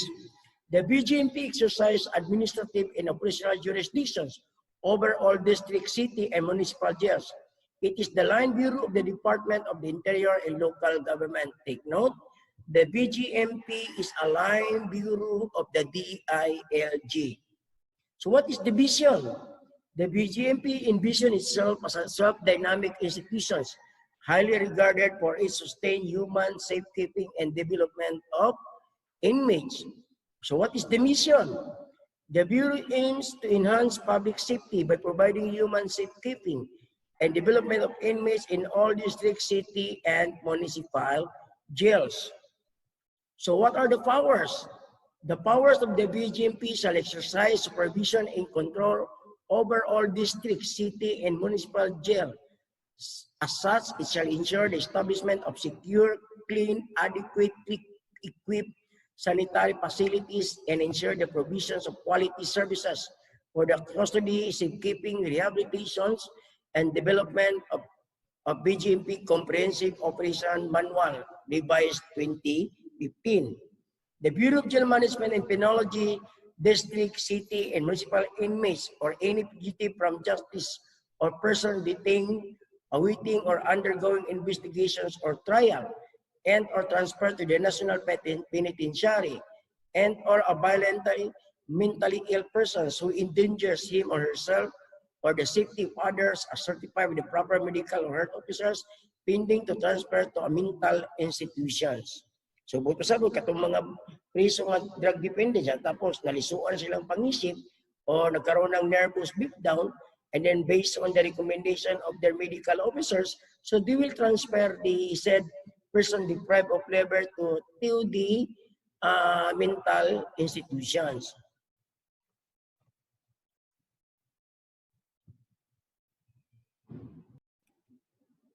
Okay, so what are the functions of the BGMP? In line with the missions, the Bureau endeavors to perform the following functions: enhance and upgrade organizational capability on a regular basis, thus making all BGMP personnel updated in all advancement and law enforcement, eventually resulting in a greater crime solutions, efficiency, and decrease of inmate populations. Now remember, the all-time problems of both corrections and BGMP is the budget. Budget talaga, no? Taken na yung overcrowding, no? Kasi kung may budget, pwede man lang palakihin ang kanilang prison institutions to accommodate prisoners and to give what we call these good conditions to the life of the person deprived of liberty inside the prison institution. Kaya lang, unti lang yung budget nila. To implement strong security measures of the control of inmates, to provide for the basic needs of inmates, to conduct activities for the rehabilitation and development of inmates, and to improve the jail facilities and conditions. So, ma-improve nila, pero kaya lang, hindi nga masyado yung based on the standard accommodations of prisoners as agreed in the Geneva Conventions for the treatment of offenders. No, hindi nga lang yun. Now, district jail in large cities or a group of clustered municipalities. Ano ibig sabihin ng clustered municipalities? Ang sample po natin dyan is ang Panabo, yung Davao del Norte, yung Panabo, no? Yung Davao ng clustered may mga clustered municipalities yan sila.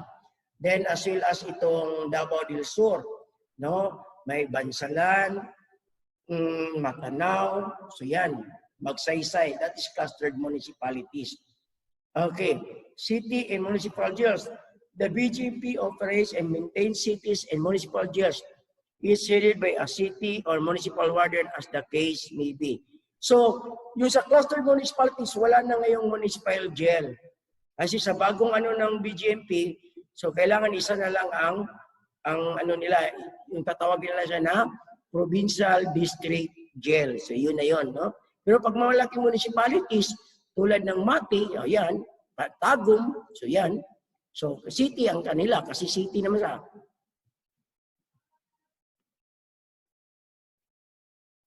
What are the core values?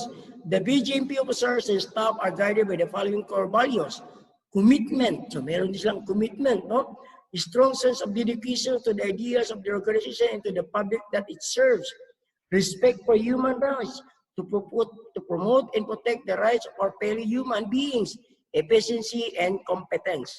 Then mastery of important skills for delivery of quality services. Cooperations, willingness to share efforts in implementing plans and achieving goals, and the last is teamwork. No, kung sa UN pa na ihit, ang ato ihit is integrity, honesty, then innovations and teamwork, no? So yun, yung ano natin ang core values ng UN. Then the combined effective actions of all personnel. So what are the objectives? The broad objectives of the Bureau are the following. To improve the living conditions of offenders in accordance with accepted standards set by the United Nations, yan sabi ko kanina. To enhance safekeeping, rehabilitation, and development of offenders in preparation for their eventual reintegration into the mainstream of society upon or after their release. To professionalize jail services. Then we have the principles. The following principles shall be observed in implementation of preceding sections: human treatment of inmates, observance of professionalism in the performance of duties, and multi-sectoral approach in the safekeeping and development of inmates can be strengthened through active partnership with other members of the criminal justice system and global advocates of corrections. Now, Jail Provincial Administrator's Office in every provinces, the BGMP operate and maintains a provincial jail administrator's office headed by provincial administrator to oversee the implementation of jail services of all district, city, and municipal jails within its territorial jurisdiction. Ang sinasabi ito, clustered city yan, ha? Yung maliliit na syudad. District jail within the large cities or a group of clustered municipalities, a district jail headed by district warden may be established. City municipal jail, the BGP operates and maintains city and municipal jails is headed by a city or municipal warden as the case may be. Now let's go to the qualification for key positions. The following are the minimum qualification for appointment or designation to key position in the jail bureau. Should have the rank of at least jail senior superintendent for the chief yan, no? Should be a member of the Philippine Bar of Order of Master's Degree in Management. Parehas pa rin, no? They should have satisfactorily completed the mandatory training or career courses for such position, including the Public Safety Officer Senior Executive course. So yan, no? Yung Public Safety Officers, PSOSE. PSEE ni sila, no? PSEE po ni sila. Pareha sa police patong Public Safety Officers, no? Should possess the required third level eligibility. For the regional director, kaganina, for the chief of the BGMP to, should have the rank at least jail senior superintendent, no? For the regional director, colonel, no? Should have graduate Bachelor of Laws or holder master's degree, management, public administration, so on and so forth, and the same, kailangan pasado siya ng third level eligibility and yung PSEE, no? Yung career services.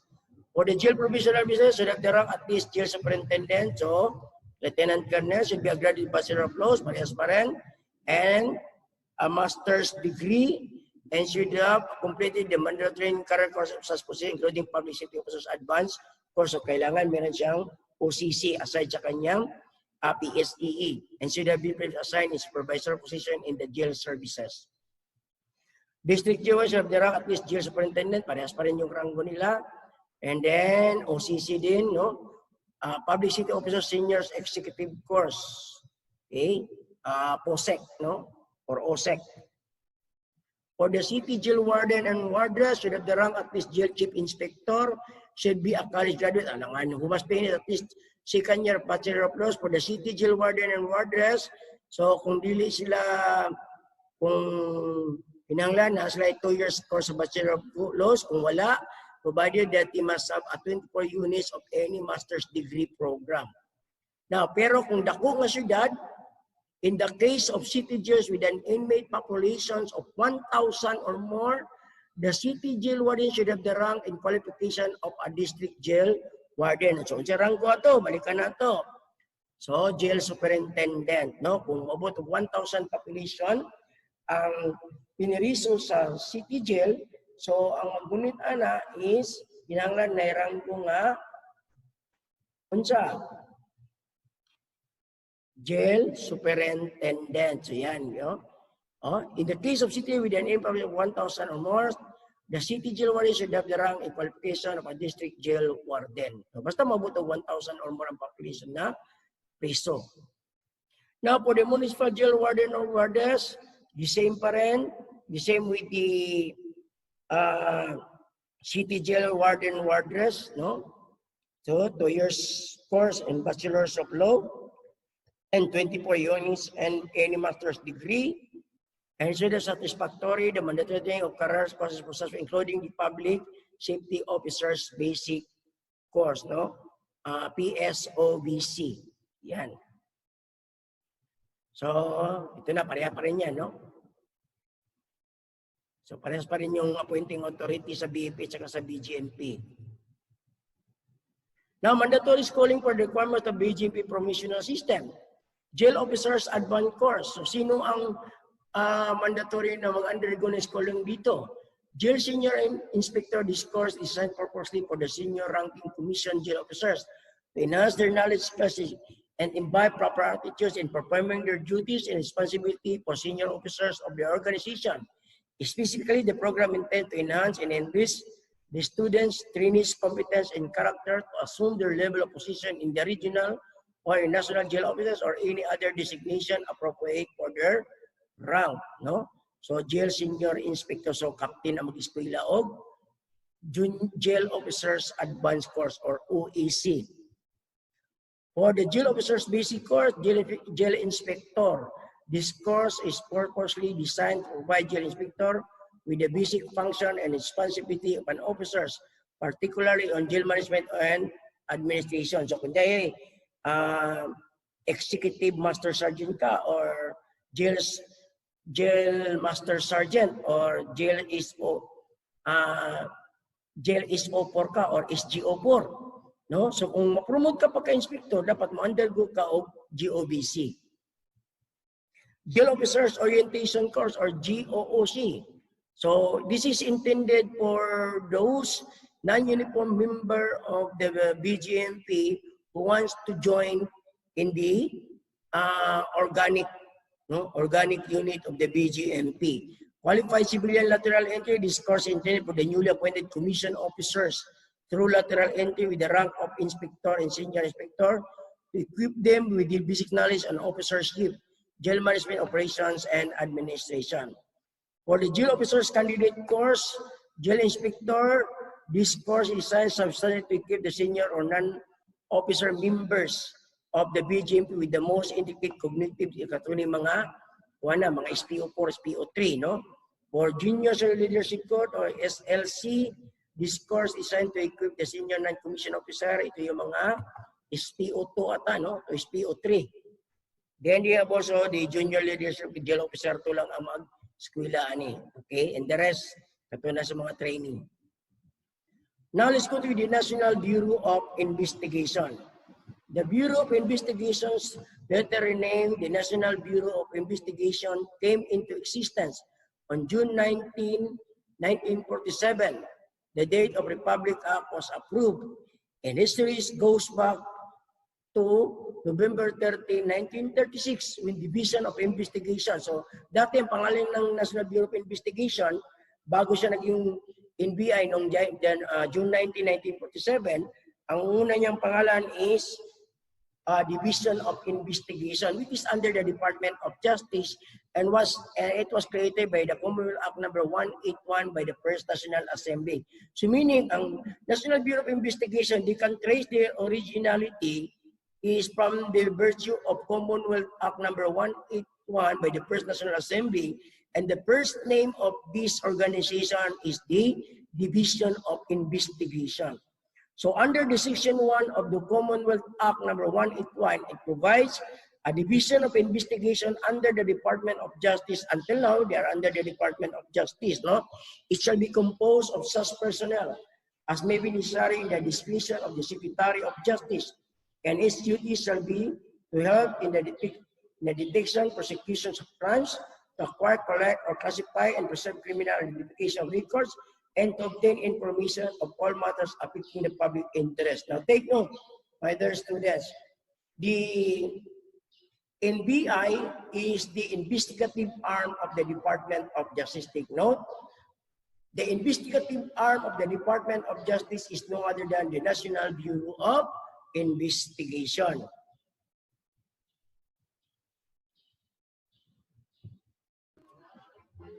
Okay, so the DI was the brainchild of Commonwealth Act by President Manuel L. Quezon, and then the then Secretary of Justice Jose Yulo, a veteran American police officer, and Captain Thomas Dugan of the New York Police Department.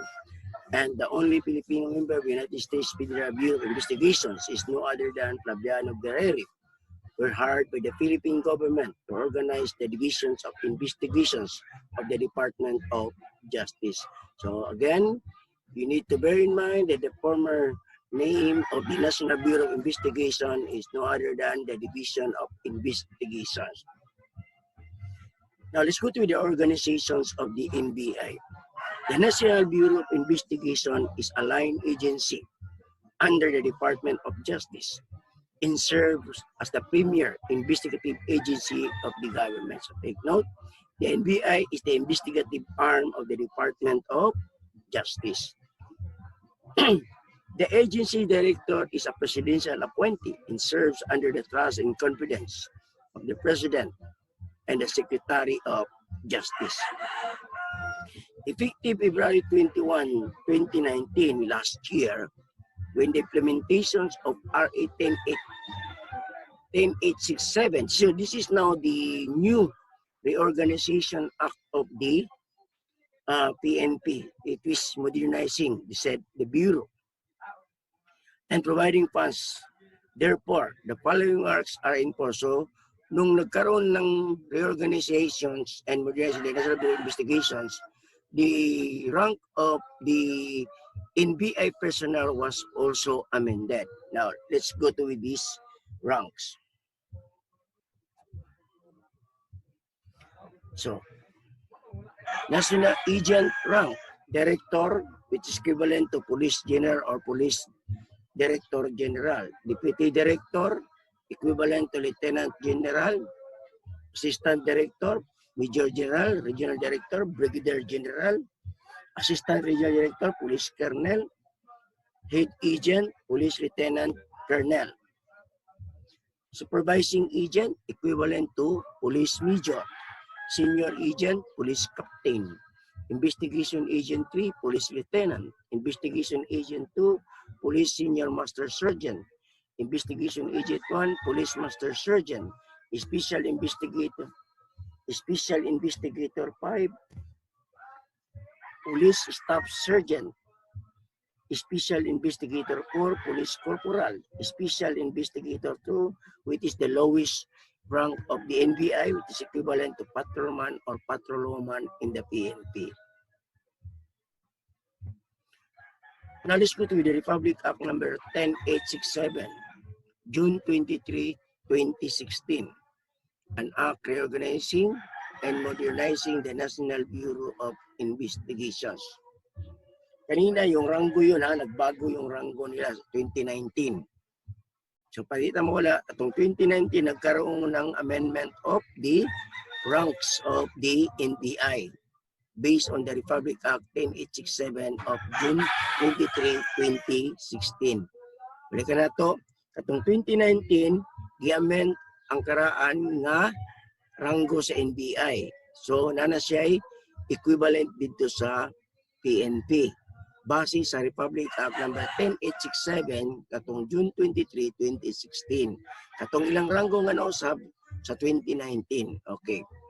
It is the policy of the state to promote and maintain an effective, modern, gender-responsive, competent, and highly trained investigative body, functionally integrated and national in scope. Toward this end, the state shall formulate plans and programs to enhance and modernize the National Bureau of Investigations with expanded structure, capability, and manpower responsive to the demands of the times. Reorganization, modernization, and expansion of the said Bureau. The NBI is hereby reorganized and modernized to adequately meet the increasing demands of an expanded investigative and detective work. It shall implement a modernization program which is geared towards the acquisition of the state-of-the-art investigative and intelligence equipment and the establishment of forensic and scientific laboratories. The program shall include provisions for the training of its personnel in this regard.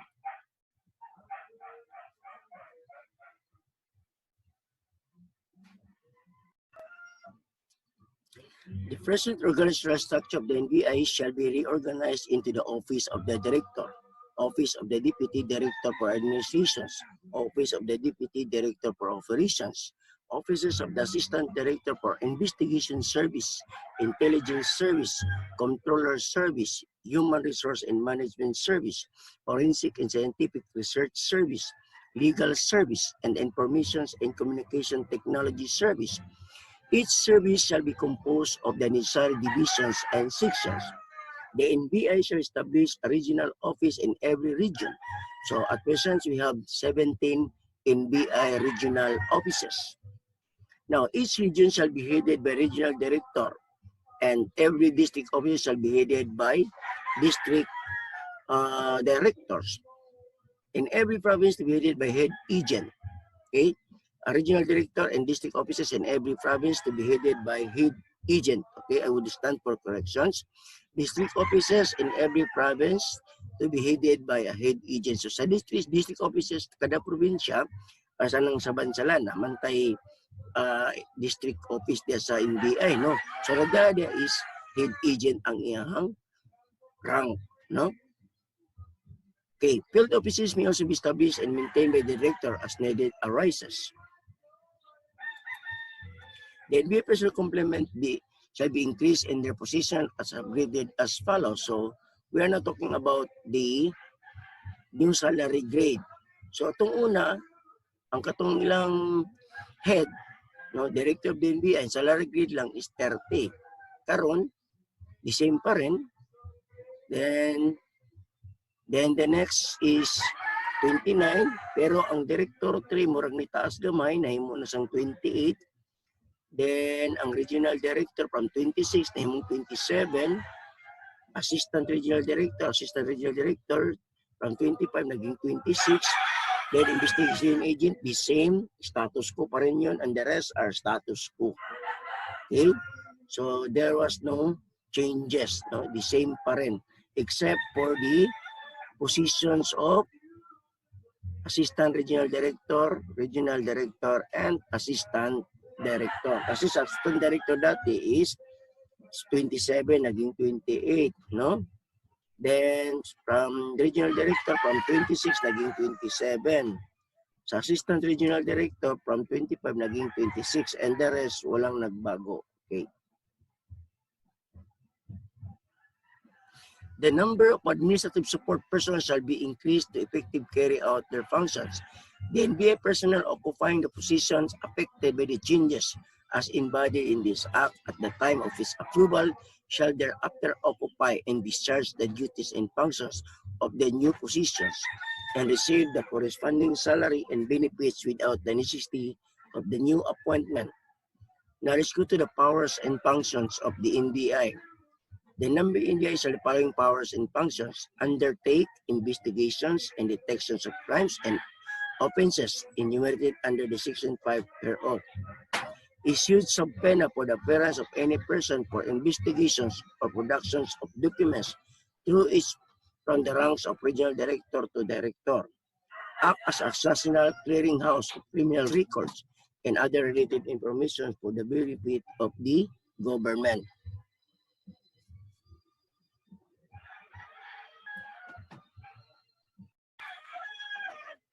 Render technical assistance to government agencies and instrumentalities when so requested. So like for instance, kung na ay mag-request sa ilaha nga sila magunan sa investigation, so they will give assistance on that, or as well as yung examinations, no? Extend assistance in cases involving extraditions and mutual legal assistance when requested by the Department of Justice. So kanang mga extradition sila po ang wadto dito. Kung kung na po mga wanted nga nitago sa laing lugar, so sila po ang muadto dito para magngayo og tabang sa Interpol sa ana nga lugar. Establish an NBI Academy which shall be responsible for the recruitment, training, and development of all NBI agents and personnel among others. Establish and maintain a forensic and scientific research center which shall serve as the primary center for forensic and scientific research in furtherance of scientific knowledge in criminal investigation, detections, evidence collections, and preservations, and provide the necessary training therefore. Take note, ang lahat ng forensic examinations na gagawin ay sa national office lang ginagawa doon sa NBI kasi meron silang sariling NBI laboratory sa Maynila. O the regional offices, so yung mga ballistic doon niya papadala yan or they will request for the assistance of the PNP Crime Laboratory pag sila yung humawak ng kaso, no? Establish and maintain cyber investigations and assessment center which shall serve as the nerve center for computer information technologies, data on cyber cases, computer intrusion, threats, and other related crimes or activities.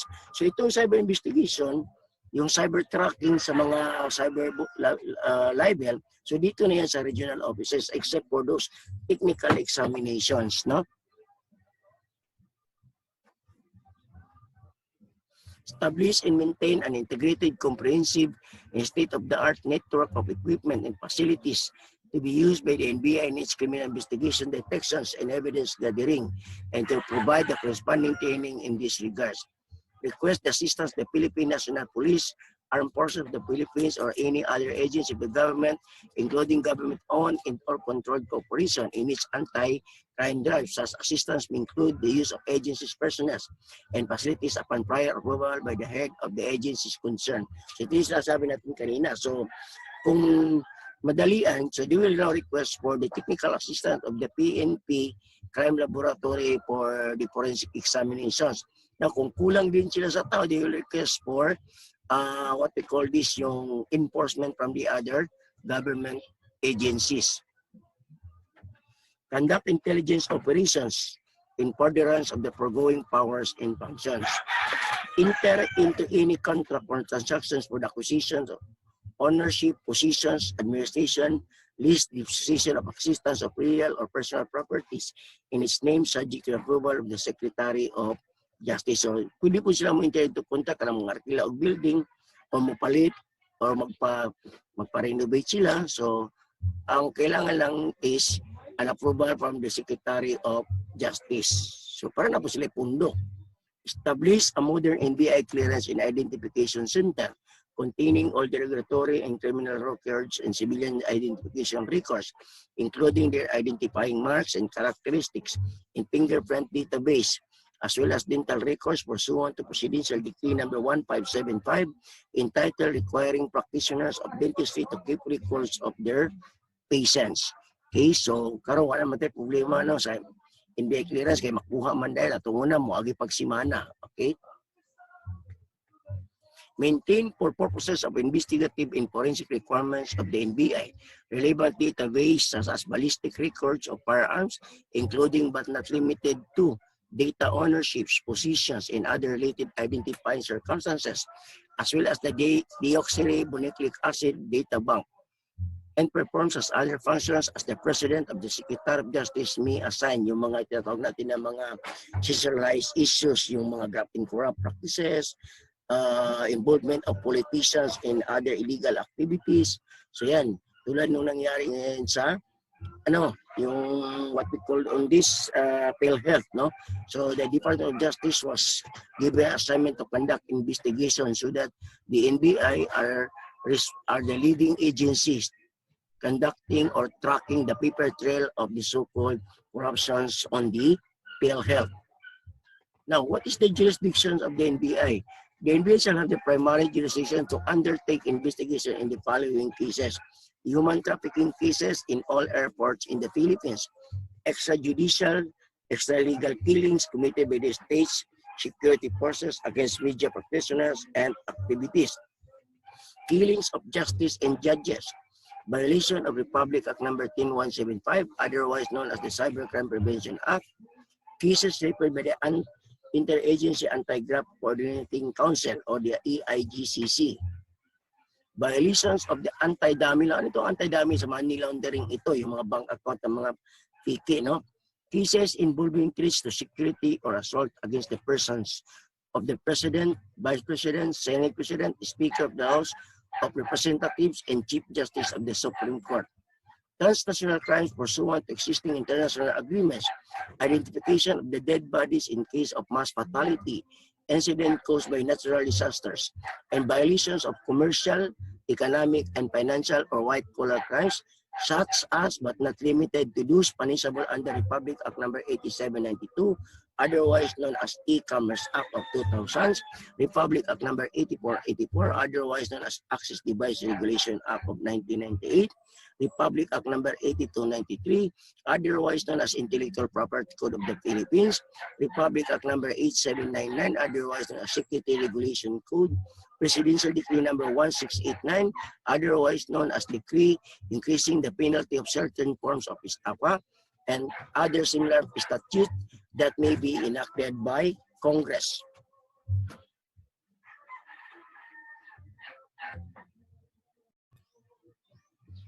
Provided, however, that the President or the Secretary of Justice may direct the NBI to undertake the investigations of any crime when public interest so requires, like yung mga yung tinatawag natin na DDS, no? Yun sila, okay? Once the NBI takes cognizance on any of the aforementioned cases, the PNP and other law enforcement agencies investigative entities shall collaborate with and render assistance to the NBI. Like for instance, ang dating kaso gihawakan sa police, let we say rape or what we call this a certain murder, and then nagbago ang hunahuna sa family of the victims, they seek assistance to the NBI, and then that request to take over these investigations was given go signal by the Department of Justice. So the NBI should turn over the investigations and they will be act as a collaborate. Collaborate na lang sila sa NBI. Muhatag sila informations.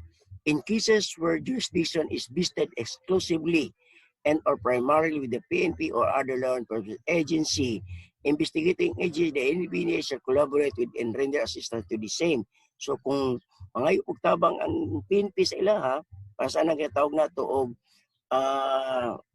SITG. Sabi ng SITG, Special Investigation Task Groups. So that is a composed of the Task Force Davao, PNP, that is referring to the CIDG and the NBI. So pag SITG gani appeal na ang NBI diha ug ang task force Davao, like for instance kanang kidnapping, kanang murder, no, kanang let's say dakong tao ang gipatay. So yan, tapos wala na identified kung kinsa nga grupo. So mag-form na siya og SITG after the 72 hours yung tawag na the holy hour of the criminal investigations. Now, the NBI shall be headed by a director and assisted by 2 deputy directors, one for the administrations and other for operations, and assistant director for each of the following. And they have 7 services: investigation service, intelligence service, human resource management service, controller service, forensic and scientific research service, legal service, information and communication technology. Take note, there were 7 services assigned in the office of the director. The NBI director shall be appointed by the president and shall have the rank, salary, and benefits equivalent to that of an undersecretary. No person shall be appointed director unless he or she is a natural-born citizen of the Philippines and a member of the Philippine Bar who has engaged in the practice for at least 15 years, preferably within the ranks of director. The assistant regional directors to deputy directors shall likewise be appointed by the President of the Philippines, coming from the ranks of the NBI, upon the recommendation of the Secretary of Justice. No person shall be appointed deputy director or regional director. He or she is a citizen of the Philippines and member of the Philippine Bar who has been engaged in the practice of law for at least 10 years, of the deputy director for at least 5 years. So para ma-appoint ka as a director, you must be a member of the bar and have a 15 years of experience. Now, for the deputy director, you must have at least 10 years of experience in practice of law. Okay? Then 5 years for the regional directors. Okay? Kung regional director, so kailangan na kay 5 years experience practicing in law. So mga abogado ni sila tanan, no? 15 years director, deputy director, 10 years practicing law, 5 years sa regional director. Okay, so what are the powers and functions of the director? The director shall have the following powers and functions: formulate policies, guidelines, and programs to effectively carry out the purpose of this act, direct, control, and supervise the administration and operation of the NBI, promulgate rules and regulation as may be necessary or proper for the effective exercise of the powers and functions of the NBI, as well as the discharge of the duties and responsibility of each officials and personnel assigned. Determine from time to time, subject to availability of the funds and the approval of the Secretary of the Department of Budget and Management, the limit of reasonable allowances, incentive, bonuses, privileges, and other benefits which may be given to the NBI personnel. So that's why there are so many criminologists and other practitioners are dreaming to be part of the NBI because of the what we call this, yung tinatawag natin na napakagandang sweldo, no? So mataas kasi ang sweldo nila dito plus yung allowances pa nila. But mahirap makapasok sa NBI because of the so-called battery of examinations and other requirements to be asked to the applicants, no? So pag nakapasok ka ito, isa ka sa mga pinili ng Panginoon, no? Create or abolish any divisions, unit, and positions therein as may be required by the exigencies of the services, subject to the endorsement of the Secretary of Justice and approval of the DBM. Deploy any of his official or personal for missions abroad, including but not limited 2. Assignment and functionaries and attached to the Philippine Embassy, Consulate, or any diplomatic office abroad in coordination with the Department of Foreign Affairs. So, ay kayo no, sus, ikaw mapilian. Madto ka dito sa laing nasod, especially we undergo training on forensic science, and then ipadala ka dito sa FBI, or you will be assigned in the Department of Foreign Affairs in a particular country. Basta ngaya-haya nimo, no? Your work is only to conduct investigation on the alleged violations of the Department of Labor. Okay? So, yun, no? Provided that any expense incurred and be a representative in the establishment of his or her office, including operation and maintenance, is shouldered by the NBI. Basta ngayaya. Walay gasto bisag 5 centavos ang personnel, no? Napasay allowance, iyay pa kaysa nasa sa abroad. Hire consultants subject to pertinent laws and rules as may be deemed required by the exchanges of the services. Issue mission orders and permit to carry duly licensed firearms outside residence to its agents, organic personnel assisting in the investigations, and other duly deputized personnel of the Department of Justice assisting the NBI in their investigative. Unsa man ni, namang gutay ginatawag mga special agent, pang civilian manguna sila, no? Except atong naagit sa organic position. Okay, designate NBI informant for investigative purposes. So pag ang uban ani ang gihinay mong asset mulabaw pa sa NBI batasan, no? Remove, suspend, or otherwise discipline NBI agents and personnel for cause in accordance with the civil service rules and regulations in other pertinent laws. Determine and impose administrative fees. Perform any and all acts necessary, proper, or incidental to the attainment of the purposes or objective of this act. Balikan natin yung determine and impose administrative fees. Kato yung mga bayad sa NBI clearances sa kana. Muna na tayo bayad, no? Now, performs as other functions as may be provided by law or authorized by the Secretary of Justice. Okay, now let's go to the last coverage for the third exams. The Philippine Drug Enforcement Agency, or the PDEA. Organization of the Philippine Drug Enforcement Agency. By the virtue of the Comprehensive Dangerous Drug Act of 2002, or Public Act RA 9165, the Philippine Drug Enforcement Agency was created for the efficient and effective law enforcement of all provisions of dangerous drugs and or precursors and essential chemicals as provided in RA number 9165. Take note. So, katong natukod ang PDEA, kay bago pa man sila, so wala pa sila recruitment. So, ang unang mga membro sa PDEA, katong mga dating membro sa PNP Anti-Narcotics Command, no? So, katong mga pulis, no, gibalhin lang sa PDEA, they are transferred to the PDEA temporarily. So, para mahimo silang personnel, which is their responsibility is to track down and to file a case against violations of RA 9165. Take note, ang unang mga membro or personnel sa PDEA, sa diyang gitukod na ni siya by the virtue of Section 82 of the Republic Act 9165, katong mga membro enlisted personnel sa PNP. Okay? Let's continue. Whereas pursuant to Republic Act number 9165, the Dangerous Drug Board is the policy making and strategy formulating body. Now take note, the DDB is the policy making and strategy of formulating body, while the PDEA is the implementing agency. Take note, DDB is a policy making body. Ang PDEA is a law enforcement body. Okay? Sabtan ninyo, dili sila nagahimog balaod, dili sila nagahimog policy, kundi ang PDEA. Okay. Formulation of policy and programs on drug prevention and control creations of the Philippine Drug Enforcement Agency. To carry out the provisions of the Act, the PDEA, which serves as the implementing arm of the board, shall be responsible for the efficient and effective law enforcement of all provisions on any dangerous drugs and controlled precursors. So, sabihin controlled precursors, katuning mga chemicals, pasanang acetone, muriatic acid, no, ephedrine, mga controlled precursor man na siya, and essential chemicals as provided in this Act.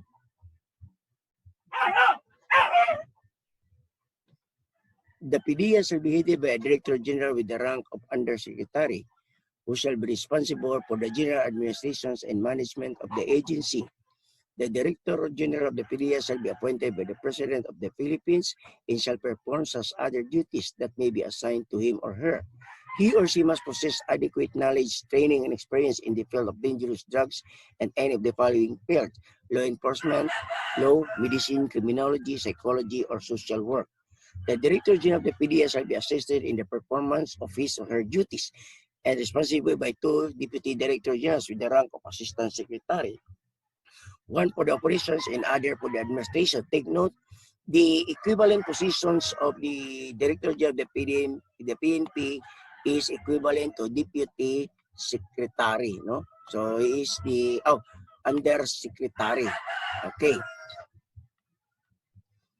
The 2 deputy directors shall likewise be appointed by the President of the Philippines upon the recommendations of the board. Now, the 2 deputy directors shall be also appointed by the director, but based on the recommendations made by the board. Ang mag-recommend para ma-appoint sa deputy director katong board, no? Ang DDB ang mag-recommend dito sa Office of the President nga mahimong deputy director, no, sa Director General sa PDEA. Let's go to the organization of the PDEA under the Section 82. Take note, the PDEA was created by the virtue of Section 82 of Republic Act 9165. The present Secretariat of National Drug Law Enforcement and Prevention Coordinating Center, or the INDELEC, no, INDELEC na siya, no, as created by Order Number 61 shall be accordingly modified and absorbed by the PDEA. So katong mga personnel o katong Secretariat Office sa National Drug Law Enforcement and Prevention Coordinating Center, gitukod siya by the virtue of Section 61, but when the Republic Act 1675 was created, so gi-absorb na natin siya sa PDEA. Now, the Director General of the PDEA shall be responsible for the necessary changes in the organizational setup, which shall be submitted to the board for approval for purposes of carrying out its duties and powers as provided for in the succeeding section of the implementing rules and regulations. The PDEA shall have the following services, namely, intelligence and investigation, international cooperation and foreign affairs, preventive education and community involvement, plans and operations, compliance, legal and prosecutions, administrative and human resources, financial management, logistic management, and internal affairs. So napod sila para legal office, no, para mag-investigate sa violations which is possibly perpetrated by their personnel. The PDEA shall establish and maintain regional offices in the different regions of the country, which shall be responsible for the implementation of the Act and the policies, programs, and projects of said agency and the respective regions. So what are the powers and duties of the PDEA? The PDEA shall implement or cause the efficient and effective implementations of the National Drug Control Strategy formulated by the board, thereby carrying out a national anti-drug campaign program which shall include drug law enforcement, control and prevention campaign with the assistance of concerned government agencies. So kinsa man yung concerned agencies, NBI and the PNP.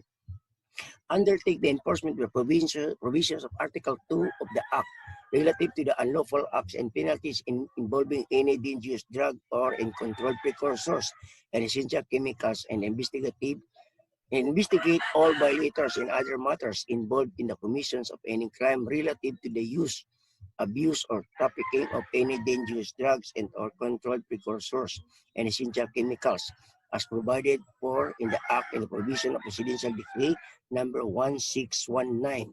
Unsa man yung Presidential Decree 1619? That is Anti-Volatile Substance Act. Kato ning mga rugby, acetone, no, mana siya. Mana yung common violation sa mga children's in conflict with the law kana nagasuyo og rugby. Okay? So pintura kana volatile mana under na sa Presidential Decree number 1619. Again, Presidential Decree number 1619, otherwise known as Anti-Volatile Substance Act. Okay? Sa sample ani rugby, acetone. Okay? Bulcasil, yan. Wala siya.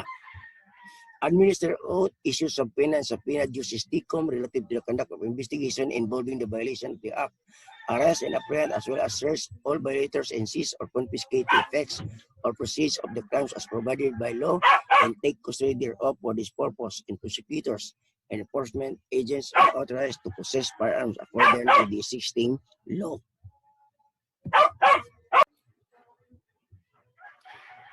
Okay, take charge and have custody of all dangerous drugs and or controlled precursors and essential chemicals seized, confiscated, or surrendered to any national, provincial, or local law enforcement agency if no longer needed for the purposes of evidence in court. So katong mga gi-confiscate na mga drugs in which naka-examine na suppose natagaan nagsample ang korte para ebidensya, so katong mga sobra sila ang mag-take custody ana, no? Then tapos napo na sila order nga when the said drugs under their custody shall be properly disposed. So ang korte ang magsugo sila kung kanong sa i-dispose o kung saan pag-dispose with the presence of the media and other community sector. Establish forensic laboratories in each PNP office in every province and city in order to facilitate action on seize on confiscated drugs, thereby hastening the destruction of the same without delay. So sa regional offices, ng operation sa PDEA, ang tanang forensic chemical examination sa substance or drugs, pagabuhaton sa PNP Crime Laboratory. But for the national level, so kung dito sa Manila mismo, so dito ra sa ilahang PDEA Crime Laboratory. So pwede rin po sa National PNP Crime Laboratory. So depende na kung asa nila ipadala. Okay. Recommend to the DOJ the forfeiture of properties and other assets of persons and or corporations found to be violating the provision of the Act in accordance with the pertinent provisions of the Anti-Money Laundering Act of 2001. Take note, ang PDEA is under the umbrella of the Dangerous Drug Board, while ang Dangerous Drug Board is under the Office of the President. Okay? PDEA is under the umbrella of the Dangerous Drug Board, while the Dangerous Drug Board is directly under to the Office of the President. Muna yung mabuta ito, Philippine Drug Enforcement Agency, Office of the President, Dangerous Drug Board, di ba? So, yan. Prepare for prosecutions or cause the filing of appropriate criminals in civil cases for violations of all laws on dangerous drugs, controlled precursors, and essential chemicals and other similar controlled substances, and assist, support, and coordinate with the government agents for the proper effective prosecution of the same. Take note. So, pasalan sa province. So, every provinces, there must be one representative assigned on that particular places because under the law, walay laing agency nga mag-conduct og drug operation kundi ang PDEA lang yun o ang magpile sa kaso. Tungod sa kagamay sa manpower sa atong PDEA, so nangayos tabang sa other law enforcement agency. That's why, in every operations of the PNP, maapil ginang pangalan sa PDEA agent kanang na-assign ana nga lugar sa probinsya.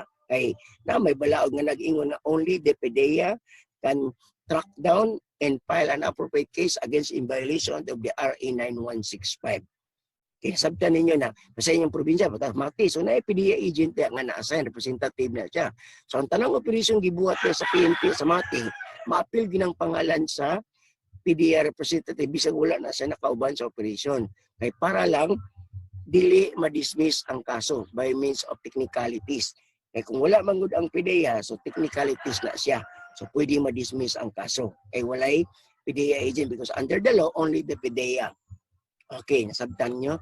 Monitor and if warranted by circumstances in coordination with the Philippine Postal Office and the Bureau of Customs, inspect all air cargo packages. So, katong mga pangagipadala, so napoy gitagaan po nila o authority ang Philippine Postal o ang Bureau of Customs nga mag-inspection tong mga cargo, tong mga gipampadala.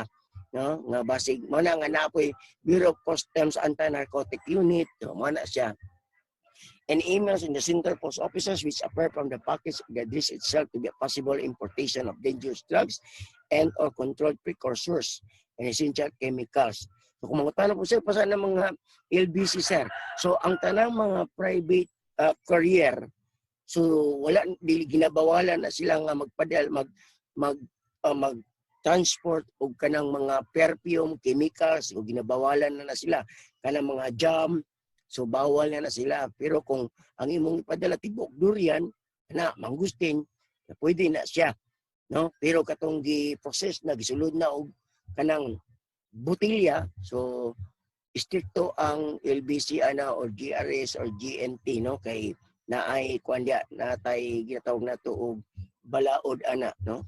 Okay, conduct eradication programs to destroy wild or illegal growth of plants. I mean, wild or illegal growth of plants. So para masabtan nato, natay mga organic na plants which can be converted as drugs. Unsa man ni siya? Katong pitcher plant. Yan. Katong what we call this kanang hanging plant na mura bitog ikog sa iring, kana siya. Then marijuana. Mani kiting ginisag nila wild or illegal growth of plants, apil din ang pitcher. Actually, ang ilang gibuhatan karon ay they are trying to make a certain memorandum order na i-appeal nila ang katsubong, no? Kay ginagamit biya ni katsubong as a drugs. Kay from which dangerous drugs may be extracted. Initiate and undertake the formation of nationwide organization which shall coordinate and supervise all activities against drugs. So ito yung sabi natin kanina. In every province, city, or municipality, barangay with active indirect participation of all such local government units and non-government organizations, including the citizenry, subject to the provision of previously formulated programs of action against dangerous drugs. So muna nga, malipay kayo na sila kung na mga kasana sa eskwela, nagitukol nga junior drug buster.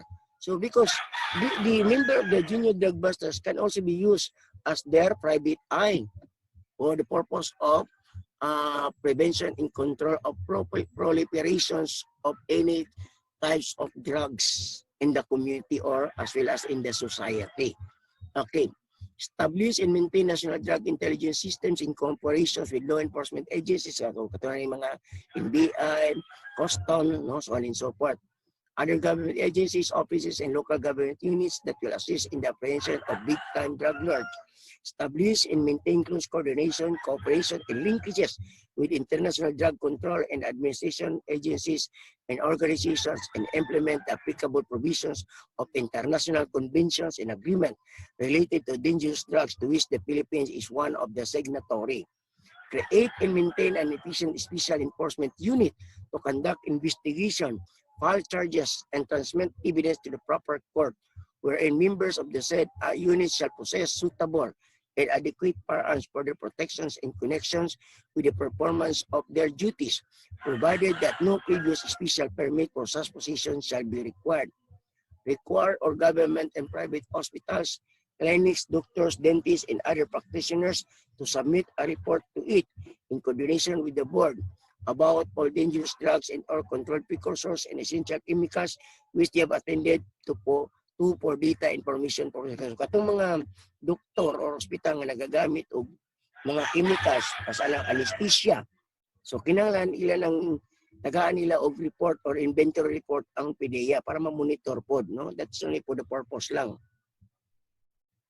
Coordinate with the board for the facilitation of the issuance of necessary guidelines, rules, and regulations for the proper implementation of that.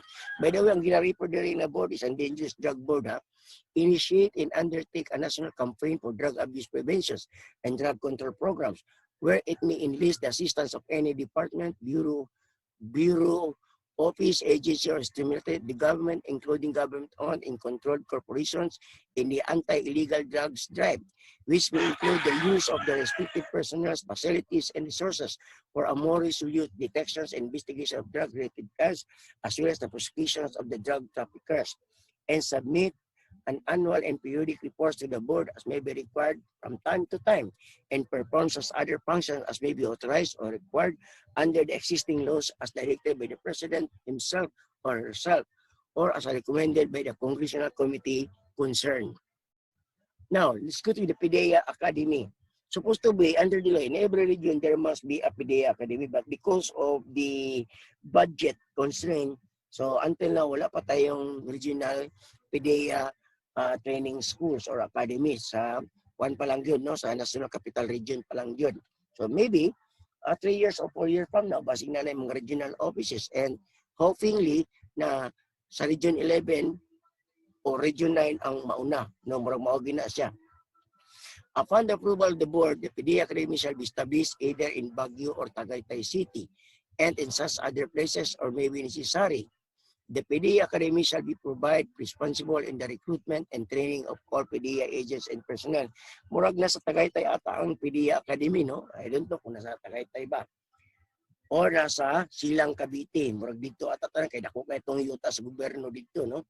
The board shall, for the qualification requirements of its recruits who must be at least 21 years old, of proven integrity and honesty, and a baccalaureate degree holder. Now, with regards to the sa edad sa PDEA, 21 years old and above, but not more than 35 years of age. Itong una 40, karon 35 na lang, no?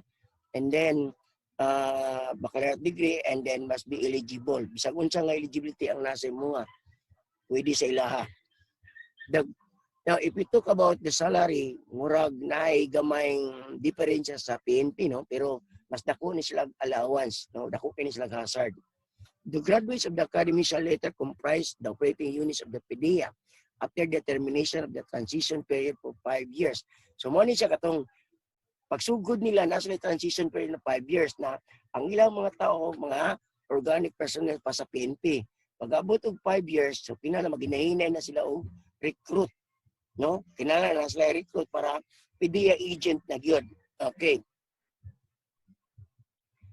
During which all the intelligence technical standard operating procedure of the PDEA has been set up and operationalized. The academy shall be headed by a superintendent with the rank of director.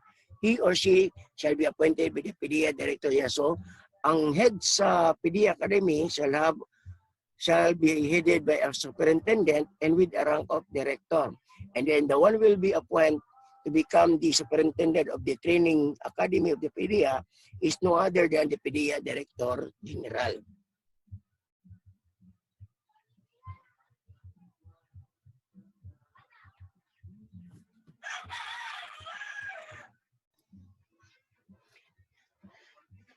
The Drug Enforcement Agency is headed by Director General with the cabinet rank of Undersecretary. Take note. Okay? So, the PDEA shall be headed by Director General. Mo nang iyahang title positions. Pero ang ranggo sa head sa DEA is have an equivalent rank of Undersecretary. Again, ang head sa PDEA, ang iyahang position title is Director General. Ang iyang ranggo is cabinet rank of Undersecretary, who is responsible for the general administration and management of the agency. The General Director is assisted by 2 Deputy Director General with the rank of Assistant Secretary. So, ang iyang do ka deputy na title designations of Deputy Director General with a rank of Assistant Secretary. Okay, the same with the PNP, Operation and Administration. The Office of the Director General is also supported by the Secretary for Directoral Staff, Chief of Public Information's Office, Chief of Information Technology System Management Office, and Chief of Chemical Audit and Management Unit.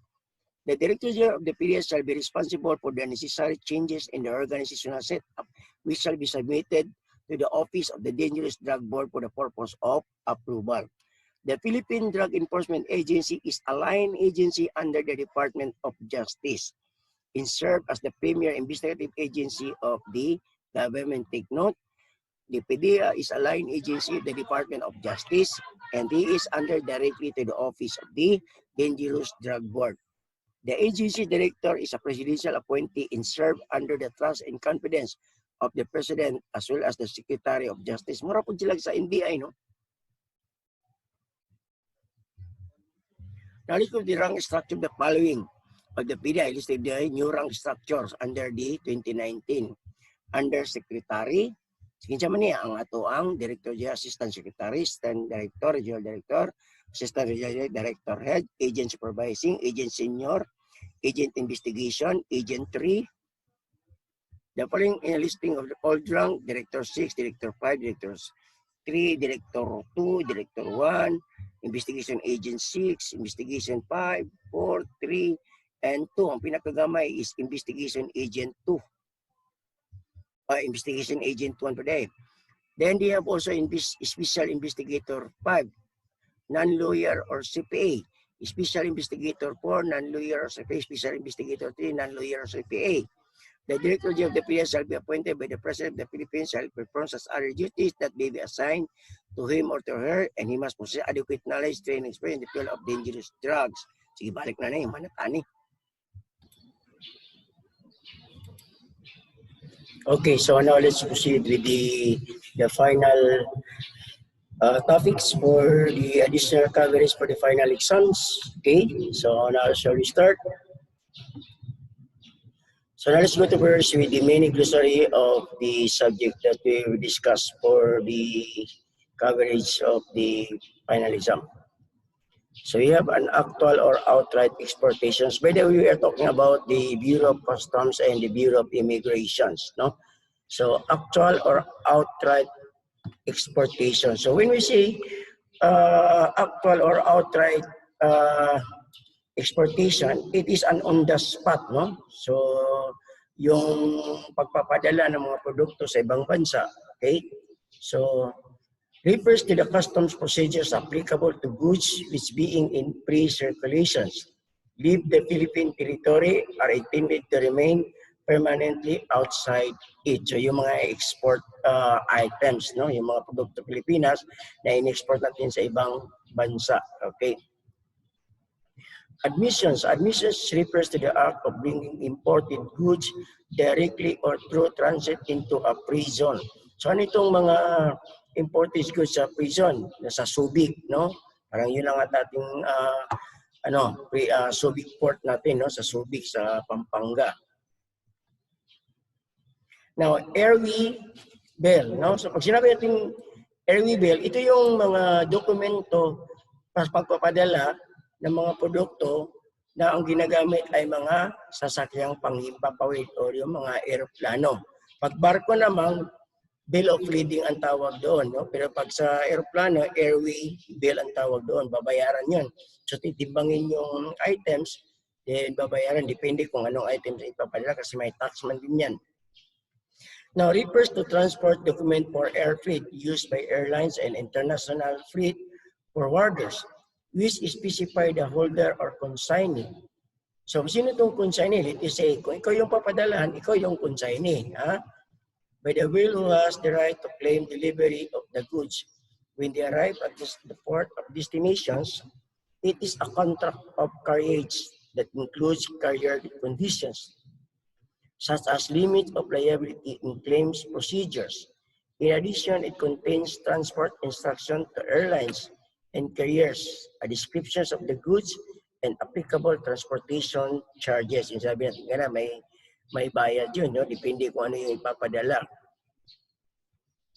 So, sino gumagamit ng airway bill? Ang pag-limit nito is yung GRS, yung GNT, yung mga Lazada, yun, no? Kasi wala namang barko ngayon. So, bill of lading, ito yung sa barko. Kung sa barko natin ay papadala yung mga produkto natin, no? Or the transport, okay? So, bill of lading refers to a transport document issued by shipping lines, carriers, and international freight forwarders, or non-vessel operating common carrier for waterborne freight. The holder of or consignee of the bill has the right to claim delivery of the goods as the port of destination.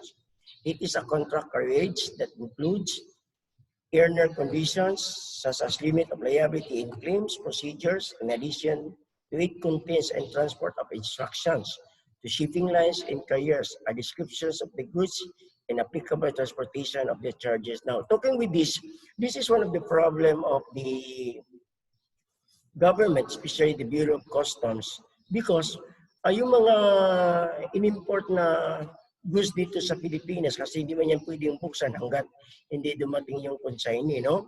So, yun yung mayroon kasi yung pinapadala dito sa atin, kung hindi basura, ay yung mga smuggled items.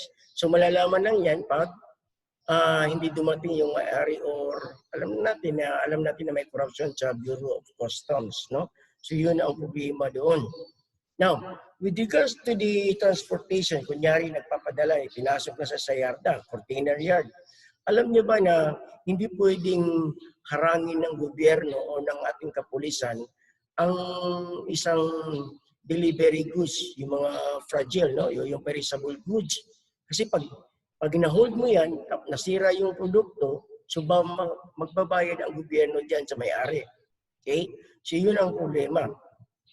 Kahit nasabihin natin na may dalang droga yung may dalang droga yung container yan. If you remember yung sa PIDEA, yung magnetic area na ang laman pala ay cocaine.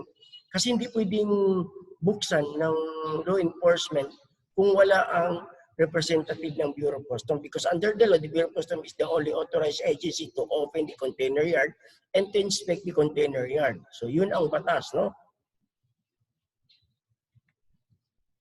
Carrier refers to the persons actually transporting goods in charge of or responsible for the operation of the means for transport, such as airlines, shipping lines, freight forwarders, cargo consolidators, non-vessel operating common carriers, and other international transport operators. Yung mga nagdadala ng yarda, kanyari, saging galing dito sa atin. So, galing man yan doon sa Region 12. So, pagpasok niyan doon sa PPA, sa Philippine Port Authority, so inspection na niya ng Bureau of Customs ang may karapatang magbukas niyan. Okay? Clear?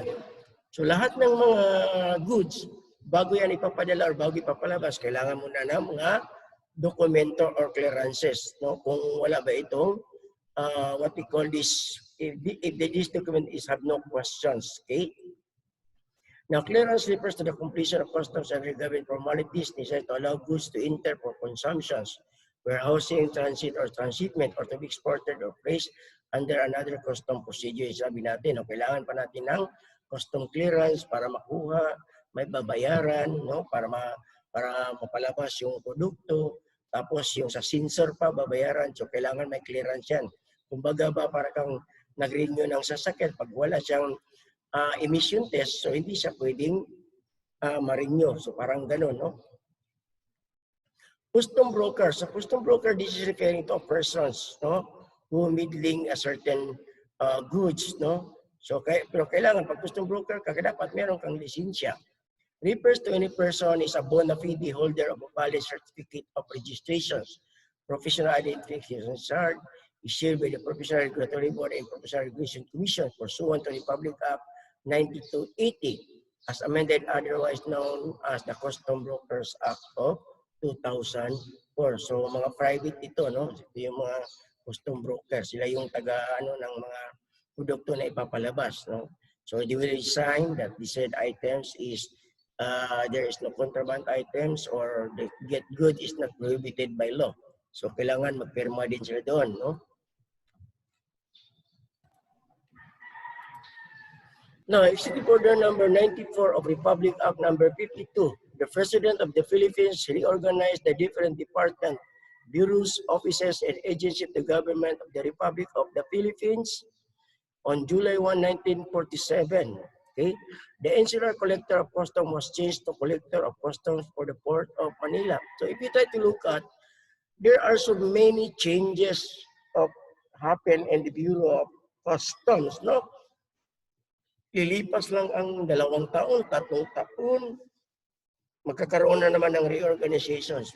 1902, 1935, then nagkaroon pa ng new administrative code of 1980s, and then everything was changes. No? Ibig sabihin, talagang makikita mo na binabago lang yung pangalan, nire-organize lang, but the persons behind the agency are the same persons.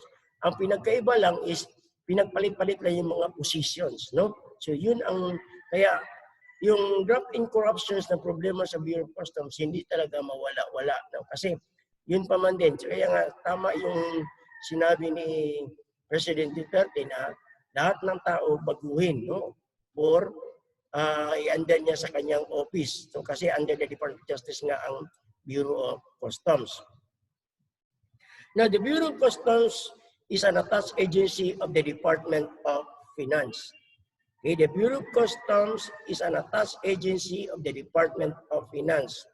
It is charged with assessing and collecting customs revenues, curbing illicit trade and all forms of custom fraud, and facilitating trade through an efficient and effective customs management systems functions of the BOC.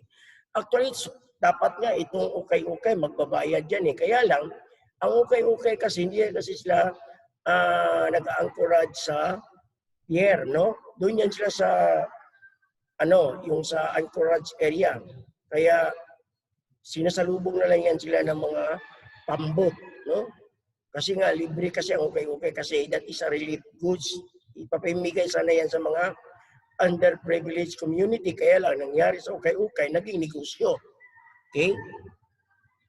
The Bureau of Customs is an attached agency of the Department of Finance and is charged with assessing, collecting customs revenues, curbing illicit. So, ito na, no? Bumalik lang tayo. Okay. So, remember, the Bureau of Customs is attached agency of the Department of Finance. The role of the Bureau of Customs and authority or agency in a country responsible for collecting tariffs. Pag sabihin tariffs, yan yung mga revenue, yung mga tax code, no? And for controlling the flow of goods, including animals, yes, kasi nga, merong mga in-export na mga endangered species, no? Yung mga imported as like tiger, yung nilagay sa mga zoo, so may bayad din yan siya. So maraming clearance na kailangan dyan, yung clearance ng National Environmental Resources, no? Sa DENR.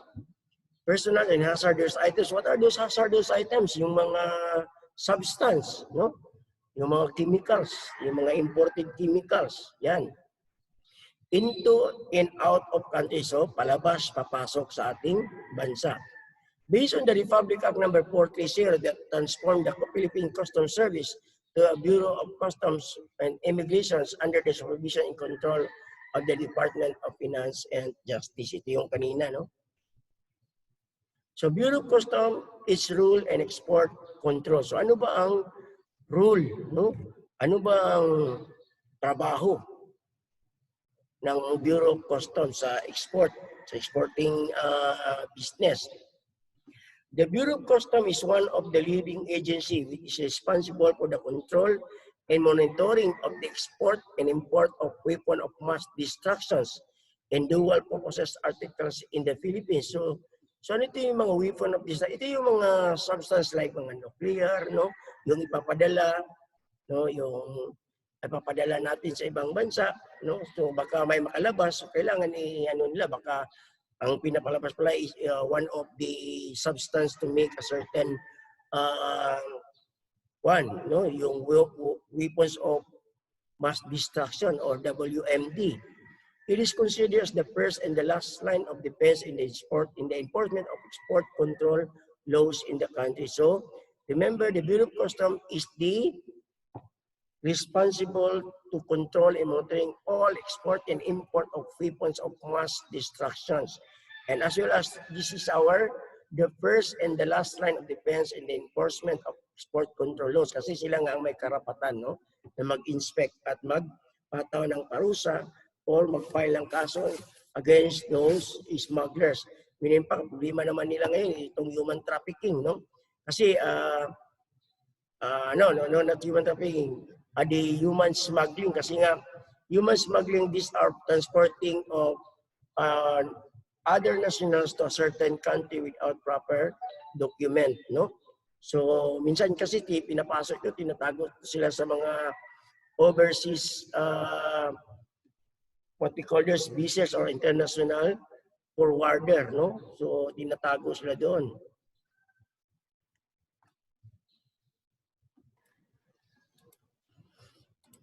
Okay, so the Philippine Customs Service is mandated to collect all revenue from imported goods. Okay, so not only imported goods but also the local goods as long as it was transported using the cargoes or what we call this, yung galing Manila, ipapadala ito, barko yung gagamitin. So, hindi lang imported but also local goods. Okay. Contents was created, more imported good contents. And the Bureau of Customs was created on February 6, 1902. So, when the Philippine Commission passed the Philippine Administrative Act number 355. So kung biruin mo, kung titingnan natin, the Bureau of Customs, it was operated way back in the 1902 by the virtue of Administrative Act number 355. And this was amended by Customs Service Act number 355 to enable a more effective implementations of the prior act. So ang tagal na pala ng Bureau of Customs. And in fact, historically speaking, even the Bureau of Immigration is under the agency of the Bureau of Customs, no? But the two agency is now under the Department of Justice. Okay. It was Republic Act number 430, which transformed the Philippine Customs Service to Bureau of Customs, no? So, nung binago na yung pangalan ng Philippine Customs Services by the virtue of Republic Act number 40, which transformed the Philippine Customs Service to Bureau of Customs. So, from Philippine Customs Service, yung una niyang pangalan, pinalitan ng present name, yung Bureau of Customs, and napasama na ang immigrations under the Department of Finance and Justice. So, meaning, dalawang ahensya kung naka-attach yung Bureau of Customs at the same time yung Bureau of Immigration sa Department of Finance and as well as the Department of Justice. But at present, these two is now under the Department of Justice at present, no? When the Department of Finance been a separate office from the Department of Justice, the Customs Service remain under the supervisions of the former up to this time.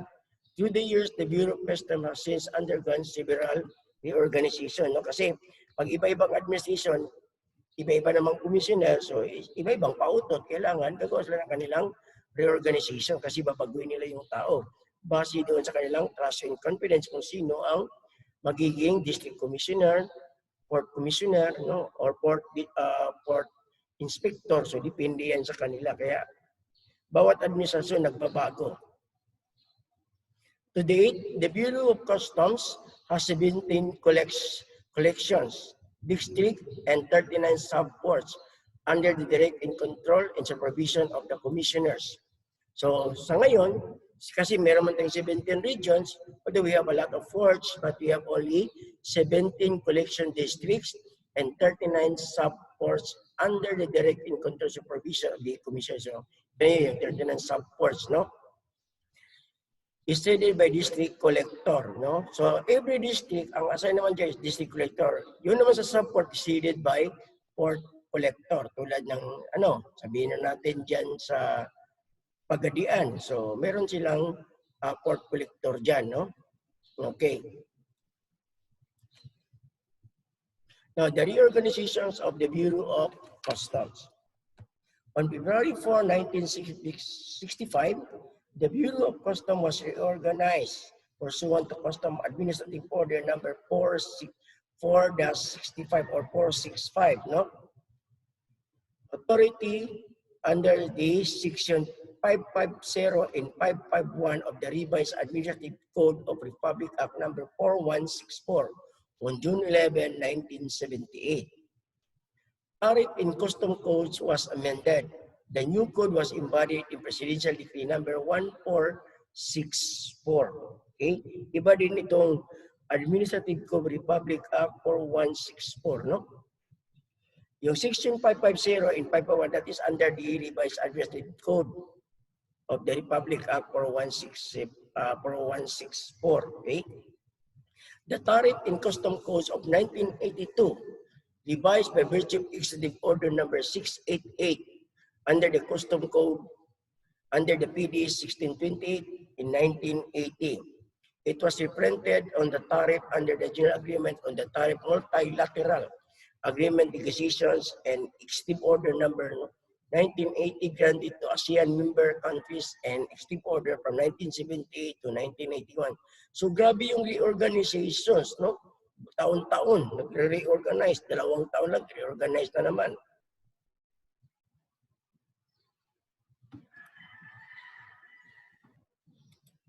Okay, so kanina pinag-usapan natin yung rule, no? Ano ba ang kanyang gawain? Ngayon, ano naman ang kanyang function or tungkulin, no? Okay. First, the functions of the Bureau of Customs is to conduct an assessment and make a certain collections of the local revenues from imported articles and all other dues, fees, charges, fines, and penalties. So itong penalties, pag merong nakitang violation, kulang ng dokumento or fines, no? So, occurring under the tariff and the customs law, kunyari under, anong tawag dito, yung tinatawag natin na yung pag-present nila is yung presyo ng produkto is mahal pala, tapos ang misdeclaration of custom tariff fees, no, kunti lang, para nyari 45,000 yung halaga pero binaba doon sa dokumento na 20,000, so which is nakita ng ano na which is a violations of the custom tariff law, kasi pag kunting babayaran, kunti lang ang halaga ng ano, kunti lang din ang babayaran na custom revenue. So that is one of the business of the other businessmen, no, yung mga mahilig sa palusot, no. So yan, no. Then the second function is to prevent and to suppress, no. Meaning, pag sinabi natin suppression, it is not a matter of we're talking about controlling. We are not talking about controlling.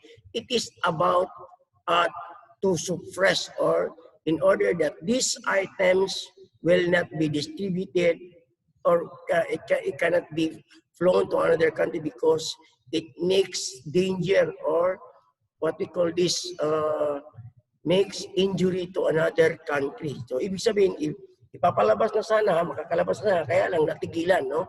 Ang prevention kasi, itigilan pa lang, no? Ito, tinigilan. Kasi ang control is yung nakalabas na pero hinabol, nahuli, yun ang control. Okay, ibang word ng suppression, ha? But the word suppression and control can be applied in one at a time. Okay. The prevention and suppression of smuggling and other fraud upon the customs.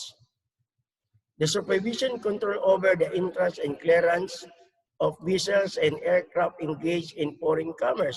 Kaya lang, nakakalusot na yung ibang smuggled items o yung mga produkto kasi nga merong mga bulok sa ahensya ng iguana. Ang Tagalog term kasi ng Bureau of Customs is ahensya ng iguana, no? Alam naman natin yung mga iguana, yung mga newt. Okay. The enforcement of the tariff in the customs laws and all other laws, rules and regulations relating to the tariff and customs administrations. If you ask me, sir, makakalabas ba yung main substance ng sabu? Yes, because that is a chemical substance. Kasi that is subject for export and import commodities, no? So, yan. The supervision and control over the handling of foreign meals arriving in the Philippines, yes, no? Titingnan din yan, baka may mga pinapadala yan, mga dollars na, no? For the purpose of the collection of the local duty on the dutiable articles that's imported and the prevention of smuggling through the medium of such meals. Ano ito? Yung mga alahas, no? Yung mga alahas na ipapadala. Kung kunyari, nilagay lang doon sa sobre, tapos ang laman pala may alahas or merong dollars, no? So, yun. Bawal yun siya. Supervise and control all import and export cargoes landed or stored in piers, airports, terminal facilities, including container yards and freight stations. Ito yung sinasabi natin na sila lang may karapatang magbukas. Now, for the protections of government revenue.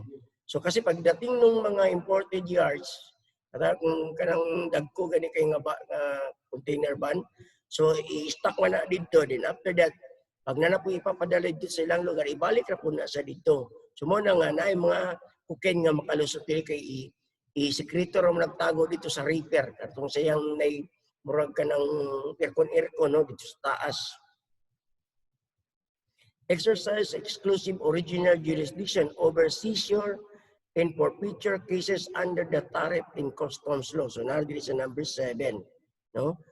exercise exclusive original jurisdictions over seizures in forfeiture cases under the tariff and custom law. Mo na dili pwede ang police, PDEA, NBI ang mag-abri sa container yard because that is under the exclusive and original jurisdictions of the Bureau of Customs as provided in the custom law. What are the rules and regulations in export control? Based on the Republic Act 1937, an act which revised and codified the tariff and customs law of the Philippines under the Section 102, prohibited importations. The importations into the Philippines of the following articles is prohibited. So talagang itong mga ganitong klaseng items, hindi talaga pwedeng payagang makalabas or makapasok such as dynamite, gunpowder, ammunition, other explosives, firearms and weapons of war, and detached parts thereof except when authorized by law. So, kung mga armas na pinapadala yung binibigay ng Amerikano o ng Russia sa atin, so those are the things that can be allowed to be entered in the Philippines because that is donated by other country. Beyond that, then those items that we have been discussed or talk about is not allowed, no? Kunyari, gunpowder. Meron naman tayong mga kimis na gumagawa ng gunpowder pa sa ating gobyerno. Firearms and weapons. So meron din tayo. Weapons pa rin, mga high-powered firearms, tulad ng mga tangke de guerra, yan, no? Ipapadala dito sa Pilipinas. So, yan, pwede makapasok yan kasi that is with the, what we call this, with the approval of the Philippine government. Pero kung walang approval of the Philippine government, then that is not allowed in our territory. So, under the Section 1020, detentions of warlike vessels containing arms and ammunition about to depart from the Philippines. So, ano ito? Ito naman yung mga pang barko na parang sa tingin ay parang pandigma na barko, no? So kailangan hindi ito pwedeng makalabas sa Pilipinas kasi ang forma niya parang hindi naman siya for commercials. No, hindi siya for commercials. Ang forma niya is parang panggera. So kulang na lang na i-assemble yung mga kanyon. So pag nakita ng Bureau of Customs yan na itong barkong itong ginawa dito is parang gagamitin sa digmaan. So, kailangan nilang tigilan yan at i-hold. No? And they will conduct an investigations. Okay. Which circumstances render it probable that vessels intended to be employed by the owner of, or owners to cruise or commit hostilities upon the subjects, citizens or property of any foreign prince or state or any colony, district or people with whom the Philippines is at peace. No? Dito ginawa na tapos ipapadala sa ibang bansa. No, ang Pilipinas naman is gusto naman natin ng matiwasay at tahimik na pamumuhay. Kung dito yung ginawa tapos pinapadala natin kasi order ng mga malalaking kumpanya doon, gagamitin pala sa digmaan o sa ibang bagay na pwedeng makasira sa ibang bansa or koloni, no? Section 2520, bringing of unmanifested arms, explosive, or war equipment by any vessel or aircraft. No, ano ito? Yung mga hindi naman nakasulat o nakasaad na mga armas or eksplosibo o gamit panggira sa isang barko o sa isang pangimpapawid na sasakyan. So kailangan hindi pwedeng makalabas yan kung walang proper clearance or proper documents which is given approved by our government.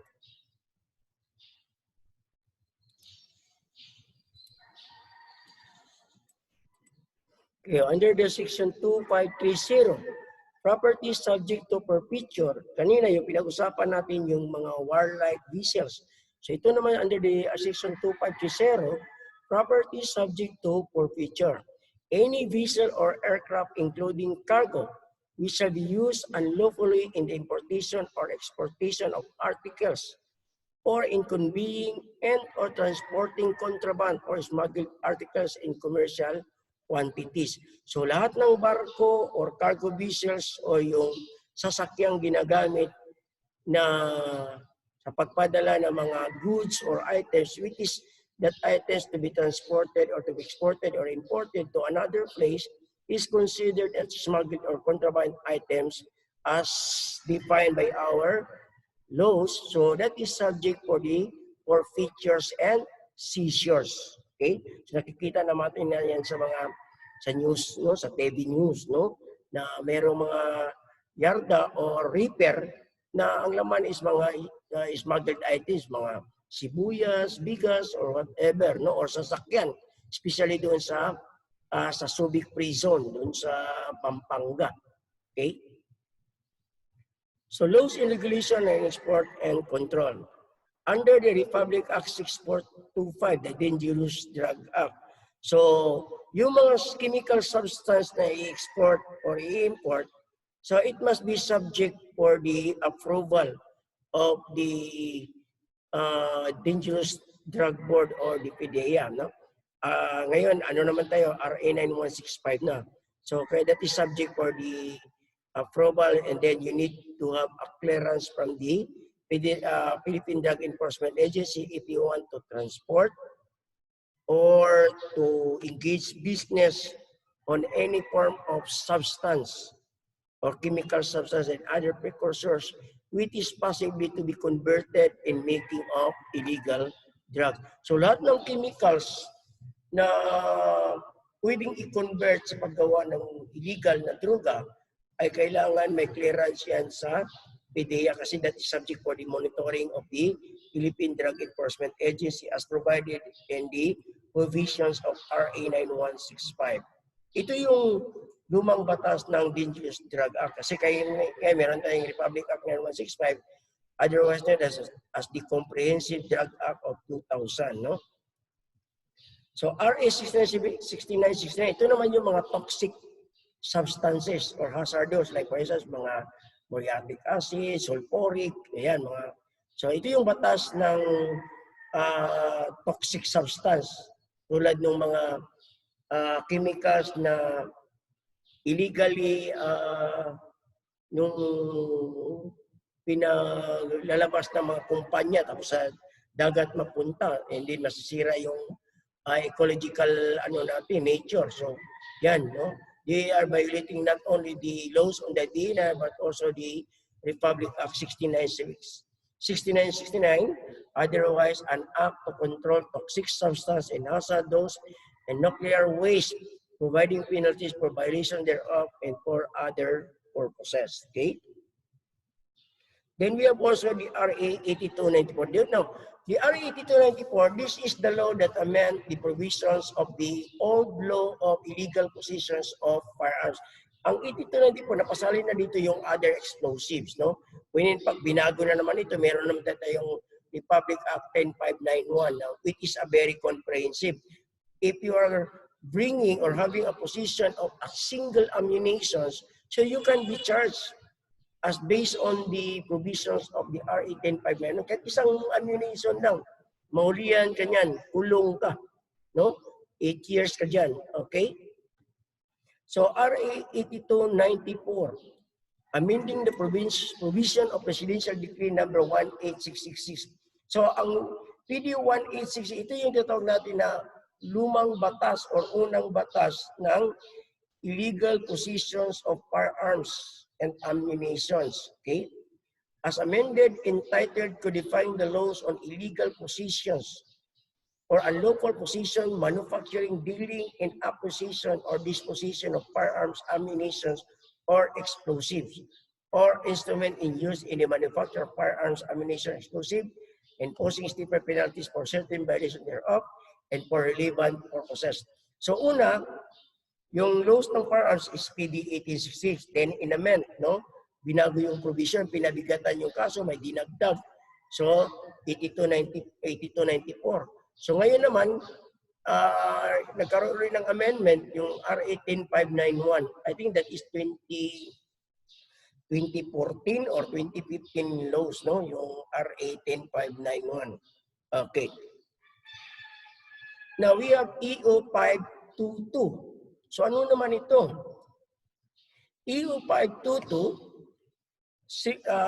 number 60, series of 1967, it is prescribed the rules and regulations of the control and the supervision of all importations, sale, and possessions of chemicals used as an ingredient in the manufacture of explosive and for other purposes. So ito yung batas naman na nagpiprescribe or nagre-regulate doon sa exportation, importations of chemical substance to be used as an ingredient in explosive or other process. So, kasama dito yung yung paggawa ng droga, no? Now, the Bureau of Immigration. So, we have now in the Bureau of Immigration. So, tapos na tayo sa Bureau of Customs. Dito naman tayo ngayon sa Bureau of Immigration. Now, ang Bureau of Immigration, ang trabaho nila is yung taga-hold ng mga foreigners, no? Yung palabas ng local na, yung locals natin, yung mga nationals natin, lalabas ng ibang bansa. So, kailangan meron silang kumpletong dokumento. Okay? O yung mga politiko na they are charged in court. And then sabi ng korte na, okay, i-blacklist yan, magpapalabasin. So, lahat ng taong palabas ng ating bansa ay kailangan dadaan sa ating Bureau of Immigration. So, yan, yung BI. Yung mga alien naman o yung mga foreign nationals na which they consider as overstaying or undocumented, ang Bureau of Immigration naman ang may responsibilidad dyan na i-detain sila at i-extradite o ipabalik o i-repatriate sa kanilang bansa. Ipabalik din sa kanilang bansa.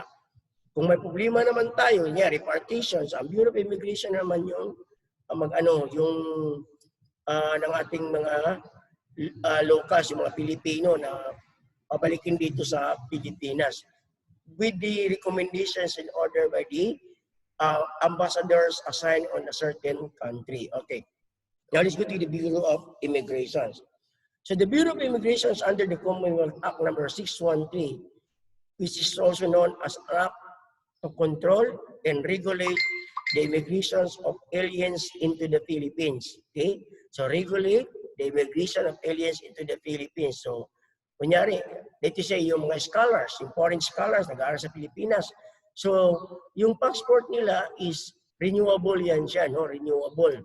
So, kailangan, you need to report the Bureau of Immigration as well as in their embassy to renew their passport. Kasama din dito yung mga anong tawag natin, yung dual citizenship, yung Pilipino ka, pero you embrace the nationality of the foreign country, or you are now under oath with their own yung loyalty of their own country, no? Okay, so under the Section 1, this act shall be known as the Philippine Immigration Act of 1940. No, dati yung immigration under ng Bureau of Customs in 1902, pero naghiwalay sila in 1940. Now, under the Section 2, the Bureau of Immigration established under the Commissioner of Immigration, who shall have two assistants. First is a first Deputy Commissioner of Immigration, and a second Deputy Commissioner of Immigration. Mayroon first Deputy Commissioner of Immigration, meron din silang second Deputy Commissioner of Immigration. For administrative purposes, the Bureau of Immigration shall be under the supervision and control of the Department of Labor or any executive department which the President may subsequent determine. So dati, ang Bureau of Customs at saka ang Bureau of Immigration isa lang. They're under the Department of Finance and the Department of Justice. So ngayon, under na ng Department of Labor ang Bureau of Immigrations, no?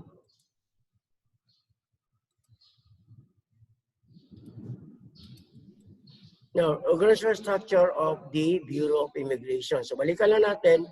As of this day, the Bureau of Immigration is under the Department of Labor. Okay? So, the Bureau of Immigration was separated to the Bureau of Customs in the year 1940, no? So they are separated. So ibang ahensya na siya, independent na siya. So they are responsible for the control of the incoming of the foreign nationals, no? To enter in our Philippine territory.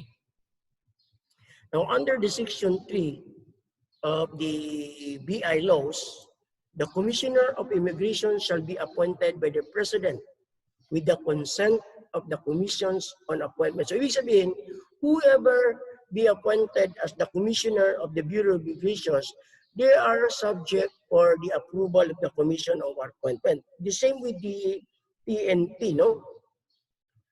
Or the National Assembly. It shall hold an office at the pleasure of the President. So, kaya nga, pag nawala yung Presidente, iba na naman ang Commissioner kasi at the mercy of the President yung position nila. They shall receive compensation at the rate of 10,000 pesos per annum. Matagal na ito, 1940 pa ito eh. He shall be administrative head of the Bureau of Immigration and shall possess the powers generally conferred upon the Bureau Chief. So the commissioners have the charge of the administration of all laws relating to the immigrations of aliens into the Philippines and shall have the immediate control, direction, and supervision of all officers, clerks, and employees of the Bureau of Immigrations. He shall issue subject to the approval of the department head such rules and regulations and prescribed such forms of bonds. Ano itong bonds? Ito yung parang parang assurance, no? Surety na kung sino may yung darating din sa Pilipinas, kailangan mag-ano sila ng bonds. Reports and other papers and shall issue from time to time such instructions not inconsistent with law as he shall deem best calculated to carry out the provision of the immigration laws. He shall submit a report to the President in writing of the transactions of his office annually or oftener as the President may require. Now, what is the functions or the role of the Deputy Commissioners of Immigration? Under the Section 4, paragraph A, the two Deputy Commissioners shall be appointed by the President with the consent of the Commission of Appointment, the same pa rin, no? And they shall hold office at the pleasure of the President. So they have the same status of the commissioners. So the commissioners, together with the two Deputy Commissioners, shall be appointed by the President, and their appointments shall be subject for the approval of the Commissions on Appointment. The first Deputy Commissioner shall receive compensation at the rate of 9,000 pesos per annum. Ito lang ano, luma na ito. Shall receive compensation at the rate of 8,000. So, yung Commissioner 10, yung First Deputy 9, yung Second Deputy is 8. So, meaning, tag 1,000 lang yung diferensya nila. Siguro ngayon, ang Commissioner tumatanggap na ito ng 150,000 or 180,000 na sweldo kada buwan, no?